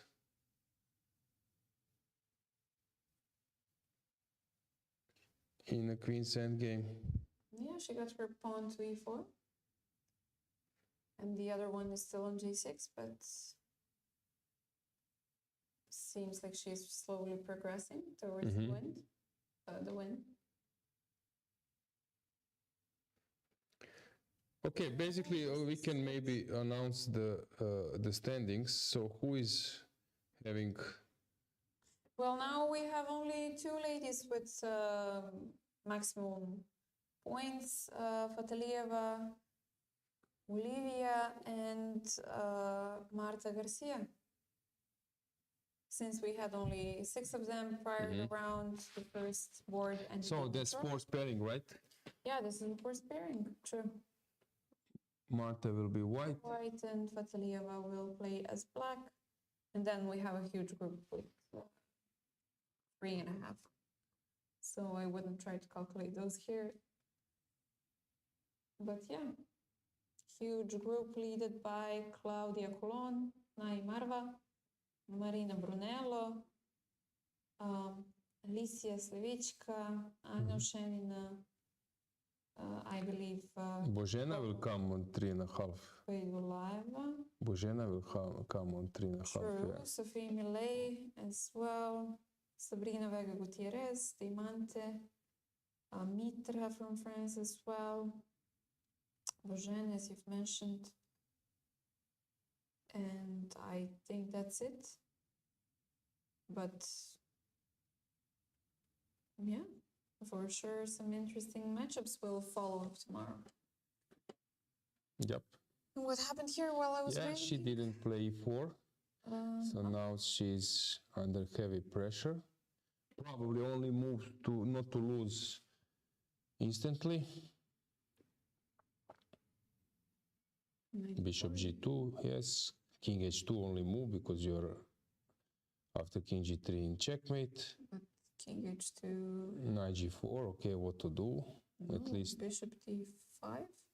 bishop d5, rook is hanging. Oh, Knight. okay. So king h2 forced, knight takes g4, king goes to g3. Okay, still, it's now lost for white probably, but black can go wrong. Knight g4 will be played. She will take the knight, the pawn. King comes to g3. Yeah, painful stuff for Krasteva because she was playing like a wonderful game, but this is typical. You need to make some kind of improvement in terms of technique to win those games.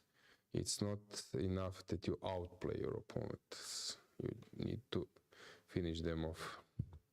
This I know also it's- said I know it's it's not tough. enough to outplay your opponent. Like, it's one of the hardest things to do to actually outplay somebody. And Yeah, but it's you need to spend energy and you need to find the new energy, and you should avoid somehow time trouble. And then when you in the perfect world, yeah. then when you recall how much time you spent unnecessary maybe before, now 2-3 minutes would be fantastic. Okay, black on 30 seconds as well. Okay, it's also tough for black since so many attack things, but knight g4 will be played. Okay, king g3 and It's rook g3. Are we rook, accepting? rook maybe. Rook d2 something or what? Rook d2 only move probably. Rook e3, rook e3, knight e3, king f2, and that will be a draw, or maybe even black can win. So we are waiting for a move. Knight g4 played the last 3 seconds. King comes to g3. g1 probably doesn't feel right. So king will come to g3, yes.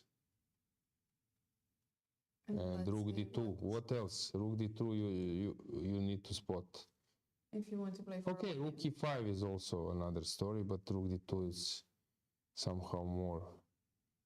It fits easier. I have knight d3, maybe rook d5 or Yes, it's Something not like clear. So rook d2 is more.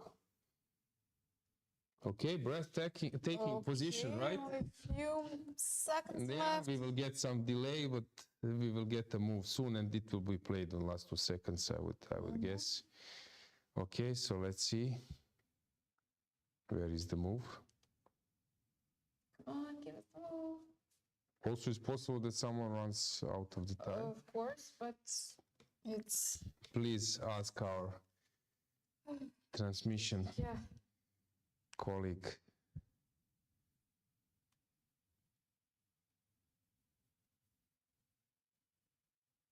So let me think. Why rook d2 was so hard?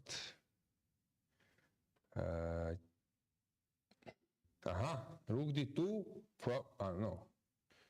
No, nothing. I was thinking some rook d3, but there is knight e5. I was thinking somehow What to. happened? I didn't. No, catch the game it. goes Rook on. d2? It was played. Yeah. Rook e3. Okay, so she went for now she's lost. King g2. This was drawn as I mentioned. It's a draw. As now, Did so you have king g2? king g2, yeah. Oh. And what is funny? Sometimes you're just outplaying your opponent, playing well, and you're close to you get winning advantage, but you missleep, and then you play like awfully, and you True, get it, and true. you get winning advantage for Again, free. yeah. Actually, basically, you were just better before. You were not winning, and suddenly.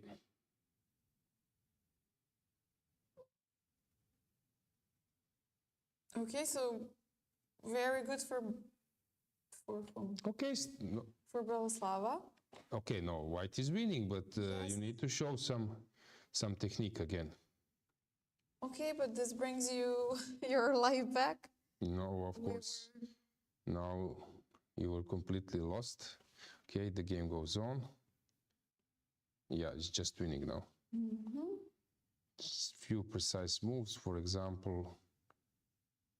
I Okay, don't but know. this is a very nice win. Reroute the knight, let's say knight b5 or knight c2. So she will win this crazy game, it seems so. which takes us to Božena's game. Has something changed there? Okay, considerable We have progress. some progress, Yeah, yeah. that's basically it. Now this pawn helps in hiding. So queen f3, I guess, king g1, and maybe some e3. Just king will come to g3 and queen to f4, and then I'm threatening this checkmate. Okay, there is a stalemate motive. Hang on. So queen e6. If I go here, Queen yeah, but h3. okay. So I need to calculate a bit. I cannot be super relaxed. How is Still Jewish, but still going on. Pauline Guichard versus Maria Monaco. still going on? Still going on. Okay, let's check And it. those are the last 3 games actually in the playing hall. I just got the info. Ah, yeah, it looks like dead draw. So which one? Okay, let's stay with Božena's game. Basically, we should follow 2, which is not easy. Here she is thinking. Now white is thinking, right? Queen h4 played. King h4. Okay, that's also good. Check. Okay. And what will be played next? King g1, forced.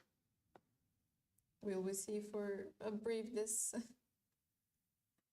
Oh, I meant that we could play Queen h3, but I should definitely look at the screen since I'm obviously blind. Queen. Yeah, no, I thought that the queen was on d7, not on d8. King h2, okay. Okay, you need to push e3 in some stage. You cannot win without it, so e3 will be played.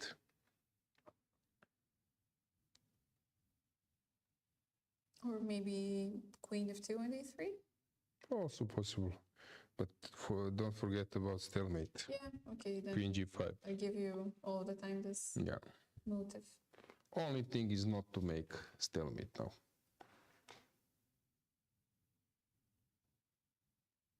King h1. Why is she giving that check? Maybe listening to me, unfortunately. No, she won't make a stalemate. She will Of give course, yeah. she will give a check. Okay, of course. And now the end is near.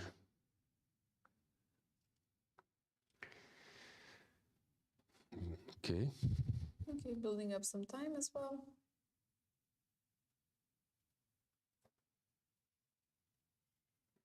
Don't get it fully, but Okay, maybe she felt like she's low on clock and she needed a few more. yeah, but Seconds you're to- also confusing yourself a bit if you have straightforward things, but I understand.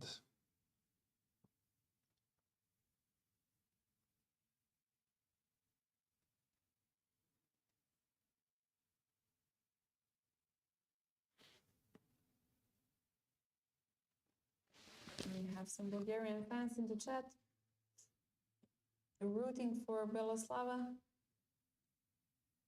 Yeah, maybe some of you don't know that she was leading the field. I think she was a point up World Junior Championship Mexico. last year, right?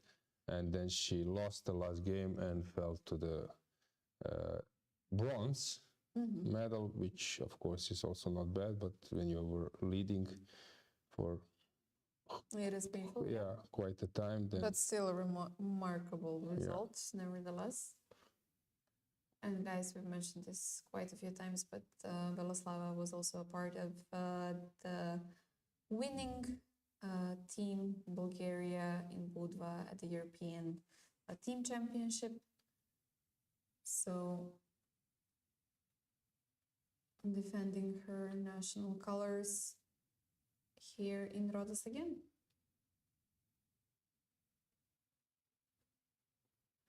okay, this e3 suddenly is not coming. I'm waiting for it. Let's check. Has something.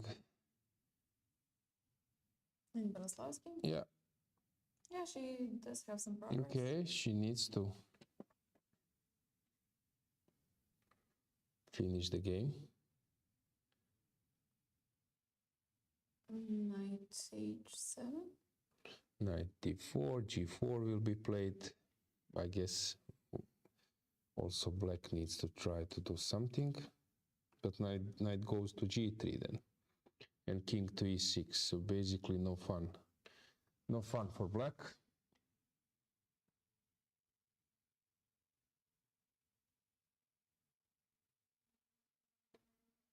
Tough game for Hontan Trang, since you were like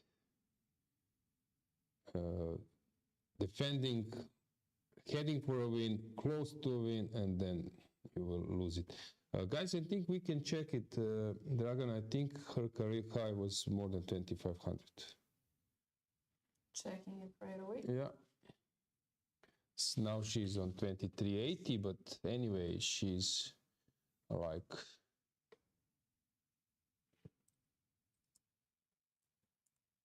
very experienced GM.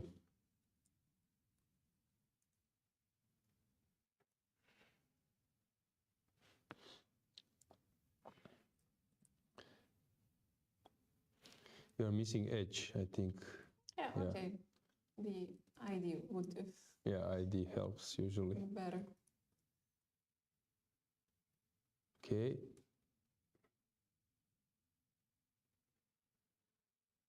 Above 25, yeah, 2511. A year? Year When was 2014. her prime? Okay, so 2013, 2014. 10 years ago.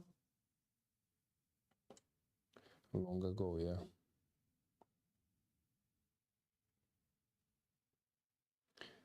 Strange decision by Beloslava. She didn't play knight e2, knight g3, since king was beautifully placed on d5. Anyway, knight e2, knight g6, and collect the pawn. So knight e2, I guess, or knight g6, also fine enough. But knight e2 looks more to the point to stop g3. Strange decision to allow it to move, but okay.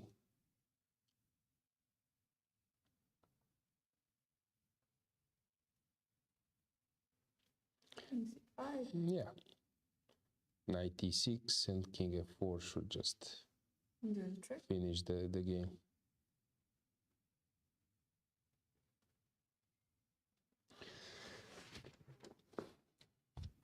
Knight e6, king f4, that's it. Yes.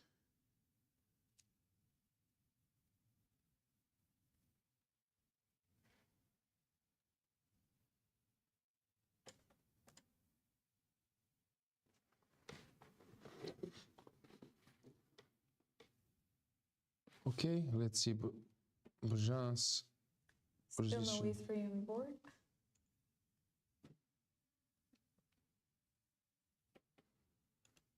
Which is okay, but at some stage you need to push your pawns. Pauline, anything Still drawish. there? And still not over. Who is pushing here? Probably black, I guess. We will get back to that one. Yeah, king f4. Here it's over. King g4. Piece up should be enough on this level, right? Yeah.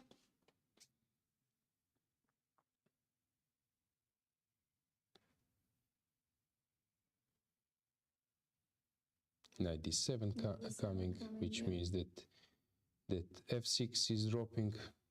And this should just be game over. Yep. Any minute You now. can follow that one when we will have final results. So let's switch. To Bojan Yep. or to Monaco. To Bojana.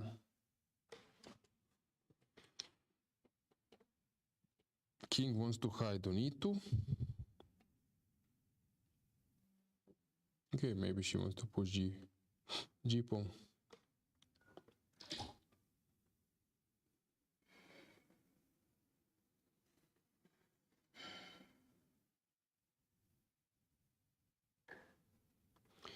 What do you expect? Okay, white is thinking. Sometimes it's tough when you're playing desperate position, but you need to play it. Unfortunately, you need to do it because some crazy stuff can happen. how it was, it's almost the hardest to defend a losing position, right? Yeah, but actually I was quite successful in that. Actually, my bad was I lost energy regarding outplaying opponents, similar things like here, but maybe on higher level, because no offense, but when it's of course easier to play 2400 player, but when you're playing against like 2650 guy with white, and you check that he's playing against 2700 rated players, that they cannot get a tiny advantage against him, and that he's just drawing or having comfortable position. But as a white, you know that you need to try to get some advantage, and you manage to outplay one guy who is expert, for example, in Slav defense, and you manage to outplay him. And let's say that in last 20 games against 2650, 2700, he was not outplayed. So you feel special, you know that you outplayed the guy, so it's like a fabulous stuff. But also you need to win the game.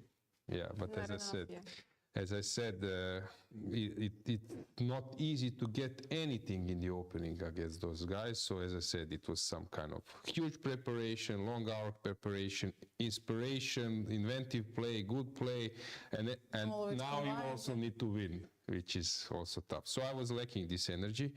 I invested a lot of energy to outplay. I just have to interrupt you. I'm sorry, but Beloslavic has just finished winning the game, so the Bulgarian fans can be very happy. A win versus a grandmaster. Very complicated game, yeah. Congratulations, Bella. But regarding, to get back, regarding defense, I was not having problems. I'm there, and what to do? I need to do just... In your mind, you've already lost the game. So. No, I'm not lost. It means that now I'm not asked. Now it's his hands. So yeah, is the toughest thing. But I was not having any problem. Maybe we can go just for a second to the playing hall to see if we can catch the only two playing remaining games.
So we are back. I have a guest since we were just following that crazy game.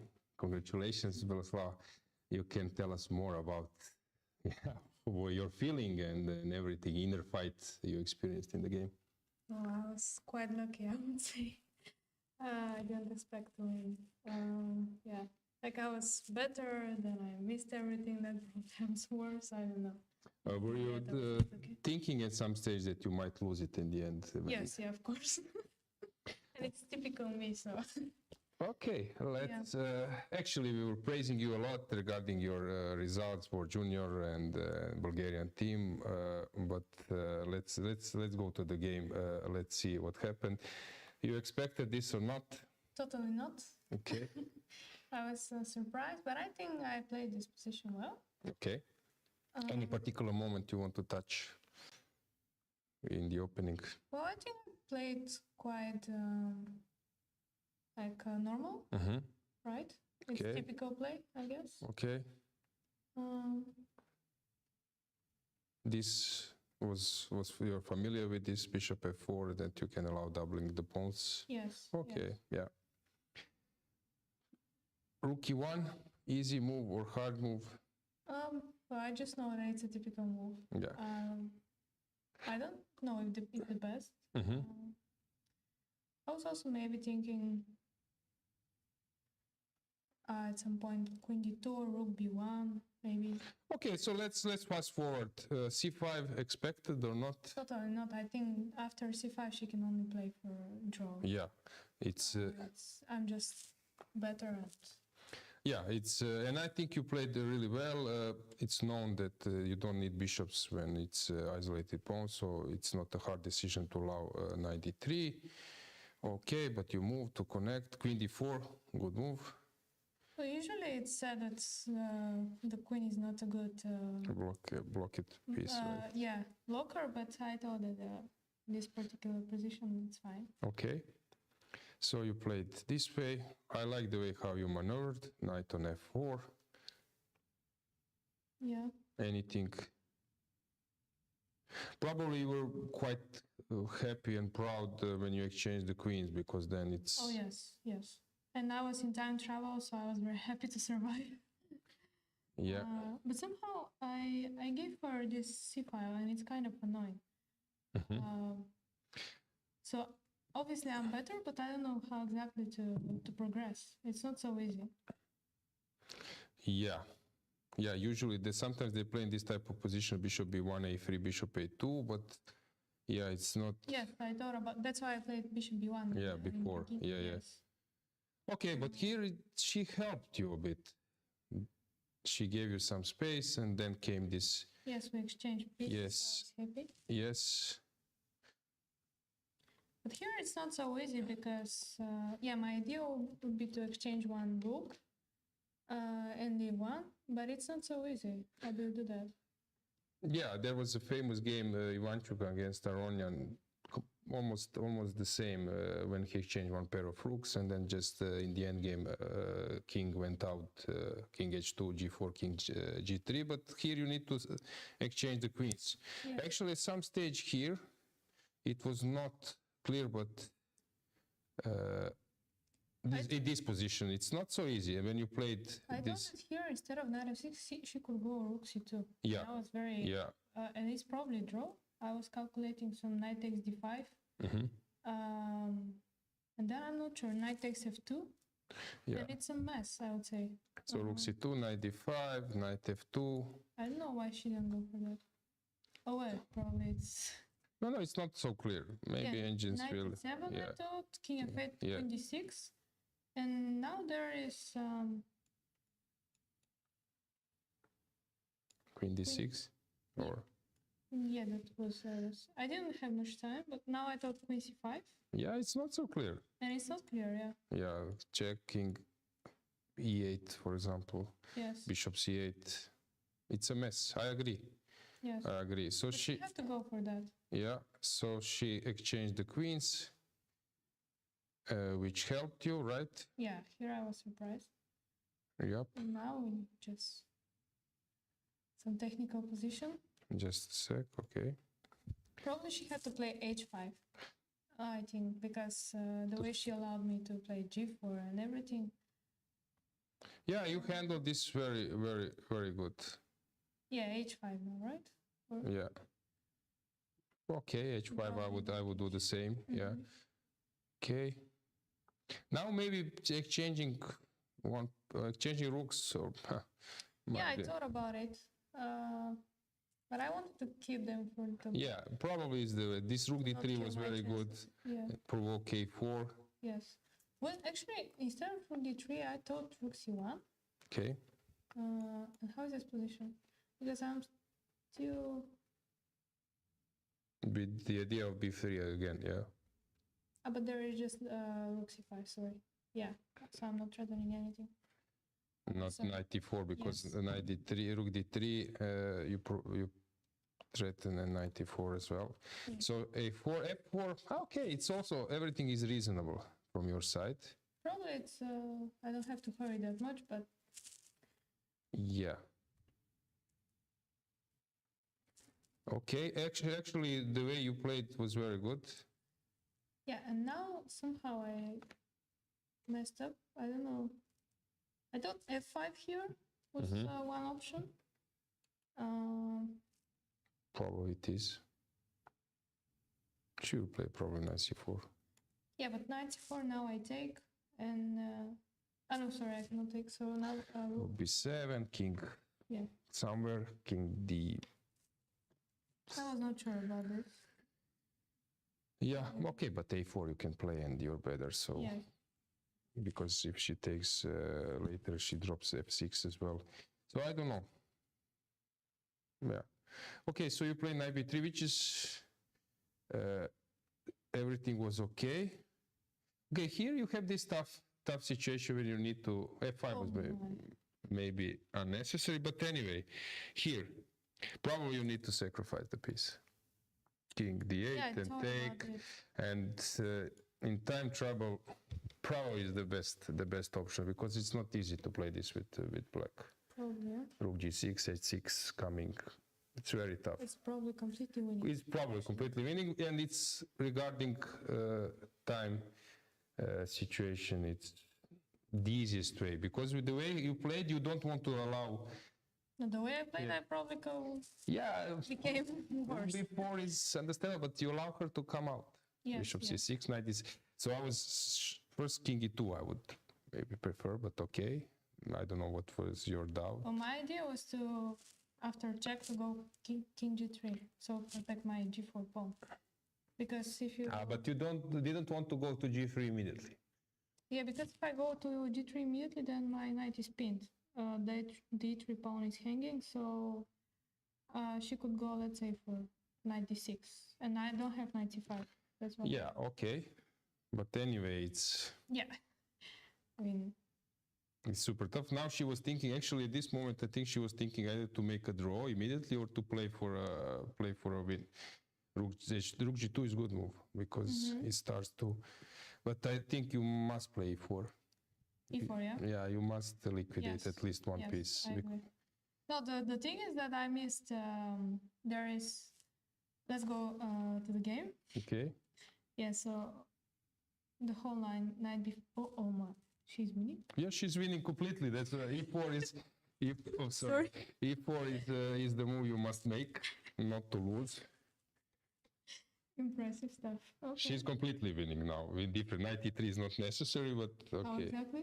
I think knight e2 just wins on spot. So I'm just probably checkmated, yeah. Yeah. And now where will you put your rook? If you come to d3, which is the main thing, you have knight. There is knight f1. So this probably wins immediately. You must play rook b2 probably, and then rook e3. You need to come back, and then again she's now knight f3 is coming. You need to come, and yeah, it's just So the over. question is, what is my king on h3 doing? Yeah? Getting checkmated, right? Yeah, as I said, king e2 is the move I would make instantly, but okay. Yes. I understand. I'm here from commentator's room. You are tired. You played a long game to outplay her. And now, okay, Knight d4, you found all those things. that was my idea of knight b5. Yeah. But, and now, like she had rook d2, right? Rook d2 is the best. And I was thinking, what will you play? The rook d2, I have no idea. Just try to. Yeah, rook e5 was tougher choice because there is a knight d3, and now she needs to play rook e4, which is also an option, but it's much harder. Rook d2. And now what? Ha! Rook d3 probably. Because rook d3 takes bishop f1 and just play this position. Yeah, you will play pawn down, yeah. And hope to survive. Yeah, small chances. But okay, she was under pressure. Yeah, we were both in time trouble. And okay, you spotted this immediately, King G2. I was about to take king g4 and then bishop h3 mate. That It would was be... so close. But then you decided to take the one not getting Yes. check. Okay, now it's, you know that you will win. You need to just spend some time. Okay, some decisions I'm not fully sure, but okay. For example, here your king is beautiful. I would play knight e2 immediately and place it on g3 without moving. But okay, never mind. This is completely winning. Yesterday you were close to draw. Today luck was on your side, huh? Yes. That's normal chess life, right? Okay, Boleslav, thanks for joining, and good luck in the next round. Thank you. Yeah. Okay. So guys, let's. Yeah, you can go. Let's check the last games. Has something changed in Bozena? Yes, she won. How she won in the end? So she played king e2 and king went to e2, queen f3, and king g4. Okay, it was a bit different, but she wins because But now. as soon as e3 was played, Yeah. the game Queen was over. f4, okay, there is no stalemate, queen f4, and queen comes to h4. That's basically it. Let's see. And Monakova, Let's check the game. Okay. they drew. It was the other. Yeah, it will be a draw now. It will be a draw. Yeah, okay. but we can stay here for a minute, but it's obvious draw. So guys, let us repeat. Two sole leaders after this round. They will play against each other tomorrow. Fatalieva versus Marta Garcia. Yeah, okay, board number here 1. it's a draw. No need to follow it any longer. Okay, today was interesting day, right, Dragana? Yeah, for sure. We had some important guests in our studio. We had some interesting interviews, some interesting comments from the players themselves about their games, which is always nice to have. And I think that it was quite an eventful day. Yeah. I believe our viewers were enjoying it. Guys, stay safe, stay Yeah, just to rested. check what did Vodana do. That game probably ended up in a win. Yeah, win for Savina. Yeah. So as you said, very interesting day. Many decisive rounds. So fighting chess is in Rhodes. Tomorrow we have a next round. So see us tomorrow.